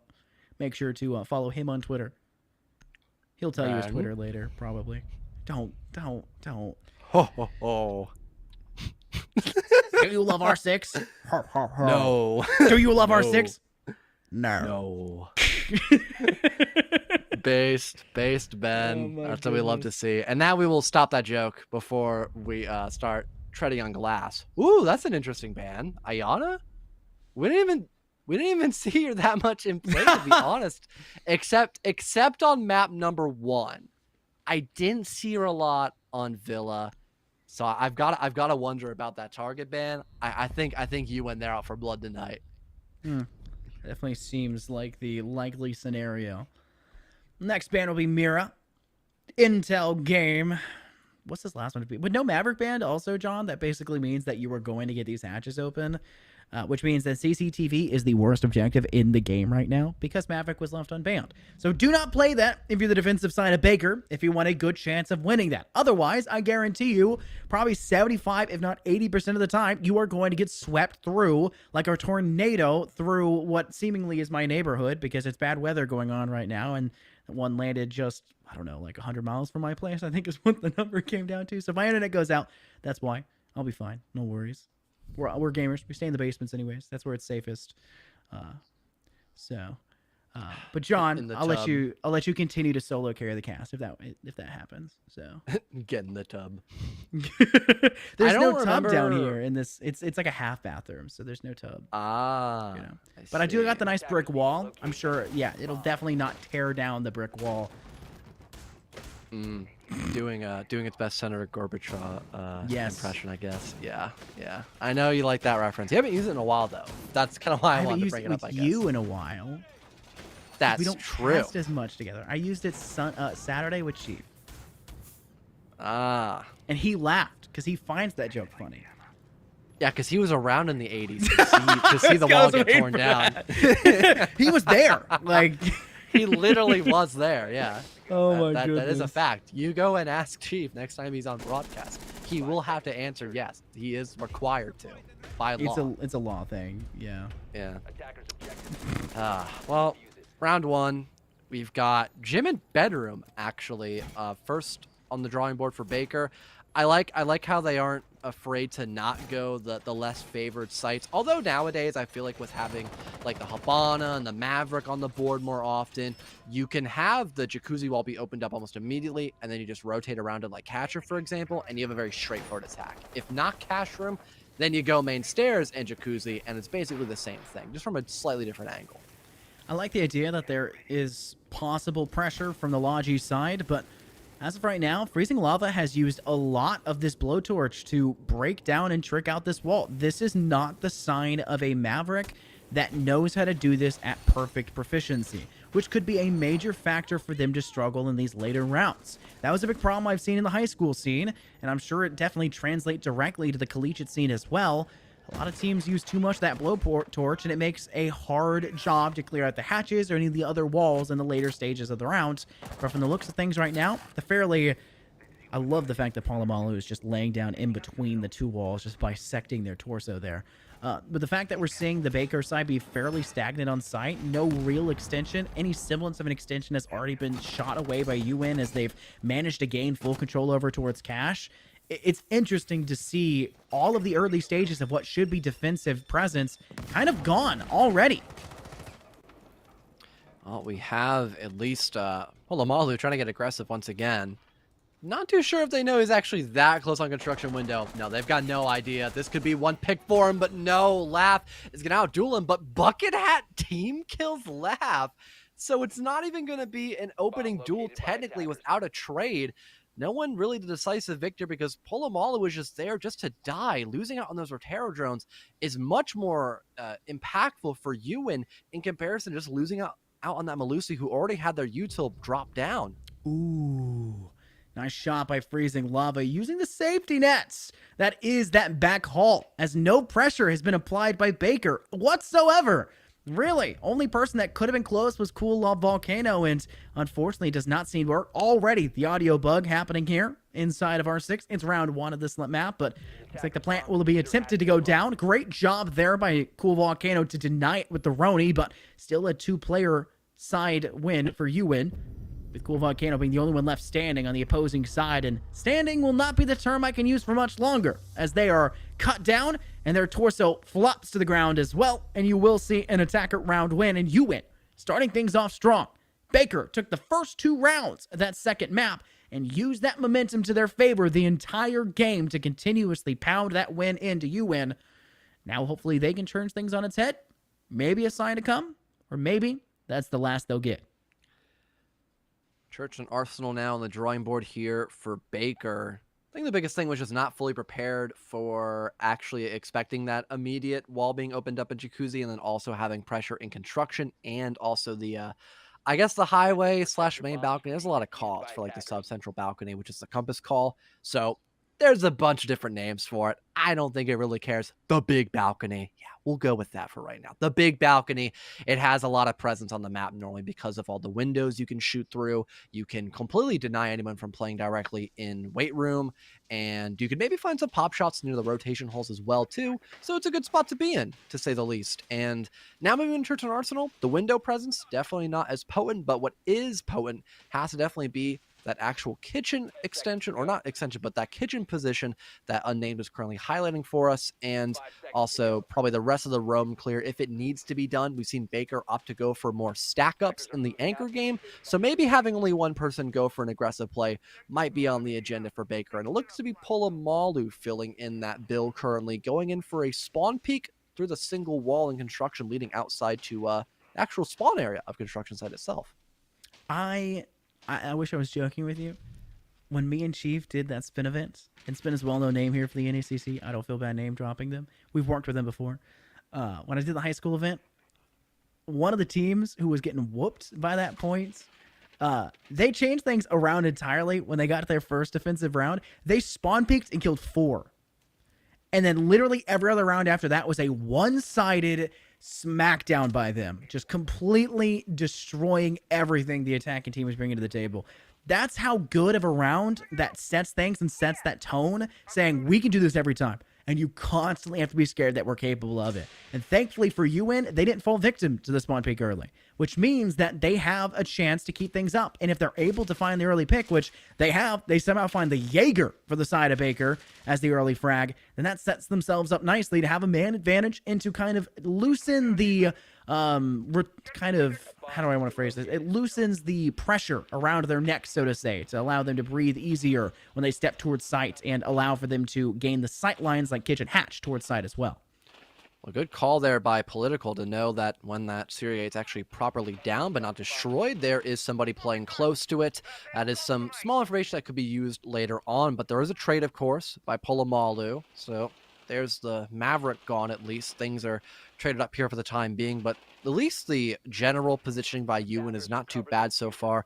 I don't know if they've gotten the kitchen hatch opened up yet or not, but if they don't get that opened up soon, we might lead more or less into a bottleneck effect here for UWin, which could be a huge issue since there is still a very dominating anchor presence here by Baker in this final minute.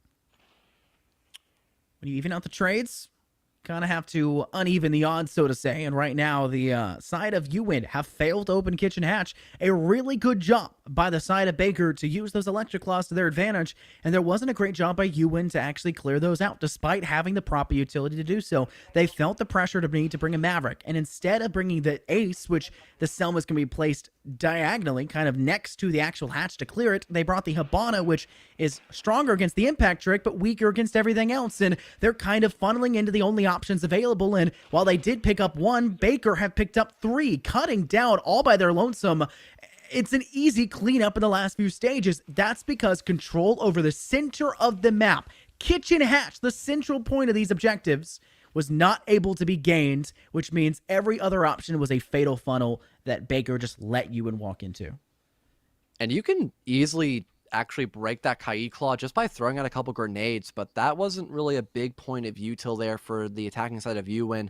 So they were never really able to open up that kitchen hatch, and they just, like you mentioned, and like I mentioned too, just kind of funneled / bottlenecked themselves. They didn't have a lot of good options, and out of all people, Polamalu, who has been able to hit some nasty shots in this past couple maps, has once again showed up to the plate when needed most on Clubhouse this time, and found a lot of isolated picks there to guarantee Baker had that round almost fully fleshed out as a win. Now heading into CCTV and Cash Room, they still have a good emphasis on that wall denial, but when you've got a Maverick on the board, having strafe on the Bandit does seem a little counterintuitive, so maybe he'll only put those batteries down in Garage, but no, he will just opt to put the batteries right next to a Mute Jammer, so nothing can really be done in that position for either pieces of wall denial because the blowtorch is just going to destroy both of them. Now, this objective, you know my opinion, I hate it. I despise it. It's so favored for the attacking team that it's too difficult for a defensive team to warrant its selection. And the fact of the matter is, they could have just gone back to Master Bedroom and extended to Cash and have all of the advantages of Cash Room, not CCTV, while also having the advantages that Master Bedroom and Gym give a defensive squadron. So it doesn't make a lot of sense to me for them to pick this, despite it still being available for the what is used to be considered the tertiary pick of Master Bedroom and Gym. But maybe there's some glimpse of success with the fact that Yuwin, more specifically the Mavericks they've been bringing, have been somewhat slow to do the Maverick tricking. The expenditure of the blowtorch has been weak, and from the looks of things, they're very wary that they're even doing it correctly in the first place, which leads me to believe maybe a slight level of inexperience. But I'll tell you who's not so inexperienced. The point of entry, Political, finding the first blood, knocks King off the board, and while they still have not really gotten any position of success in terms of control over the map, that gives them a better odds of doing so by the fact that they can eventually get this hard wall up and then start to pursue off of it. It's only a matter of time before we see this wall finally open up here for Freezing Lava. We have another refrag, though, once again for Baker. This time, though, it's going to be KMBC9 News to at least bring things down to a 4 versus 4.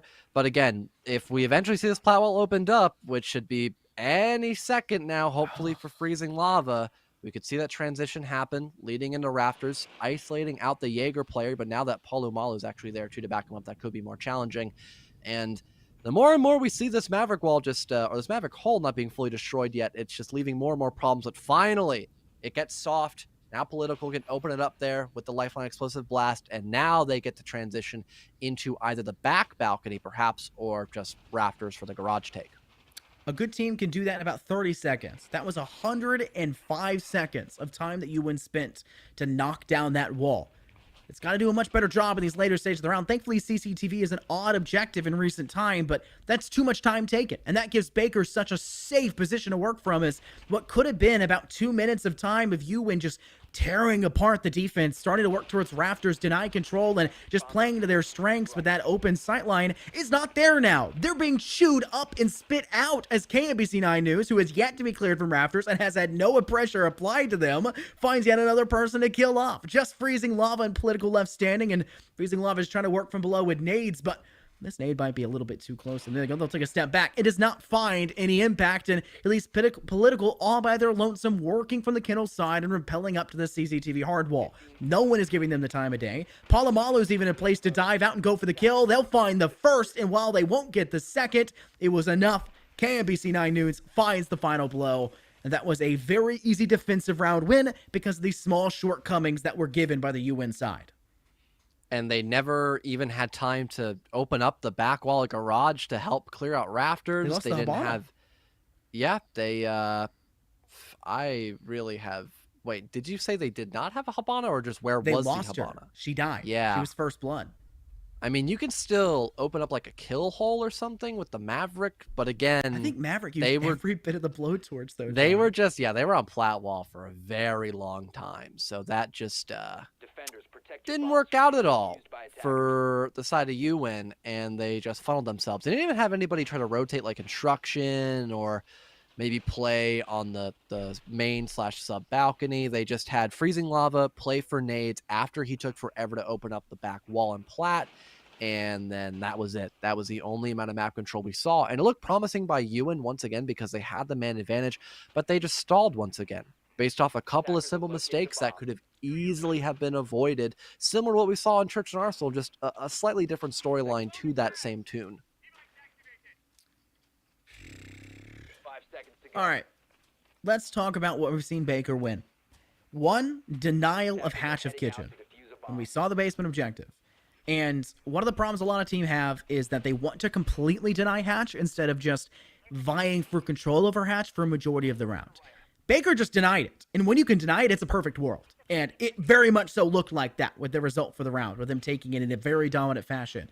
If UN had played an ace instead, they would have been able to clear out the Hatch, and it wouldn't have been as big of a problem. If they brought a fuse, which has been a very stylized choice for this objective, for the basement objective, I should say more specifically, to clear out any kind of electroclaws and players trying to go for the impact trick, yet didn't see that happen, and they weren't able to get themselves through. And now we're heading back to the Master Benjamin Gym site, where this is the only place we've seen UN find success. This feels like it could be their proving grounds, but they're placing, once again, a heavy presence over on Jacuzzi's side, and we're not seeing Baker extend. So there's two faults for both sides. One, the no extension, and then two, for UN, they're putting 3 players over on that side, and I have yet to see them try to clear at the first floor until finally we see FW Laughfan, who we felt like we have not been able to call out since map 1, come back alive and find a blow.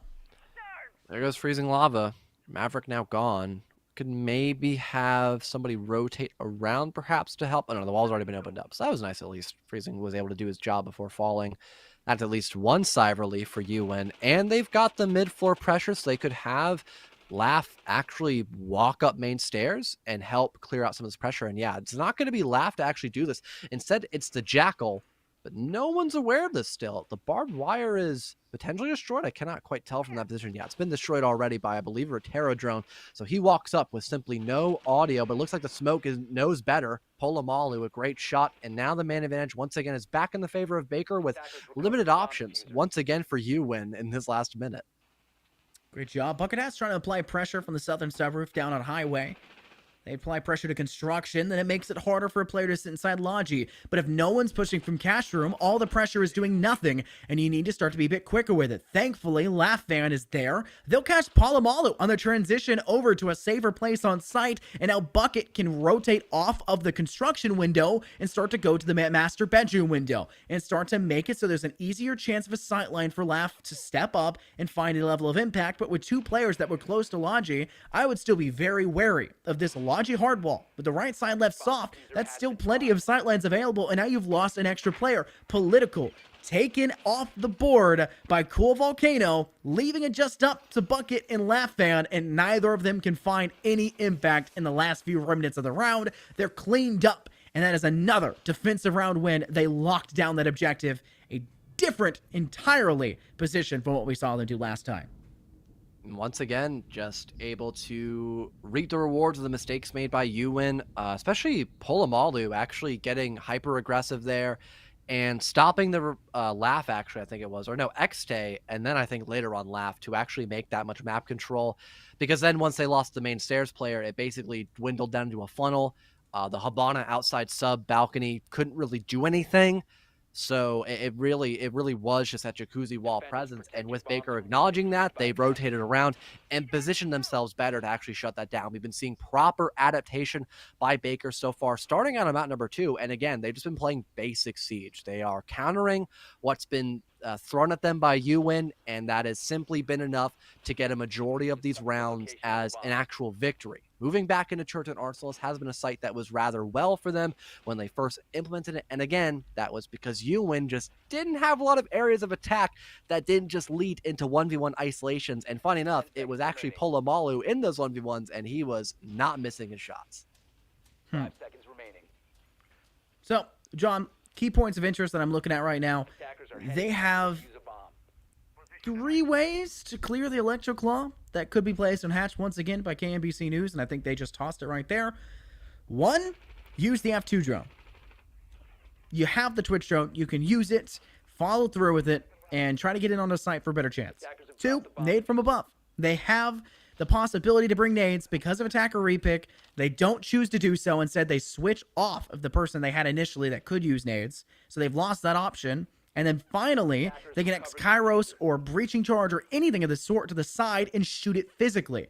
If we see it placed in its normal or old standard place, of being actually on the shelving units to the north, to the north of the hatch, then it's an easy pickup. But the problem is, a lot of teams have been opting to place it directly on the metal hatch, which makes it harder to directly attack, which means you'll need the Maverick to do so. And guess what we don't happen to see this time? The Maverick that could have had nades and had the blowtorch, not available whatsoever.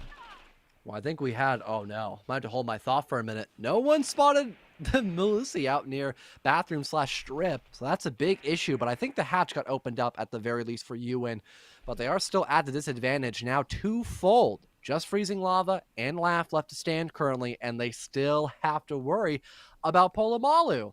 I mean, you've got the intel. Go drone out this guy. I think Freezing finally makes that call of, yeah, I should probably be more proactive in this position. And he'll do that by tossing out a drone to watch his flank and now also lurking down through the hatch to see if anyone will overextend. So far, that's not going to happen, though. We've got Volcano actually making a rotate for himself to actually play farther away from the hatch to not die. And Laugh is just looking the wrong way because of that impact grenade. It was a full-fledged bait by Polomalu, and it worked out beautifully. His back now turned, though. It'll be a refrag for Freezing Lava, but still, a 1vx, a minute left. I mean, things are just not looking great for the lone Twitch right now, Scott. That's a lot of intel there, though. Look at Freezing Lava getting a live ping from a teammate. Unfortunately, the live ping means the player's still alive, as it's just ever so slightly not close enough, and it won't be able to be fragged out. Instead, they'll have to head down main stairwell. Now they have to work through basement hall, and while the church wall is pretty much an easy way to cross, this Kool-Aid wall makes things difficult. A player holding close with the Mossberg, they'll swing up. The Cool Volcano pays the price, losing to the F2 in the hands of Freezing Lava. And Strafton, wow, uses, they didn't reinforce the central church wall. It's a triple wall. They left it up, and Lava was holding it on the wrong wall, the one wall soft. And they just spray through to find the kill. I don't see that every day, especially when there is no Mira. You can maybe have one of those walls soft to shoot through it and like go for a nitro.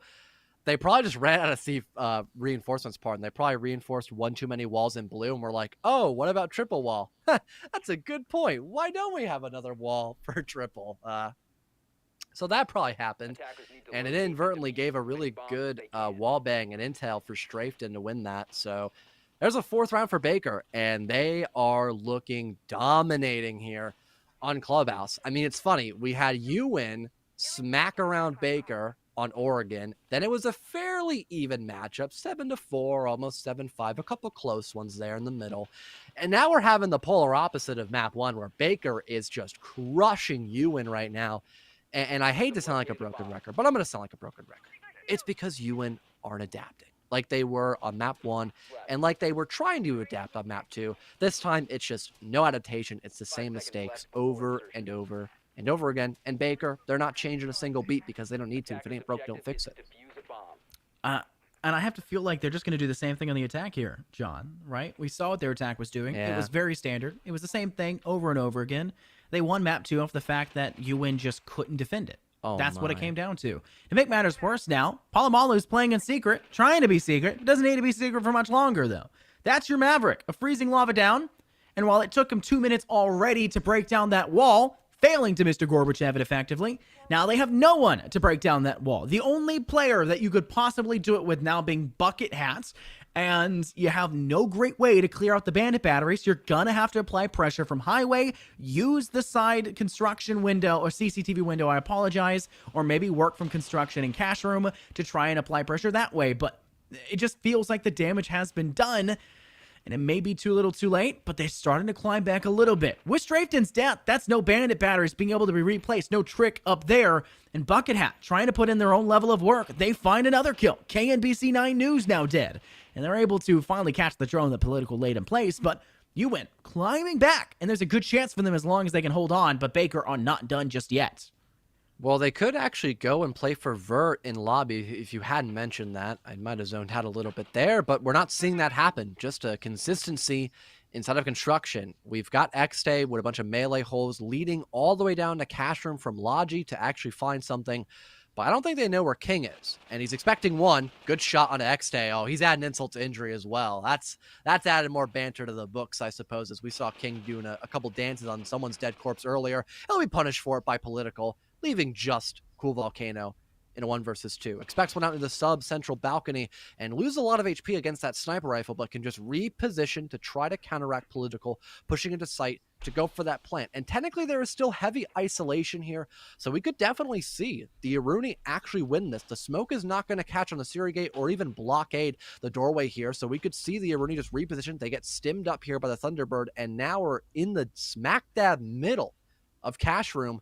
Not too sure if Ewan is exactly aware of their position, but they're going to not lose, or they are going to lose, pardon, that gunfight against Laugh. It's at least going to be 2 rounds here for the attacking side, but with how attacker favored we normally see this map, that is still definitely a red flag, even though they managed to find at least 2. Wow, that was a really good round for Ewan. They lose the Maverick early. That basically told me, yeah, this one's done. I might as well not even pay attention, blink, and it'll be done. No. Ewan kept it interesting. They kept it close. And not only keep it close, they take it. But yes, like you said, the damage was already dealt.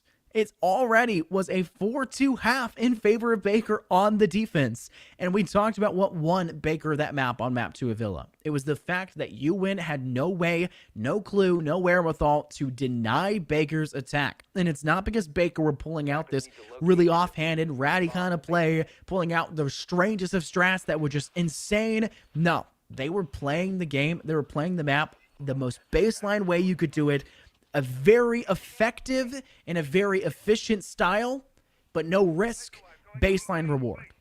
Baker, if they do that again, and Ewan are unaware of how that strategy will parlay here onto this map of Clubhouse, I think we can continue to see Baker pick up these rounds, but the problem still lies in, basically the game's in the hands of Ewan. Make it or break it, it's in their lap. Moving the second half, we could potentially see Ewan, just do better on the defense. I mean, we've seen very one-sided affairs beforehand. Not the most shocking thing. But tonight, we haven't. So I don't know what would really make things want to change in terms of that pattern of where we've just had a team outright be a little bit better than the other on certain maps of both Oregon and Villa. And there are a lot of similarities between Oregon, Villa, and also Clubhouse. That roam game is heavily emphasized. You can see attacker favoritism depending on the bans you see. So there are a couple things you can kind of cross up together and kind of connect the dots with. But for Clubhouse especially, the attacker favoritism is most definitely there. So I feel like we're not going to have Baker really throw away all that much. And I mean, look at Polamalu with that efficient Maverick opening for Cool Volcano to gather an instant sightline. You'd love to see it. That is the speed. That is the speed that you would expect to see there. And they're not even going to really employ that way. It's really just them trying to set things up, apply pressure there. But once they gather the necessary information elsewhere, they can just say, okay, now we're going to go anywhere else. They're not extended over there. There was no hard breach being placed on the cache wall, which means the extension into cache, not there. They don't have to defend that. There is one player in red stairs, however, which could definitely be a problem for them, but Baker looking to apply pressure first through this Logi hatch. And there is a great way to repel on that outside wall, this northern wall of Logi, and have a sightline to catch in the cubby side of lobby. I think that we could see the Baker side catch Ewan off guard, because the extension that we're just now seeing be utilized as they're just trying to prowl around the space over by cache. I think Baker just circumvent that. Head to sight, play for the post plant, and essentially flip the map on its head and do what you were just doing best, which was playing defensively. There isn't much for denial either, just the Maestro. But hey, there's a slowdown. We've got X-Tay getting rid of Cool Volcano. That's a nice opening pick. The air jab will blast, however, X-Tay on his back. And we've got someone holding down a long angle from Logi, I believe, to be Polamalu catches one out on the rappel near Jacuzzi as well. Things drastically take a turn for the worse now by Ewan as they've got to bounce back here in this deficit. Sidelines held. John, with only 50 seconds remaining, I mean, Ewan started off strong with finding Cool Volcano, but things are starting to fall apart. You can't play from this position, and Laugh Fan's been forced out of bathroom. He's now playing a spot that if a player pushes through Logi or through main staircase, they're going to be on the back burner. They'll have a player coming from the right. Construction door will be another player behind them. Polamalu takes a lick of damage from the AUG in hand, but the AUG doesn't do enough. Lap Fan has to try to transition, now plays behind the reinforced barricade. They have a nitro cell. I think that's what they're prowling for right now. Pulls it out, rips it, and sticks it. It does not find the necessary impact. No one being tagged. Baker does good to listen to the audio cue. But now they're still having a problem. With only 13 seconds left, they have to step on. IQ applying pressure from the opposing direction. They're trying to knock down the wall to step into bathroom. King took out Lap Fan. King takes out Political. It's just Bucket Hat left standing. They have to play for the final, but King crowned him the victor. It's all saved by one man who set everything up in 10 seconds flat. Wow, John, an unexpected result, and Baker take the first round. And you talked about the adaptation that Baker could have implemented, and they did exactly that. They opened up Logi, they played for the site pressure, and they were getting themselves set up to go for a plant in a huge advantage. I mean, we had XT maybe find something, but he could not fall back in time as he had to worry about both the jacuzzi wall that was opened up and people pressuring him from Logi. Basically, he signed his own will at that point, assuming his own death was going to happen momentarily and wanted to give something to his relatives in that due time. But they couldn't really find all that much besides that opening kill, and that was just about it. And then Baker just proceeded to move in like a well-oiled machine, as if they had just practiced that exact same position countless times beforehand. And now they're just stepping closer and closer towards match and series point. 2 more rounds, and that's the series completely over. And I mean, it's like I mentioned, although we have seen a couple of close calls in the past, especially in other games, I just feel like we've had relatively one-sided affairs on almost every single matchup, it seems to be. Yeah, it's hard to give any nod to the CCTV objective. I just hate it. I do. Because I feel like when I first started casting R6, this was my objective where I'm looking at it and going, this is it. This is like, I love this objective. It's so fun. I love This is the Eastern baseline. Subroof. Yeah, this is the baseline. And now I look at objectives like kitchen and dining on Villain. I'm like, this is it. This is what I love. This over here, this is trash. Don't touch this. And it's just like the guy, the car salesman. You know, I like this, but I really like this. CCTV, Yep. it has so many difficulties, man. And one of the biggest problems for most attacking teams is Rafters push. And if you're good at playing Maverick, and from the looks of things, Baker are good at playing Maverick, you basically completely dismantle the entire attempt of a defense to defend CCTV. It's yours. It's just a matter of time. The problem is too many teams spend their time there when they should be applying pressure towards Rafters. Know what UWin did. They took too long to break that control over on the subroof to take CCTV hardball, and they had no one to push on Rafters in Garage. Now notice what Baker are doing. Palomalu's done his job. Where does he go to next? Straight to Garage. Yep, instant transition. And now you're going to see that CCTV presence almost non-existent, if at all. Only a small amount, if it is actually there, because of the... that was a horrible voice crack. Oh, that's a horrible spot to play in, though. That's rough. Even worse than my voice crack, funny enough. Not enough util to stop the grenade from actually stopping you from death. And I think Bucket died somehow. When did that happen? I don't recall. Or no, it might have been XT, where I didn't catch die there. And there's still freezing lava in Rafters. I mean, you got to admit, you need a hold there, but not next to the rotate hole. That's a bad spot to be in. Pola may fall, but I mean, it's a 4v2 and it's full garage control. It's only a matter of time before we see this plant go down. Political is holding a nice angle, but because that rotation hole is made, they don't need to hop in through the window. They can just walk through the back walls and go in for that plant. The only thing that could maybe salvage this position here for Ewan is this flank going down, and the fact that the window pressure, it's still there. With Political still holding down this position. Stop they just peeking keep him! lining up for him. You keep running into this man. You have grenades. You have smokes. Flush him out. There goes the nitro cell, and it lands. Strafeful fall. Political lining up several in this one position. Attackers hate him, but man, does Ewan love him. With one simple trick, he gets rid of these pesky Baker players, and it all comes down to a few more rounds. It's not match point just yet. You won't believe this one simple trick to catch your opponents off guard. Clickbait title at its finest. don't and move. apparently the strategy when you get down to it and you start going through the 35 ads that go for before you get to the actual substance of the article, and the article just says stand still and let them make mistakes. Baker, oh my goodness, you guys' initial push was amazing. I called out what you were going to do. You did it. You make me look good. then you turn it around and you make yourselves look foolish. One, you step in, you die to the player on red stairs. It's okay. It happens. That's not a bad fault. The second fault is, why is King, who steps in through CCTV window, swinging all the way to Rafters window when he could already use the soft wall that's been open to peek over towards the Rafters stairwell, where they were pretty sure Lafant was pushing from and was at the time. All you did was give the sightline again to Political. And then what do? You don't double swing the last player? No, one at a time, take your time, and then the final person eats a nitro cell. That was a good toss. I can't say anything against that one. Baker just lost it on that fight. But come on, there's too many mistakes, and Ewan is not a team that's going to let that just slide by. Political is going to stand there as if it's Call of Duty back from Modern Warfare on the remake, where you could press your mouse button and just mount onto a surface, and everyone hated it but yet loved it at the same time. That's not a thing in R6, but it looked like that's what Political was doing. I really thought they were going to go through the rotate hall and have people just sit outside on rappel for case, but no, everyone wanted in the building and they wanted to shoot people. Not needed, but it was a well-needed round win for Ewan. Always can look at the bright side of things. They can remain on Clubhouse for a little while longer without having to worry about that looming presence of match point, but it's just around the corner still. At some point, you've got to go to that doctor's appointment. You've got to get checked up on. And this match point position, it's the checkup. It's just a matter of when and how at this point, because it's bound to occur unless we see the grand ordeal of a 5-round win setup in a row for Ewan, which, although I've seen stuff like that happen, I'm not too sure if I'm going to see it repeated tonight. I don't know. That round just sucked the energy out of me, John. I feel lost.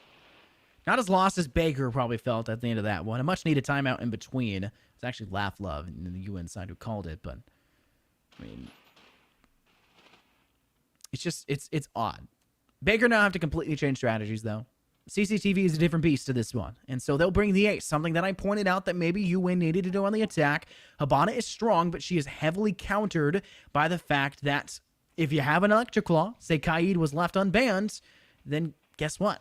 It makes it almost impossible for her to play it because your team needs a bit more nade spam to be able to deny. If they're not impact tricking, which it does look like that's not the case, as, I mean, majority-wise, they were only employing 4 total impacts, bait those out with utility elsewhere, you can do a pretty good job of using those summons to get hatch, and then you can start to pivot your focus elsewhere. And that's been the name of the game. Centralizing your focus on one place and one place only is directly the definition of tunnel visioning. And that was the problem Ewan had on the attack, and for a while there, that's what it looked like Ewan was having trouble on the defense as well, but I'm really liking the multi-level approach. A player up in Logi, applying pressure to the kitchen, and even though hatch has been opened, Baker can't really utilize it because of it. Well, first half of the action phase is now gone. Still have a flank potential here for Laugh, and Strafe lost a lot of HP from not too sure how. Maybe the vertical that was actually going both ways between the defense and offense, not too sure. But either way, he's not looking all that healthy, but has a couple Finka boosts to may bring himself back up a little later in the round.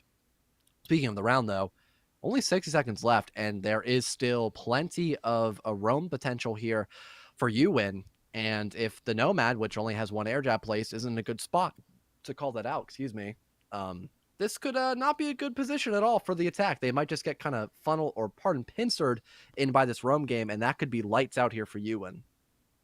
Baker, sorry. Wrong team. You're good. Palomalu laying down prone. Looks like XT is getting some good damage off. Political's toe being shot by Palomalu, but that's not going to be the first casualty. Instead, it'll be a pistol inside of Lafant's hand. Caviera makes their name known on the board as Cool Volcano falls short. XT finally dealt with by Palomalu. Here comes the shotgun, and they're cleaned up quickly as Freezing Lava does a great pivot around the corner to take out KMBC 9 News. Palomalu finally swings back out, and they have control over now of the majority of that side of sight. Armory under control for Baker, but they're trying to apply pressure to Church, and how is King still alive? I don't care if he's DBNO'd at this point. The fact that he was still alive at that point is the shocking margin. They get back up with a nice adrenal surge. Palomalu finding one more, but they have not dealt with the pulse yet on the second floor for main stairs. They cut him down, but the damage has been done. Palomalu may find 4. No chance for the 5. They'll hide in Church, still to be not yet cleared. And that is that round 1 for the defense. Why did they not just plant? They had case. It was in hallway in your kitchen. Someone died Oh, with yeah. it, and no one got it I recovered. Yeah, I couldn't find where the case was. Pulse was just it's camping it. okay. Yeah, he was literally just camping the case. Yeah. Oh my goodness! I made a Call of Duty reference earlier. Now they're really living in the Call of Duty age, camping. I muttered they have case, and I would say for once I would say the audio was too loud, but there is no audio right now, so I can't even make that joke. Oh well, I probably was hard mumbling though, so that's okay. Dude, but- that's just me casting in general though, so like it's fine. You know, For real, for real. for real, for real. Anyways, all my mama. No Anyways. kizzy. Yep. This is also the D grade we probably discussed as well.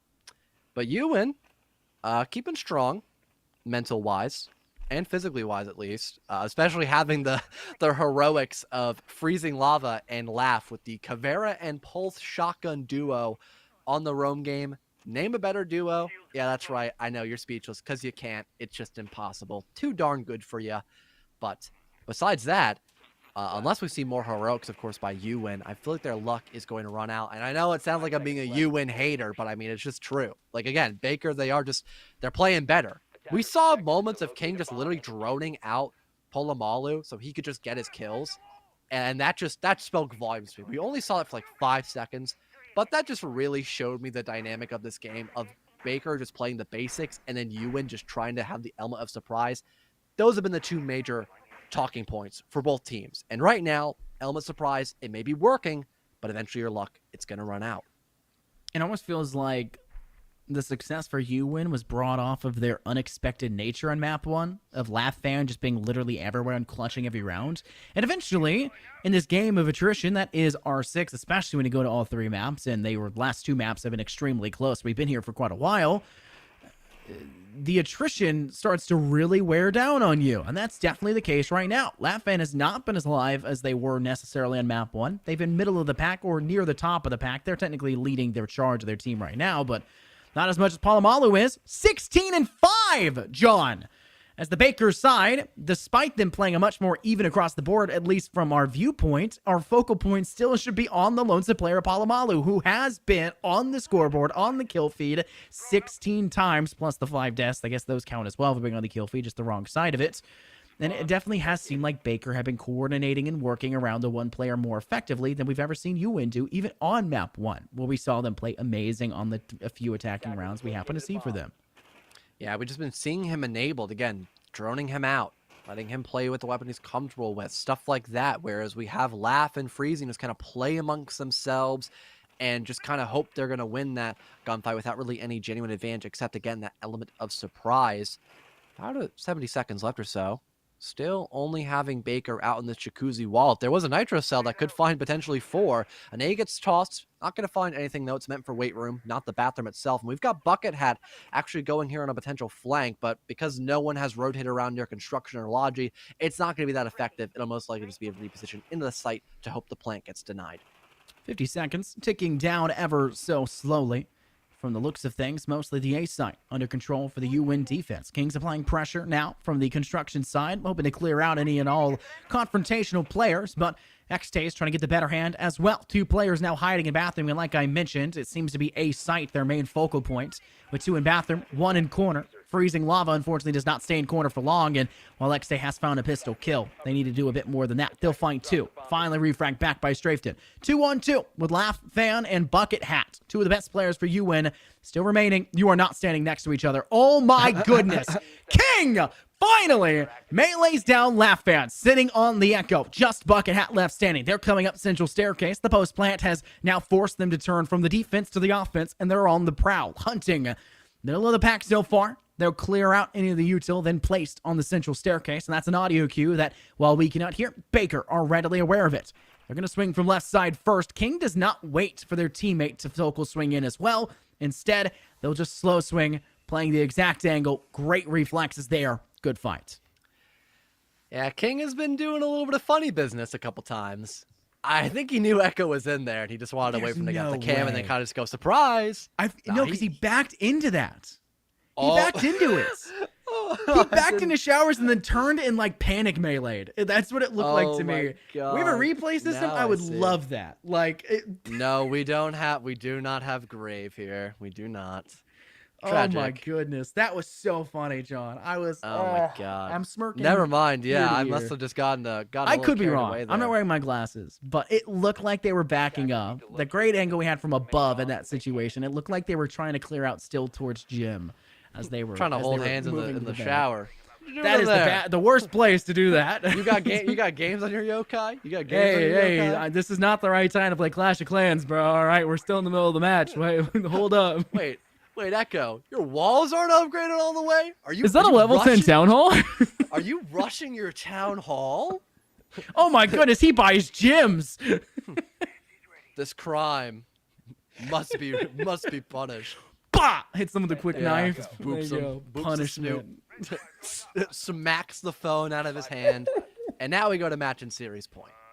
For Ewan once again, not in the lead, but they are falling again with the aces that played well for him a couple times. They've got Kavera back on the board, and although we haven't seen like the roam clear happen much by Baker, maybe we could have something like an impact play. We've got a couple of them on the board. Maybe a C4 is gonna meet its mark.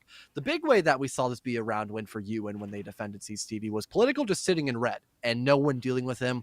So if we just have Baker kind of put a pin on that spot and either clear it out from the bottom of red or they don't hop all through the window, they should be fine. Now I say should because they might make the same mistake twice and they might give Ewan another round. But I'm hopeful they don't do that. I'm not saying I'm hopeful they don't lose the round. I'm hopeful they don't lose the round via just Political sitting in red. Palomalu is treading very dangerous ground. Tossed the first nade, did not get rid of the Electro Claw, so now needs to cook a second nade, and was pulling it out initially and realized, okay, well, this is a really tight hole. If I mess this up, because I obviously messed up the last one, if I mess it up too much in kind of trying to counteract what I did, flip the lever the opposing way, it will bounce back at me and not just kill me, but my teammates. So they're just going to ignore it. And instead of doing the Electro Claw, they'll just straight up Mav trick it. Not a bad decision. When times get tough, you got the blowtorch to use, and they're using it quite effectively. Unfortunately, though, no Sophia, no impact, which means that the breakage of this wall is entirely up to them to do so with the rifles in hands. It's not a hard job, just a tedious one. Maybe one of those old dirty job situations that got shown all the time on the TV channel back in the day. But they get the job done, and now they can start to use the last 75 seconds to their advantage. But King gets taken advantage of more like by Laugh Fan by getting Pokeballed. We did see King actually go for that light lurk last time, so it doesn't make sense that Laugh was able to adapt and shut that down. That's a nice opening pick for you, Win. But XA is down, and I don't think in a position to be revived just yet. And there is garage control by Baker, so they can cut off a lot of sight lines leading in through Cash Room and potentially begin to get this plant to go down. Yeah, XA is kind of in no man's land right now, but beautiful shot by Freezing Lava. Able to get rid of Polomalu, someone who's been very important in a lot of these rounds. So having a lot of that heavy frag potential off the board now for Baker can give Ewan a very good chance of bringing this one back, especially since they have a chance of maybe flanking him through garage because right now, no one's the wiser of it. Strafton sitting on site. It looks like we see Baker in a good spot. Why are you turning your back to red stairs? Political does what they should and cuts down KMBC9 News. Too many mistakes right now, John. This looks like the side of Baker just letting themselves fall into the arms of individuals for the UN side. Thankfully, though, they'll get this diffuser down. Nice spot, though. That's already too little too late, though. You may have called it, but your teammate was still unaware and strafed him false. Now it's just Cool Volcano left standing. Their position is known, and Bucket Hat finds the kill. Baker, you get everything up to it. The point reaches the most tumultuous moment, and you fall short looking the wrong way. Another round here for you, and they were able to isolate a couple of very important kills, so I'll give them credit for that and knowing when and when not to get aggressive there. The situational awareness there of some of the Baker players there, though, was a little odd because, again, Political won Ewan the round just by sitting in red, yet we had A, somebody just sit in the middle of red door with their back turned, and B, we had the case player hop in through the window again. There is a rotational hole meant for you to walk through. Don't get me wrong. You're probably expecting someone to be playing in CCTV or Cash Room, looking into CCTV near that rotate hole. I get that, but that gunfight is 10 times easier to win than a pixel head glitch position held by someone at the top of red. There is a big difference. And you already have somebody in CCTV. They can actively hold that position in leading into cash room from CCTV 10 times easier in comparison to the red spot. It's always better to go in through that rotate hole, which is why a lot of comp teams just opt to not make a rotate hole anymore and just make kill holes. So you have to go through the window or open up that wall later once you get Raptors control. But we just see the same mistakes during that CCTV attack. But at least for Baker, they've done much better on every other site and have really given Ewan a reason to fight. But I will admit, their acknowledgement of a roam game has been very lackluster, and that has given Ewan, again, that element of surprise and a lot of moments the upper hand, too. It's a game of being unpredictable. Unfortunately, from the looks of things, Ewan are playing the same strategy they employed last time, with having Lafan working on that second floor inside Logi, applying pressure towards Kitchen from above, and you're having the player of Freezing Lava still with the shotgun. Plenty of viability for them to maybe step through Secret and apply pressure on the first floor through Bar. Danger position all around, but Baker should be readily aware of that, which means that their strategies as they roam themselves across these floors is to keep themselves first and foremost safe. And that's one of the problems you see a lot of attacking teams kind of fall into.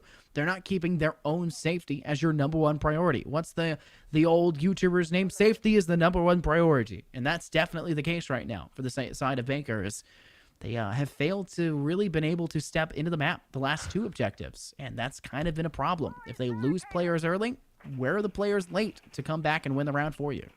Oh my God, Russian life hacks. That's a throwback. I love him, dude. That was a throwback if I've ever heard one before. But throwing it back here to Clubhouse, whether we see overtime or a 7-5 victory ended out in regulation, that is the big question here. We've got the Inox scanning out at least somebody, and there was a person close on the dirt doorway, but a lot of intel being gathered off this cardiac sensor. Freezing Lava in a good position as well. Him and Political are currently tag teaming against this funnel. I don't know why they're jumping the gun, hopping in through dirt when they could have still tried to clear out that Electro Claw and maybe get the back hatch opened up, but they're just remaining complacent. Even then, you could try to go for more of a blue push instead. Don't just have 4 people funnel in through a literal singular doorway where you can have multiple people watching that at the exact same time and really give yourself no room to fight in a good position. And I think finally Baker have acknowledged that, but it's far too late. There's a minute left and they still need to get this kitchen hatch opened up and still deal that Electro Claw. It's not looking good for him right now, besides the fact that King has found a trade. He's able to cut down the player of X-Tank, which is a good place to go from, because now that's central staircase that they can start to work towards. You take control of that, then take control of Hall downstairs, and you've gotten yourself a good position, but the floorboards are not a safe space to be within, and with Hatch really not really a viable option to drop down just yet at all, to be frank. How does Baker try to react from this? It looks like OT may be imminent because they are struggling quite decisively, but they're going to go ahead and take the more direct avenue of approach. They'll step through basement hall, through the main stairs. It'll be King to step up, crown him victor against 2 more. That's 3 to their name already in the round. Cool Volcano will get knifed by Laughman. That seems to be all it is. No interrogation available for them. Now it's just Laughman and Freezing Lava left standing as, wow, this round is opened back up for the Baker offense. Now turning to the defense in the post-plant scenario. 1 player on central stairs. King in the firefight for their life. They're on the left side, peeking the wrong way. Freezing Lava can have a quick pivot around the corner and find Impact. Shotgun to the body, and they'll find the kill. Now tied 2 versus 2. Laughland trying to transition. This may be too little too late. Time is not on their side, and they still have 2 players with long-distance rifles they have to fight back against, and they do not have the arsenal capable of keeping them at that range. Trying to swing from corner. Shotgun does not ring true, and KMBC Knights AK-12 does it instead. But you cannot let them get away with that. How can Laughman find the opportunity? The time is there. Do they not realize the whole conduits? Wait a minute. Oh my God. I don't think he has it. It's going to be so close. No He didn't get it! Baker! It was literally on 6.9, Scott. I looked at it as he went for the case, and he didn't know where it got planted. Oh my God. Wow. How many replay moments are on this map? I want a replay of that. I want to see the exact point it was at. Left for the defusal. Where's the clip? Who can clip that? Send it in the chat again. Put it in the NECC Discord. I want the clip of that. I'm oh, what The a day look to not of have replays. disbelief. I knew it was over when I saw the Kavera have no idea where the case was, and just as she pulled up the diffuser in her face, I saw 6.9. Haha, nice. But I was like, she doesn't get it. She does not get it. And if only Valorant cast knew how to count. If only. I've been taking the time to go learn, and it paid off because I kind of, it's like Romeo and Juliet. I knew how the ending happened. I just Well, in wanted to know how we R6, got you don't there. really have to count. You can just compare the two numbers. You can see the diffusal number on their thing. You and only then have the to number on count the to thing. 5. And 'cause it's Valorant, like, you gotta well, go, this guy's okay, got the man advantage. has the spike turned a dark enough color yet? Yeah, did it Also, kinda has the like- did it, noise gotten loud enough? what's Is it the faster? word? Yeah, what's the word? Did it kind of like glow? I don't remember the word, but I'll find it for next time. But oh my god, that was almost like the rotate / flank of the century. I gotta admit, but it did take a little too long. If it was quite literally, if it was a second faster, that would have worked. Yeah. But oh my god, That that game, was a really good attempt. That was if a really good Laughlin hadn't attempt. reloaded, literally, if Laughlin had not have reloaded, they would have gotten that diffusal off. They reloaded, forcing them to walk, and then stopped it about halfway You through. actually might be right. Jesus, I am right. Christ. That is, oh my god, yeah. If they had Wow. not started the reload, they would have had it. That is compulsive reloading is one of the worst habits in any FPS that I've ever had. That's one of those scenarios where it has got to be the worst moment to be a compulsive reloader. It's just unfortunate as unfortunate gets.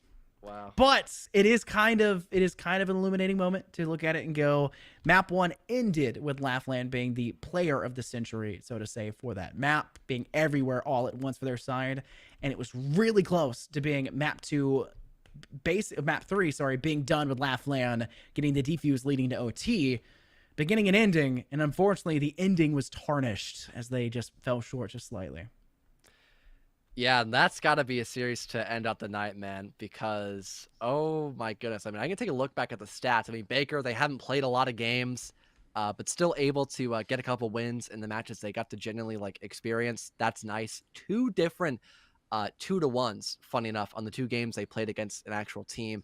And you win. Although I kept mentioning how the element of surprise plays are not going to work out. That was the reason why you guys almost won the round and got overtime. So I'll have to eat my words, but I'm hoping you guys can adapt better, because if you have the element of surprise and some more structured rounds, I think you can go far, especially in the next semester, since we are coming to an end. There's 1 more week of regular play and then playoffs immediately after that, which I don't know how playoffs work this semester because of all the new teams being joined and whatnot.